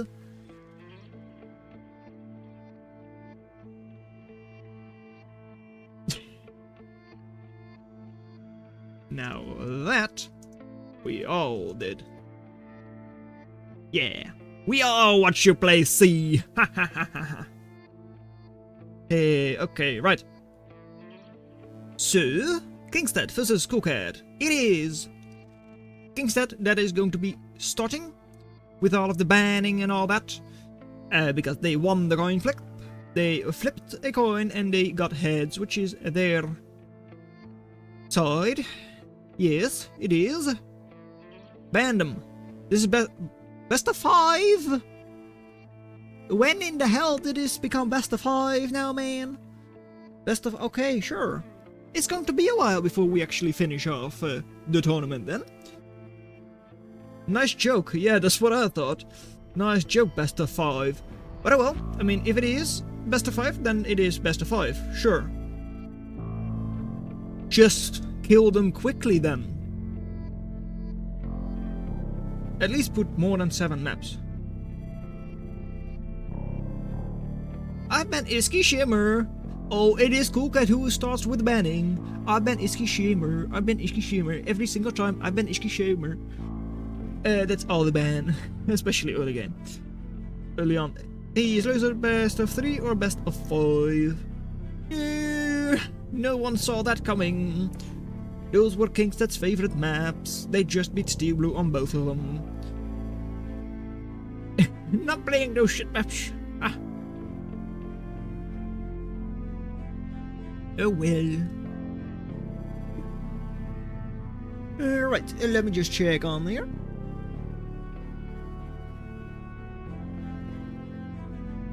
Alright. Oh, what? Still Vital, only like 3 people watching. Oh, that's too bad. That's not a lot of people. Well. Oh, it doesn't really matter all that much because that's probably just because of, well, my PC that's being weird here. Because it also says for mine, it also says, oh, 1 waiting, scheduled for April 5th. Yeah, sure thing then. It is happening already. It's been happening for 4 hours. Ooh, to be fair, I kinda like water now. Now! Only now you like the water? What changed? The fact that Kingstead won? Hey, come on back. There you go. 9 watching now. 8 watching now. Wow. Okay. YouTube is being the weird. It is indeed. Right, well, there we go. It is Kingstead versus Cool Cat. Best of 5. In this case, starting out on Canis River. Steel Blue 60 is apparently happening at the same time. So, okay. I guess we will know the results of this entire tournament after this best of 5 is done. I guess so. Both of them are in the map. They just have to choose their starting locations. Haha, no, it's really simple to think about, because it's only one type of factory, so no thinking about fact versus fact differences. Yeah, no, that's true. It is a mirror matchup pretty much every single time. Which does make things easier. It does. You do still have to think about, like, sea versus submerged, so like submarines versus ships. Is a bit of a choice, because Corsair and, like, Mistral, you're standard old riot skirm ball. They're not able to hit seawolves, so that's at least something special about it. But other than that, it is indeed always just a mirror matchup, and because of that, somewhat easier. I have such a nervous bladder. Brap. Yeah. That's fine. Hey, what? Kingstead is all of a sudden part of the Federation? I mean, I saw their icon flying above their commander before. I guess that is not their clan, that's just their faction. Their actual faction. Their Planet Wars faction. And it does show up over here, but not in the, like, in-game things. Okay, sure. Fine by me. Anyways, waiting for players. Starting in 3, 2, 1. Good luck. Have fun for this best of 5 between Coolcat in the blue, starting out with an engineer commander and a hover platform who has mace as their blueprint, versus Kingstead in the red, playing Age of Empires, completely the wrong game, but hey, it works for them. Amphipods, starting out with a simple little duck, and then going conch afterwards. Whereas on this side it was of course Quill to start, eco heavy, versus eco still pretty heavy. I mean, it's one duck difference, that's 80 metal, who cares, right? But yeah. Something that is a bit different though. Kingstead, low on the energies, just doing a single solar panel with their commander, then letting the rest of that be done by the conch. Whereas over here, commander is doing a little bit more energy, defensive line of solars, and the Quill is starting out with the metal extractors immediately. Duck hitting the front lines, discovering the enemy factory, and also knows to run around and desert the factory, go straight to the enemy Quill, and the Duck needs to get 4 shots on. Well, the daggers need to get 4 shots on a duck to kill it. So with the 2 of them there, 3 especially, it is not that difficult to kill a duck. Takes a couple of seconds. Other way around, it is 3 shots from a duck as well. And also, yep, there he is, outrunning the missiles. That's the nice thing about daggers, they are fast. So outrunning the missile, and they also, well, ball up pretty good. Then you do have to watch out for the AoE on ducks. It's not massive AoE, not like Archer. But even the AoE on a duck is not insignificant. Anyways, we have now Kingstead struggling for energy, just barely, but not really. But even ego all around. This though, outrunning my bullets seems evil. Coolcat is evil, did you not know that? Did you miss that? But yeah, over here, well, not engaging with all of the daggers at the same time, so losing at least one of them already. Running over all of the reclaim, so that's the reason why, well, ship battles don't have this issue. Where they just stay as wrecks and not as rubble. And how else I win? About outrunning their gun.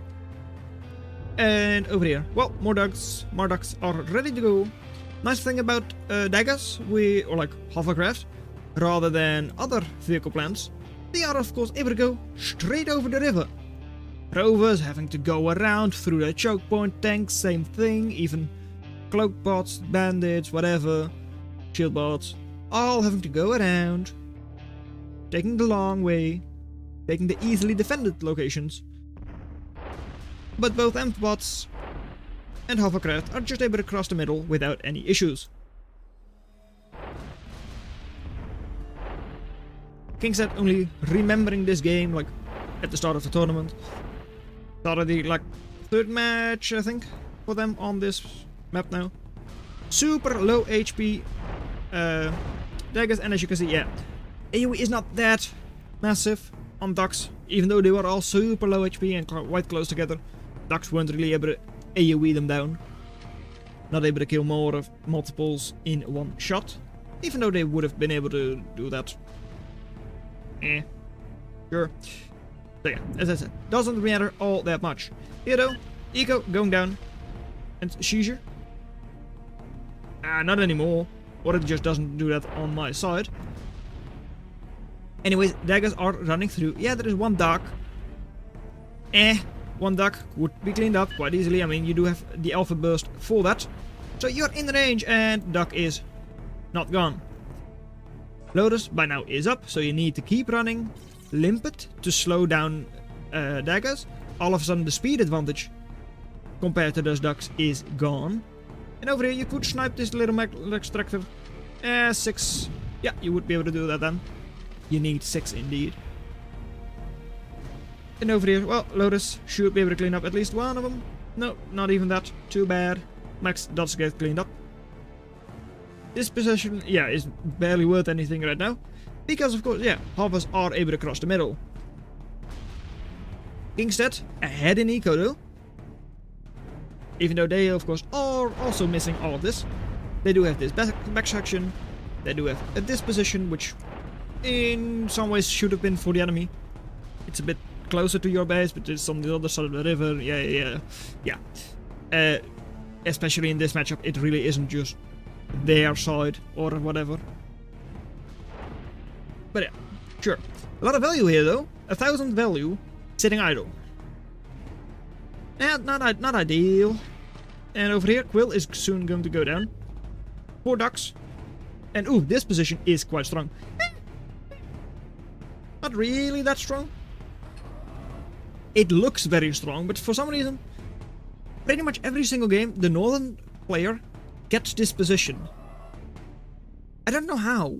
Even the time I played this map, I also got this position.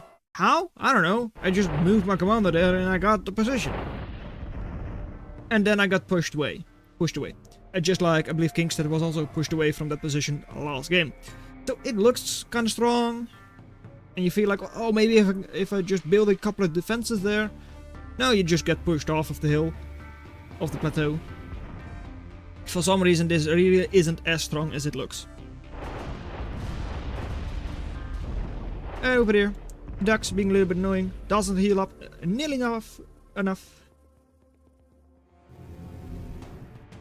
And over here. Triple mace. That's like over 900. Almost 1,000 DPS. And did not think daggers could cross. How did you think daggers could not cross? Huh? It's just a nice little slope down to the waterline. Yeah, why did you think that? Commander though. 50 HP. You lucky bastard. The upgrade to level 2 saved them. 1 dagger shot left. A 10th of a second of a mace. A couple of frames. The mace would be hitting it. And it would have been gone as well. Dagger, run around and kill it. Yeah, it's too late now. Too bad. Anyways, on this side, hey, well, as I said, Team North always seems to get this position. Yeah, well, look. For some reason, Team South, well, can also just move the commander here. And so greedy. So greedy. You naughty boy. You are so greedy. Well. Couple of mace. 4 mace right here. Bowie. Somewhat decent against dagger. Which is kind of weird because, of course, it's a skirm. So it should be countered by dagger. But because dagger has like 0 DPS. And Bowie is a tanky skirm. All of a sudden, it's not as bad as you might think. But then again, that projectile is so incredibly slow. And LOL, yeah, the radar wobble is probably not looking all that good here. Or it's just in your vision and I don't know what you're doing. That's the other option. And hey, just like last time they were on this map, Kingstead already going for a Raven switch. Not going for Phoenix, which would be very nice against daggers. Being low HP and all that. But no, going into Raven. Over here, couple of daggers, engaging the mace, just barely getting it, but also going down themselves. So at least, those 6 maxes can now be constructed by those quills. Eco, 80, 70 metal per second for Kingstead. 45 only for Coolcat. Coolcat's attrition, 90%. Commander, not going to be sniped by ravens yet. Yet being a very key word there. A lot of DPS in those maze though. So Hacksaw instantly killing a Raven. 3 mace, killing it in under a second as well. And once again, King's going for a couple of cranes. They did that last game as well. I found it a bit weird then. Still find it a bit weird now. But I guess it is also for like creating an overdrive grid, which is kind of, well, it's a lot faster with cranes. But for now, yeah, just going to be building a couple of loaders, but it's probably too late. Not really, because the mace was bombed. At least the mace over there. And over here now, Phoenix, the triangle, moving in. Mace might just barely not go down to the afterburn, but this Phoenix does definitely take it down. Not in one-shot range of the Raven, and afterburn will once again not claim the life of that mace. Commander for King's once again moving forwards. No defenses there around it. Ravens being very greedy. I don't know why they even tried that. Why do 2 Ravens try to move in there if you know the hacksaw is there?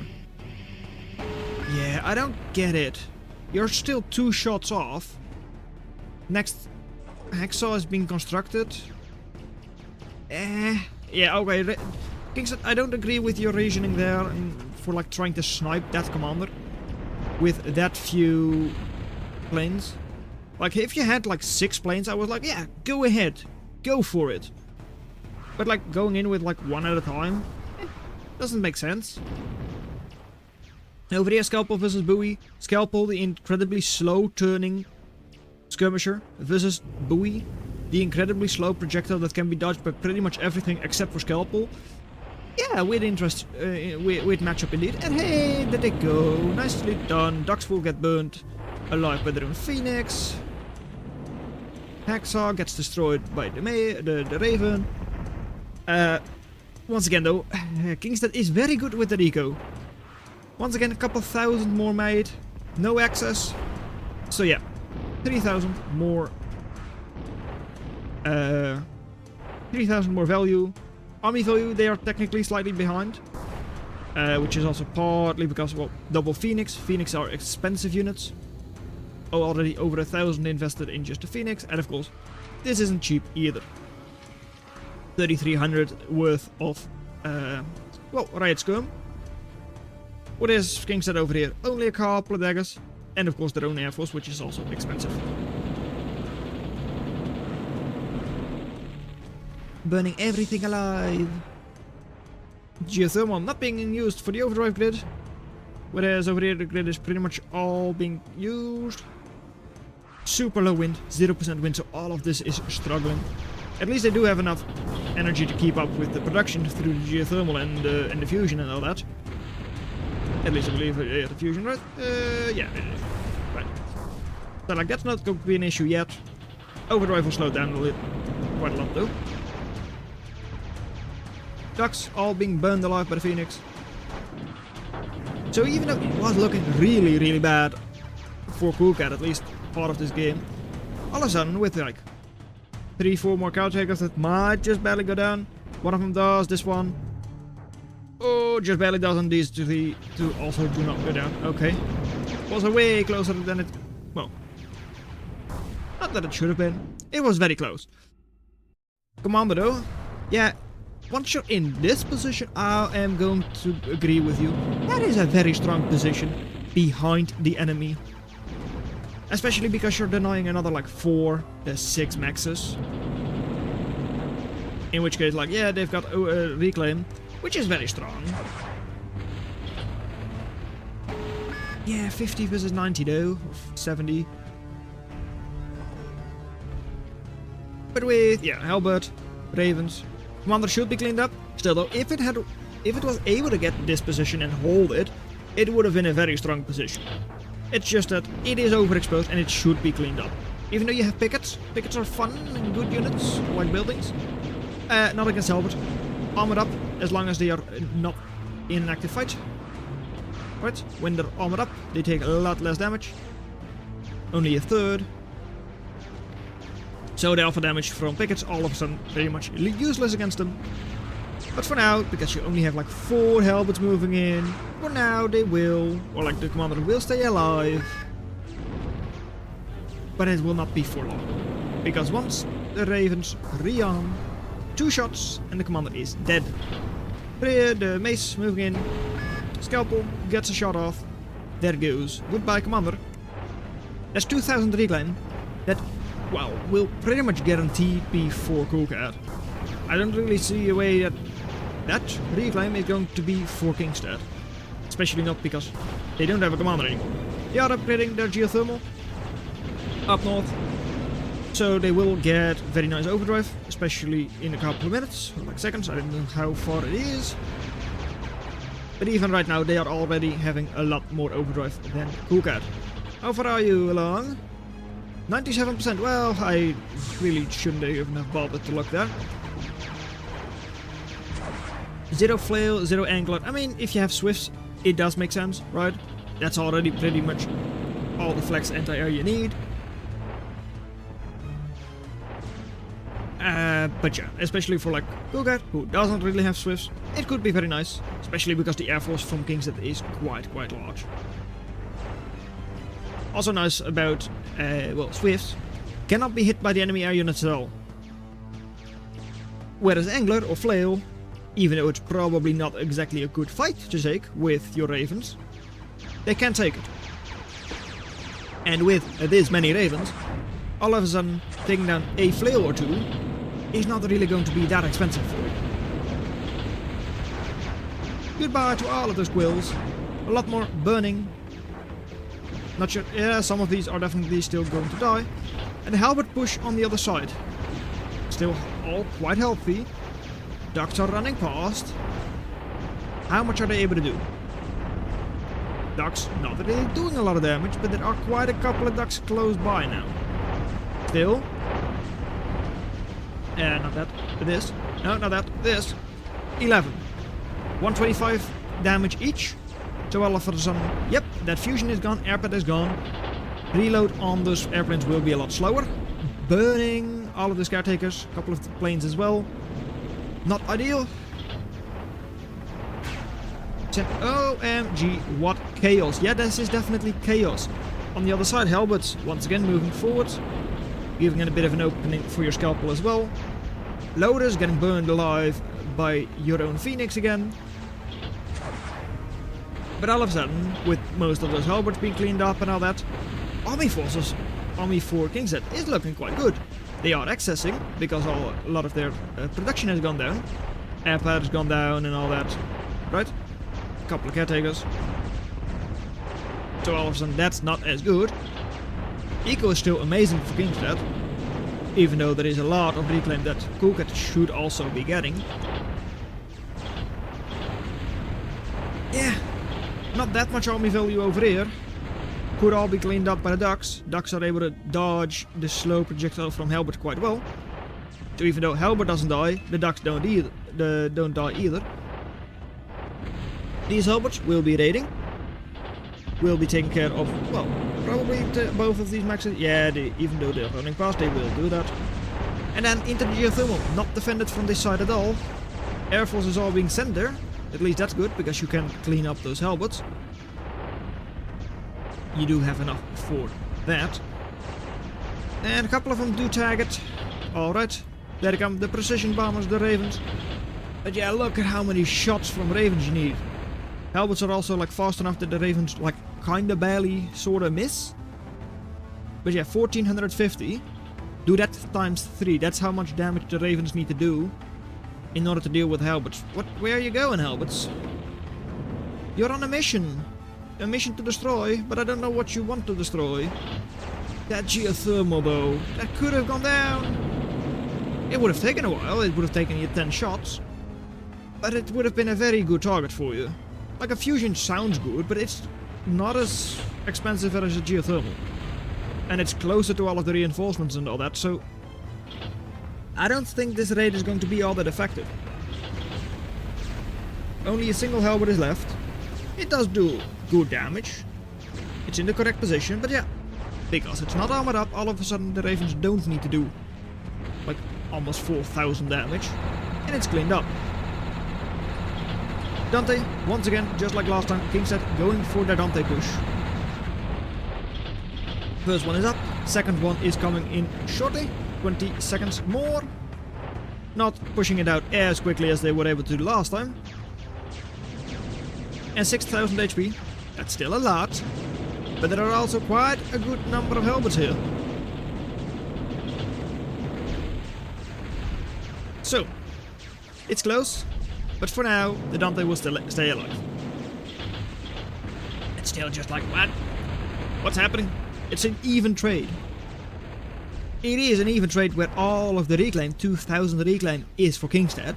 So it's not really an even trade. Also, what did I say about something and something staying up? Something not staying up indeed. Right. How did two of those tiny little helmets manage to stay alive and sneak their way through and all that? Come on now. Dante now on its own, 11,000 HP, that's a lot.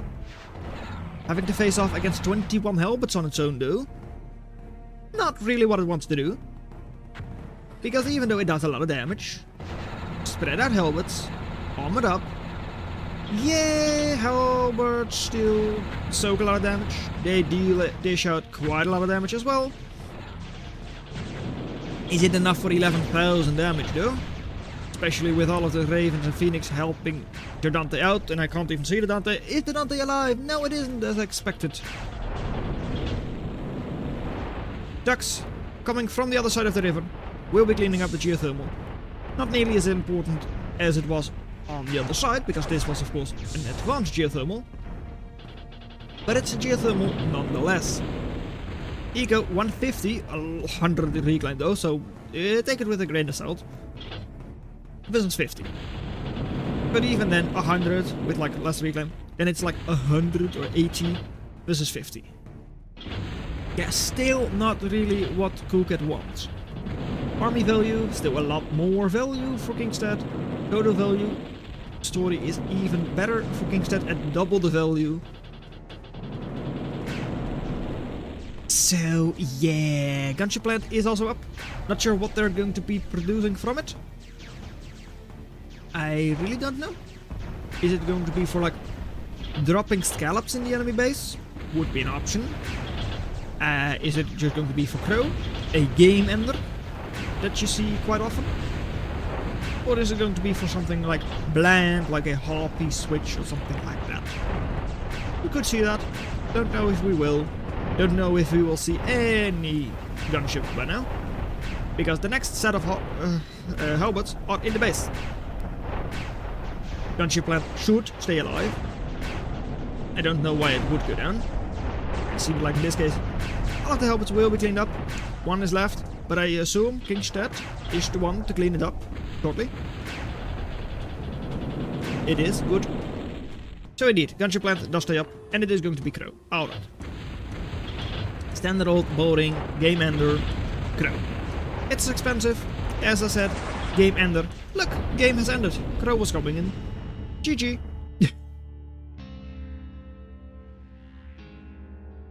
Kingstead ahead by quite a lot, but also 6,000 access. Kingstead, what are you doing? But yeah, total value and all that, it was looking very good for Kingstead most of this game. There were a couple of dicey little parts there halfway through.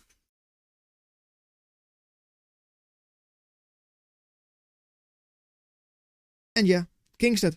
Seems I keep underestimating them helmets. It kinda looks like you do indeed.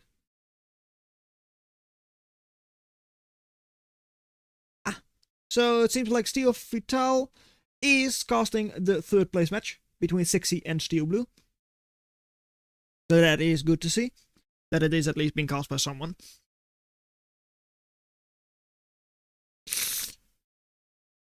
And Super Greedy, 56 HP.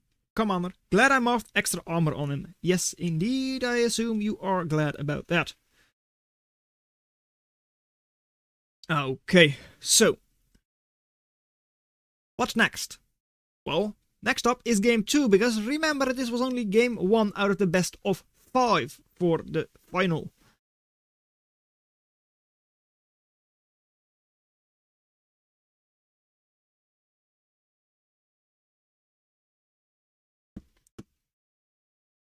Let's see. I pick you ban 3. Okay. Let's see. What are we going to ban this time? Is it going to be Iski Channel? Shimmer Shore? No, probably not, because those are not really Coolcat's favorite maps. Whereas Kingcat does not care about those maps. They might not love those maps, but they know that Coolcat isn't going to pick them anyways. So, effectively, Kingstead now has 5 bans. Might not be the best thing to say, but yeah, realistically they do. I don't really see a world in which Coolcat is going to, well, pick either of those 2 maps. But hey, they might just surprise me. They might just say, I don't like those maps, but I do play well on them.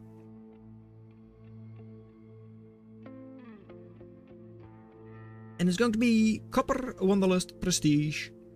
Mercurial is going to be a map we play. Well, we watch, they play. But that's fine. Same thing. Same difference. Yeah. Alrighty. 1v1 map. Couple of hills. 1.7 metal maxes. So not great maxes in that regard.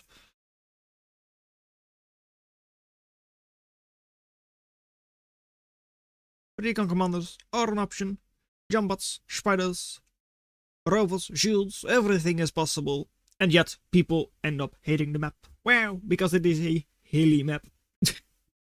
Oh well. So, Kingstead, up 1-0. Coolcat seemingly not going to win another tournament. Not going to win their 3rd tournament in like half a year. Is that half a year? Yeah, it was end of August? That is then just barely half a year. Yeah, that they would be winning 3 tournaments. Kingstead seemingly going for Dawn of War. Another RTS that we're not playing, but seemingly going to be jumping down with a recon commander. Whereas, I don't know what Coolcat is going to do. They haven't chosen a commander yet.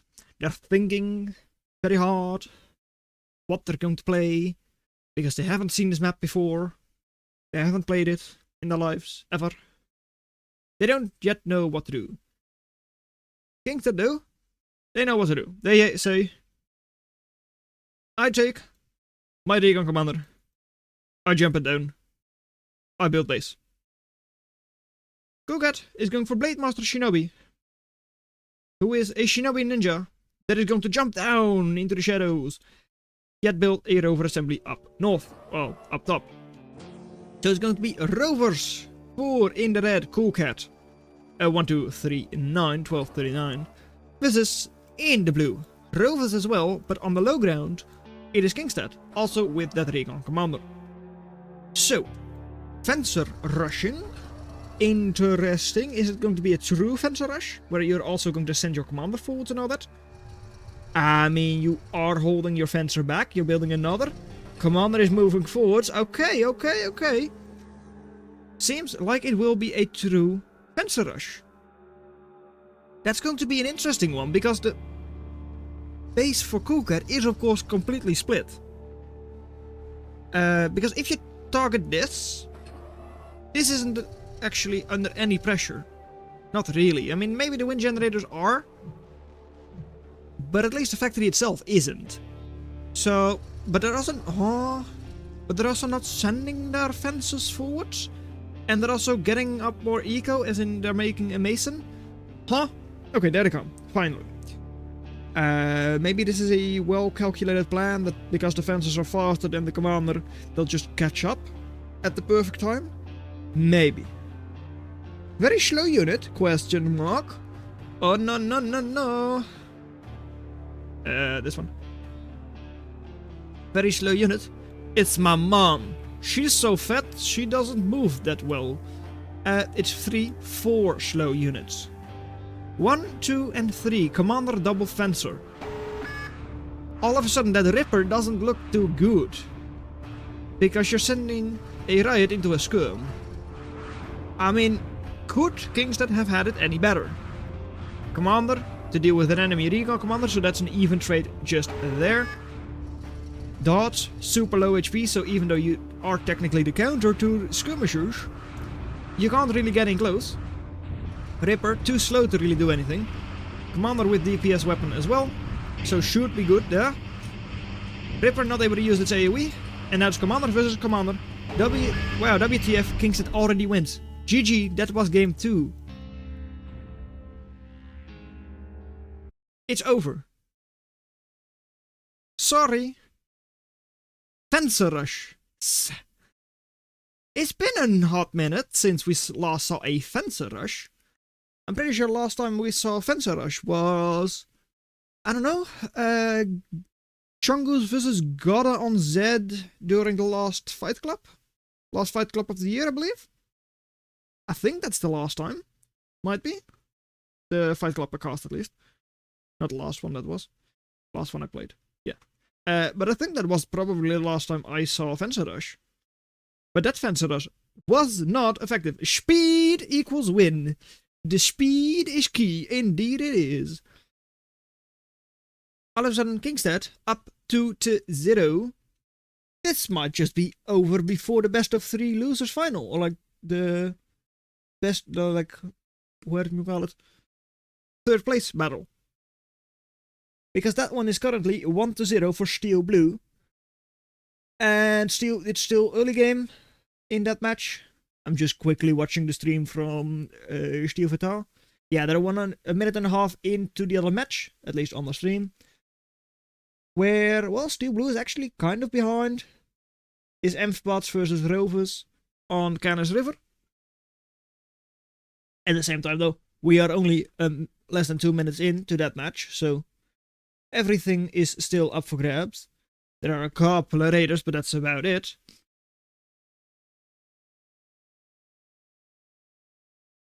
But yeah, at least for now, Steel Blue is up in eco there. So unless the raids from 60 are going to be doing a lot of damage, it is actually not looking too bad for Steel Blue. Stefan doesn't seem to have the attrition widget up, so we can't see that, but it seems like nothing really has gone down. So yeah, up in eco by like a couple of metal. Not too much, but a little bit. First male fight coming in, 20-30 into the match. Couple of ducks fighting couple of scotches and all that. And hey, it is IBAN Copper, Prestige and Wonder in our fight. In our best of 5 winners final. Oh, final. Not winners final because, well, there is no... Oh, that's easy. IBAN Copper, Prestige and Wonder. Let's start on Mercurial again. And Kingstead, no rushing this time. Also, not sure if you got that. Nightwatch says this match is perfectly even. 50% win chance for both teams. So, I mean, it should be a very good matchup. Yet, Kingstead is already up 2-0. If they win this match, it is over. And if it's another rush, it is actually over before the 3rd place match. But now the roles are reversed. Coolcat is in the north. Kingstead in the south. It is still Blade Master Shinobi for Coolcat. Are they still going to go Rovers on the high ground? That is the question. Are they going to have the same game plan as they had last time? But then with the additional anti-fencer rush parts in place. As in, not building a Ripper, because, you know, it might not be the thing that cost them the game, but accidentally, like, rushing a riot when the enemy is rushing skirmishers is not really what you want to see. Yeah, it really isn't. Oh well. Well, Kingstead, I don't know what's taking you so long, but you have Dawn of War again. Your recon commander once again. Is it just going to be a mirror match, and then Coolcat is going to... Tempting to go... No, Kingstead. Bad Kingstead. No. It is speed equals win again, then. If they manage to pull it off. Because gunships, which is the only realistic air, is fast. Would be funny. I don't think they will. I think this is just a little bit of mind games. I don't know, what do we think they're going for? That's jump bots. Is that? Yeah. I'm going jump bots. I don't know why, I just feel like jump bots is an option. But still, Kingstead, 26 more seconds. Waiting for players, it's go time. It is waiting for players. Bah, I shouldn't. You shouldn't indeed, but you should. 3, 2, 1, 0, let's go. Blade Master Shinobi, this time around, low ground rover assembly for Coolcat with the recon commander. No fencer rushing for them. He's scouting immediately. Oh, they don't want to be caught by a fencer rush once again. Anyways, it is versus. Oh wow, I was correct. Low ground jump bot factory for Kingstead with the Dawn of War recon commander. Nice thing, of course, with your jump bots being here, your constable can just instantly go up here, not having to go away around all the way. So is quite nice for your early game eco. It is. And the other option is, of course, your commander to go back up, because by the time it has built all of this, its jump is way off cooldown. I mean, cooldown is like 10 seconds, or is it? It was changed recently. Reload is 22 seconds because it is a level 1 and it gets upgraded, and then it's faster to reload. All that. That's a new update. I don't remember. But yeah, 22 seconds still. By the time you build these two metal extractors, 170 value, that's pretty much just the same as 22 seconds. You know, once again, going for the Ripper. Nice one. Still though, Commander was jumping into the Pyro, which means that the Pyro does survive. Pyro's cooldown is a lot faster, so it can actually just move, jump, and kill Max. Maybe. On the other side, Kingstead's Commander securing the high ground, easily winning. I mean, it's already GG. They have the high ground here, they have the high ground there. It's over.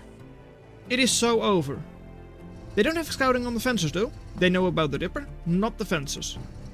It's a bit of a weird fencer rush. It's a delayed Ripper fencer right skirm rush without a commander. Not sure what the Pyro was able to see. It was right on the edge, so it probably saw something. And otherwise, over here, you constables will have seen the fencer by now. Still, does make your response a little late, maybe? Still, yeah, well, with the moderator here, stay out of range though, moderator. Slow down the Ripper. That's of course very nice. Because of that, Afterburn will take it down. Constable slowing down the Scorcher. Scorcher, almost 300 DPS when it is right inside of the enemy. Constable does save itself. But your commander, I mean, it's jumping down. It's the correct thing to do. You need to try and save this at least. On this side, well, at least you managed to get all of those solar panels closed down. You get a snipe on the max, fencer, and you deny any production from the factory for now. Still, factory over here is also gone. What is Kingstead going to do? Dawn of War? Doesn't really know. It was chasing after the fences, which was really the only thing it could do. Because it needs to deal with these. It can't build a factory before these are gone. At the same time, low HP. At least they are running away from you. Level 1 is upgrading to level 2 now. Not sure what kind of upgrades you are going to get. Probably some kind of health regen or maybe armor. One of those. On the other side, Coolcat has stabilized. Commander is still in the home base. Eco is still almost double for Kingstead because they do have those 3 maxes over here. Constable is jumping down, going to help their commander. Solar panel closed up, of course. Once again, fence is having to run, so they can't shoot. It delays your commander a little bit vital time on the commander. It doesn't matter all that much. Single Lotus doesn't take care of the fencer because the fencer outranges it. But at least it is able to slow down the fencer from getting to your eco.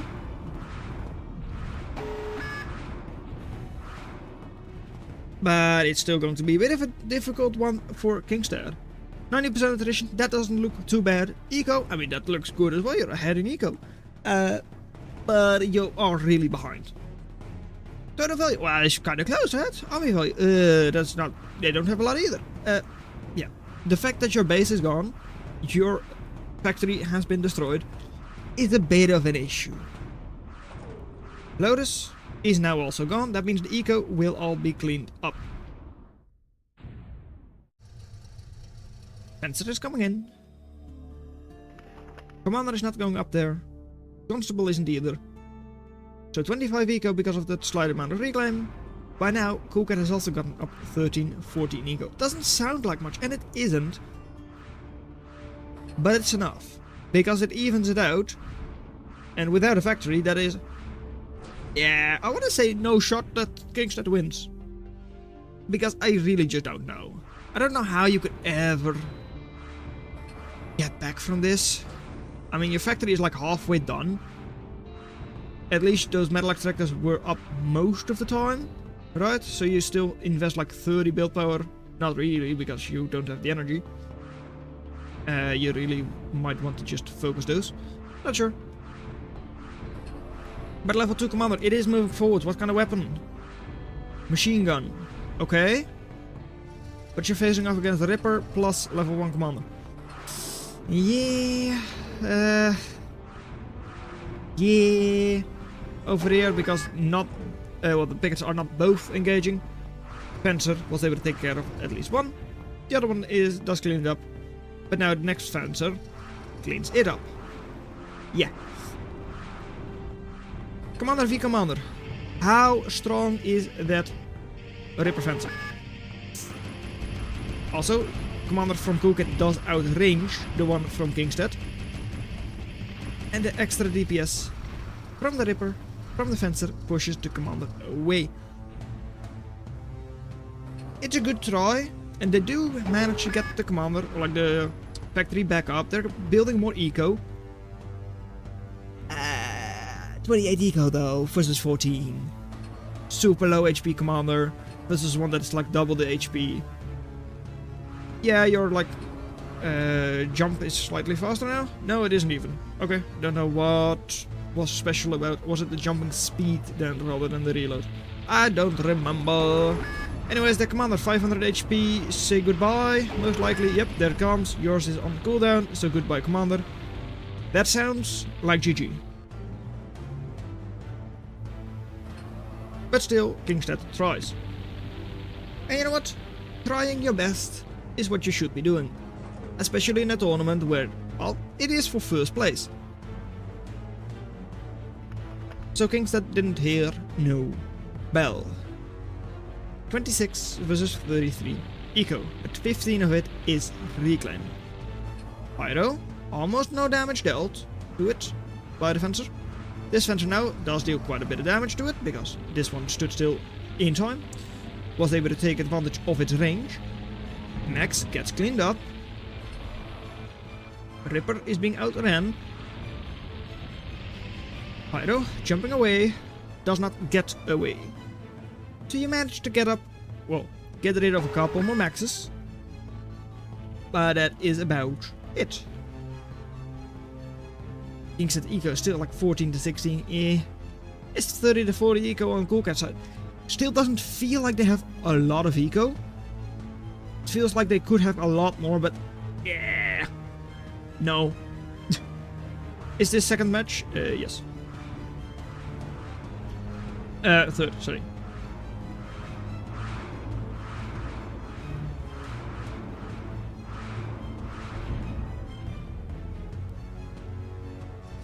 It could have been the second match had the other one not been so incredibly quick.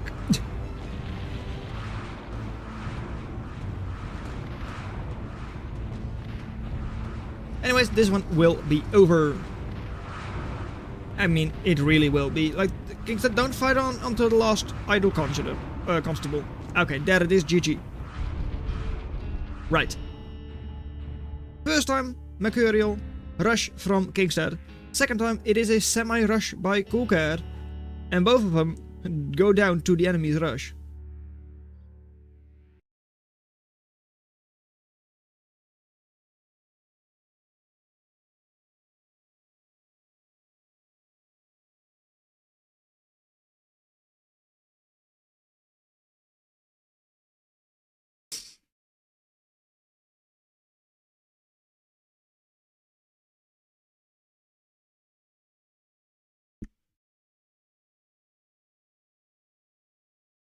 So, let's see. Comeback time! It is comeback time! It is comeback time! 2 to 1. Kingstead. Or no.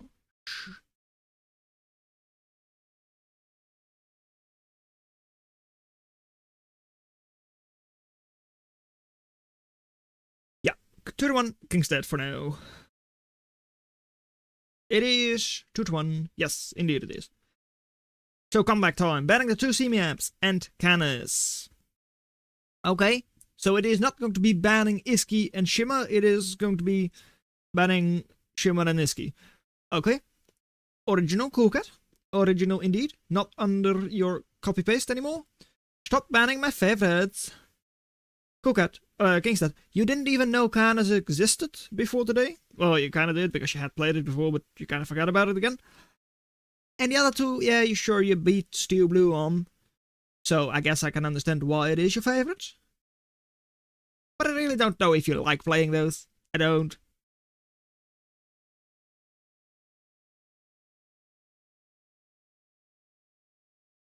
Anyhow, what is Kingstead now going to be picking? That is the question. They banned Copper, Prestige, and Wonder last time. Neither of those were picked, well, banned by Coolcat, so I guess that means that we're going to get Mercurial again? No, it is not. Kingstead banned the map they just picked. Okay, the last time. Last time they banned Wanderlust, now they will play Wanderlust. Okay. Otherwise we would have had like 3 of the matches on the same map. Then it would have been like Lobster Roll. King of Mercurial. But it will not be. No. We will have the last match. Well, not the last match, ho ho ho. I don't know, that is, I can't see the future. The 4th match will be Prestige. What? Why do you pick Prestige and then say no? Is this your pick? No, this is also not my pick. But it will be. Okay, it is not going to be the 4th match on Wanderlust. Not Mercurial either. It is going to be... Are you certain? No! It is going to be on Prestige. Come on, Kingstead. Don't be doing the funnies. No doing the funnies. And Team 1 gets 54% win chance. Last time, that was 50%. Seems like Nightwatch all of a sudden prefers Coolcat in this matchup, even though Kingstead has won 2 to 1. Last match being, of course, to Coolcat. And mind tricked him out of Wanderlust. I mean, Wanderlust was banned by them last time, so it's not as if they really wanted to play that one. But they also banned Prestige, so they also didn't really want to play this one. You know, I don't think Kingstead really cares which map they're playing. I think they find all of them fine. Anyways, it is going to be Coolcat in the east. In the red, with a commander. And it's the Chomo commander, so I'm pretty sure that is their engineer commander. Versus KK and the... Kingstead, I don't know that RTS. What RTS are you talking about? KK and D. Ah, Donovo. That one I know. That's Chajambat. That is the Recon. The reconnaissance commander. So, we've got a match between, in the red, as we said before, Engineer Commander, Emppat Factory, with like juggling their queue, and a Bulkhead Printer. Of course, Emppat is Bulkhead Printer. Versus the Jumpat Factory, Hovercraft, the Jumpat Commander, the Recon, with a hovercraft platform for Kingstead, who's going for, presumably, a couple of wind generators. Currently, 87% wind, so is good. Let's see, 2.2. So indeed, it is good. Investing like half of what Coolcat needs to do in order to get the same amount of eco. However, it is volatile. These are 0.1 wind floor. That's not great. Over here they are 0.7, but you're not over there, so these are not. Over here, same as always, Prestige, 75, 75 reclaim. Not just metal, not just energy, it's both. 75 for the large crystals, 25 for each of the small ones. Totaling up to a 150 reclaim in the middle. 175, because yep, that makes sense, because 100 plus 75 is not 150. And 75 on each of these little pockets. 4 daggers right at the home base of the enemy, which should have been able to one-shot that dock. I don't get why they didn't. Did only 3 of you shoot? I guess so. Anyways, Commander able to defend the factory, which is good. I mean, had the Commander already been moving forwards and all that, it could have been a way different story already, with the factory being pretty much instantly and completely denied. No more production from it. Would have forced the Commander back. Could have forced Conch to build a couple of loaders or whatever. Could have been very bad. It is not, for now. 7 daggers, of which 2 or 3 are already quite damaged. I guess 4, if you count this one. Is not able to one-shot loaders. If the loaders is clever, it isn't. But if it were clever, it could take down a couple of these daggers without too many issues. Before going down, because the loaders would still go down, it would just take a couple of daggers with it. Daggers linking up with their brethren. 8 daggers it will be, however, Archer, amazing deep AoE, not DPS. It does have decent DPS, but amazing AoE on it, like 64 almost, I believe we checked last time. And not only that, also a lot of damage, 133 DPS and like 150 damage, something like that. Yeah, 155 damage. So really strong, 2-shotting daggers. And the reload on them is, well, as you can expect from 133 DPS. Yeah, their reload is not that long either. Double loaders, amazing against dagger. Even the wiki, if it were up, would tell you that, yeah, use static defenses against a dagger player, a loader, a hovercraft player, especially early game. And why is that? Well, it's simple. 110 damage, sure, sounds good. 39 whole DPSs. Yeah. Qrow is dead. Fatality. He ran into an Artemis. Yeah, no more magpies. Oh, lag from 4 seconds. Lag. Cocat lag.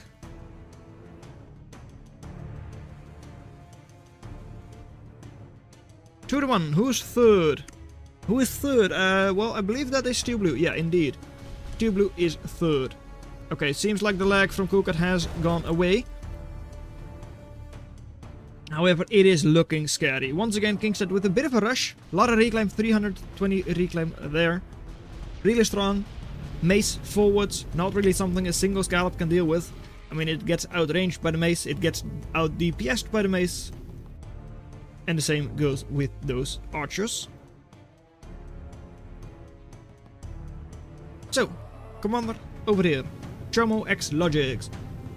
Are you going to, like, get into the fight? Try to do something? I mean, at least mace is exposed. Not being defended by any daggers or anything like that.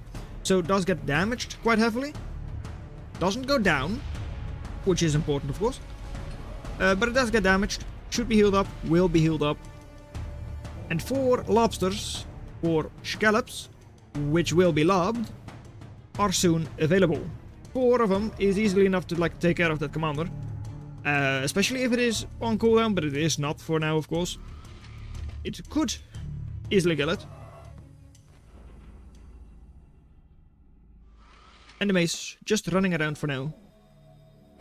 Commander is also going to be lobbed. Will it barely catch the mace? No, it won't, because mace is just moving forwards. Alright, and there it goes. Well,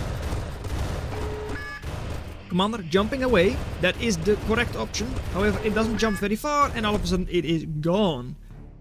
That push from Kingstead, a scary, scary push for sure. All of a sudden there is no push no more. Except there is still a push.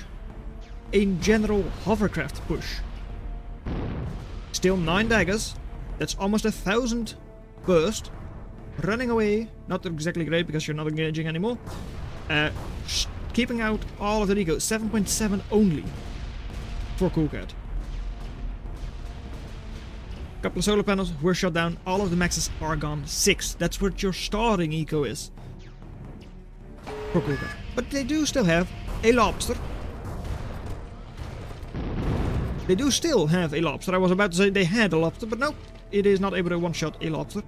Not able to burst it down, single scallop. But they are spread around. I mean, all of their scallops are gone. No. Yeah, they are scallops. What? Scalpel versus scallop. Ah, right. That was confusing me. Scallop is scalpel. Right. Well, Lobbing Commander does clean all of this up.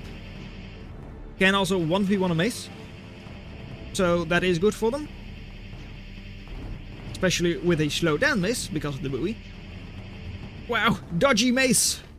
Who could have seen that coming? A mace, a slow unit, relatively slow turning as well. Able to dodge, especially if it is already like 25% stunned. Or like slow down. Still, 19 versus 6 eco. Even with a lot of reclaim, and arguably there is like enough reclaim here to come back. I feel like there is. With like, how much is that? Like almost 2,000, like 1,500? Yeah, 2,500 reclaim. That would be enough to come back. 2,500 eco is more than enough. But even with the reclaim from the commander, they only managed to equal the eco from Kingstead. How much work is a single lobster able to do? Is it able to hold off against triple mace? Yeah, I wonder. I wonder if it is able to do that. Low HP, so could get sniped by a scallop. If it is in range of the mace for a little too long, as in 1 second, it's gone as well. And once the lobster is out of the picture, then all of a sudden those scallops, yes, scallops are not really a threat either. Because they are outskirmed by the riots, and they're slow. So the daggers can just go around them, ignore them, and not really care at all. Buoy cleaned up was one of the threats to the mace, of course. So, Lobster, are you going to waste your charge on 5 daggers? You shouldn't. You do still have the option for both sides. The issue is, if you throw here, these should really just go after the lobster. No, don't do this. I feel like this is a bad choice. I feel like you should have gone after the lobster. Yeah. Right? Oh, well, maybe not. Dang, okay, That is very close. Very, very close, yes. Was also, like, in single dagger shot. The dagger range, like, instantly killed by a single dagger. Okay, I still don't know if I like it, because the lobster is still alive. And my idea was that you let them lob, you run away with the mace, or maybe you stay with the mace depending on if you feel like you can win that. And then you destroy the lobster and you destroy Caretaker and keep the factory offline. Prevent any reinforcements from coming in. Not that the reinforcements are quickly coming in, because they only have 6 metal income. But at least if this is all shut down, the commander can't start reclaiming and get the production online. That was my idea. Here, Claymore is out, not as long range. However, it is very good damage. Not DPS, but it is damage. So against something that is highly volatile, like a lobbed scallop, that does also burst damage, it can be a lot stronger than mace. Can be. Doesn't mean that it is. And mace is now holding back. No, maybe? I mean, if it does, it can actually heal up, so I don't hate that. I don't hate holding back with your mace. Still, eco for Kingstead. It is good. Issue. Where is everything you have? GG is already called by some people. Still, 2, 3 loaders here. Scallop will not be safe, and it is gone. Now it's just a single lobster. And the reinforcements. Lobster, it needs to go back, though. No way. It is a match for the ages. It really is. I mean, once again, energy is shut down by Kingstead. Fight in the background. Run away. Keep them busy. Lobster is not running away. Now it is. It's trying to, at least. But I would assume that Mace is able to catch up to Lobster, right? 54 almost, not fast, and versus 61. Okay, it's not going to catch up fast enough. Not even because it is, well, even if it does go the shorter route, I don't think it catches up before the scallops arrive. Still, daggers, there they are. In the base, get to clean up one caretaker. And now running away, one of them does still survive, does clean up another solar panel. Get the other two offline. But does now also go down. Okay, well. All of a sudden, 50 eco from Kingstead because of a lot of the reclaim. They've got triple caretaker here. We've been talking about all of that reclaim, and there is a lot. Kingstead can also get quite a lot of reclaim. They're still struggling because of a single lobster. That's how strong a well-played lobster can be. That even though Kingstead was ahead in like every metric by like quite a bit. Yeah, a single lobster can really just throw a wrench in your plan. Army value, they're even, but that lobster is scary. Because you're being shot while you're not shooting back. And with a DPS weapon, yeah, you've got one scallop, a 260 cost unit, somewhat damaged. You are now about to be in range. Are focusing on the lobster. Well, no, not for focusing, just auto-targeting because it was the only thing in range. And that's two more. Well, not two more, but like that's two mace, once again, gone. Each of those is 400 metal. You've managed to kill 260 value with them in total. Get a surround on them. You really need to kill that lobster. I feel like even when those daggers and mace were split up, just killing that lobster might have just been enough. Still, lobster is gone. Instantly making a new one. No. I guess Coolcat sees it differently. To me, that lobster did all the work. I guess Coolcat doesn't think that. Oh, this is going to be good. Not amazing timing. That's a bit of a shame. Since Duck is coming in now. This is enough to one-shot Ducks, but like, you didn't have to like... didn't have to like cancel their buoy or something like that in order to deal with these units. But still, you managed to clear up the caretaker once again. Commander is idle, which is always nice. Forcing idle time on an enemy commander. This time around, over here, Scallop versus Mace. Well, easy win for the Mace, because it outranges Scallop. Easily. Over here, Buoy versus Mace. Well, that is not a good trade normally for the Mace, but these two are heavily damaged. Well, sneeze in that direction and they're gone. Dagger, dagger, dagger. Ooh, just barely able to survive.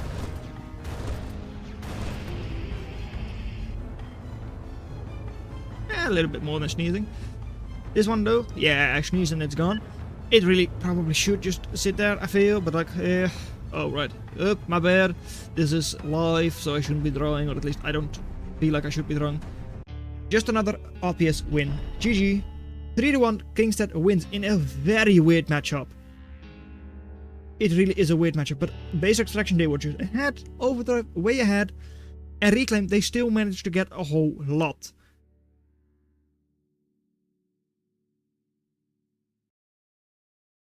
And even though the lobster, it doesn't show up here as being like the MVP. To me, that lobster was probably MVP. I feel like it was. Lobster MVP. GG. Kingstead. What a closer. GG Kingstead. Yes, because it is 3-1. That means best of 5. Kingstead wins. Okay, well, did Qrow want to say anything like on stage or whatever?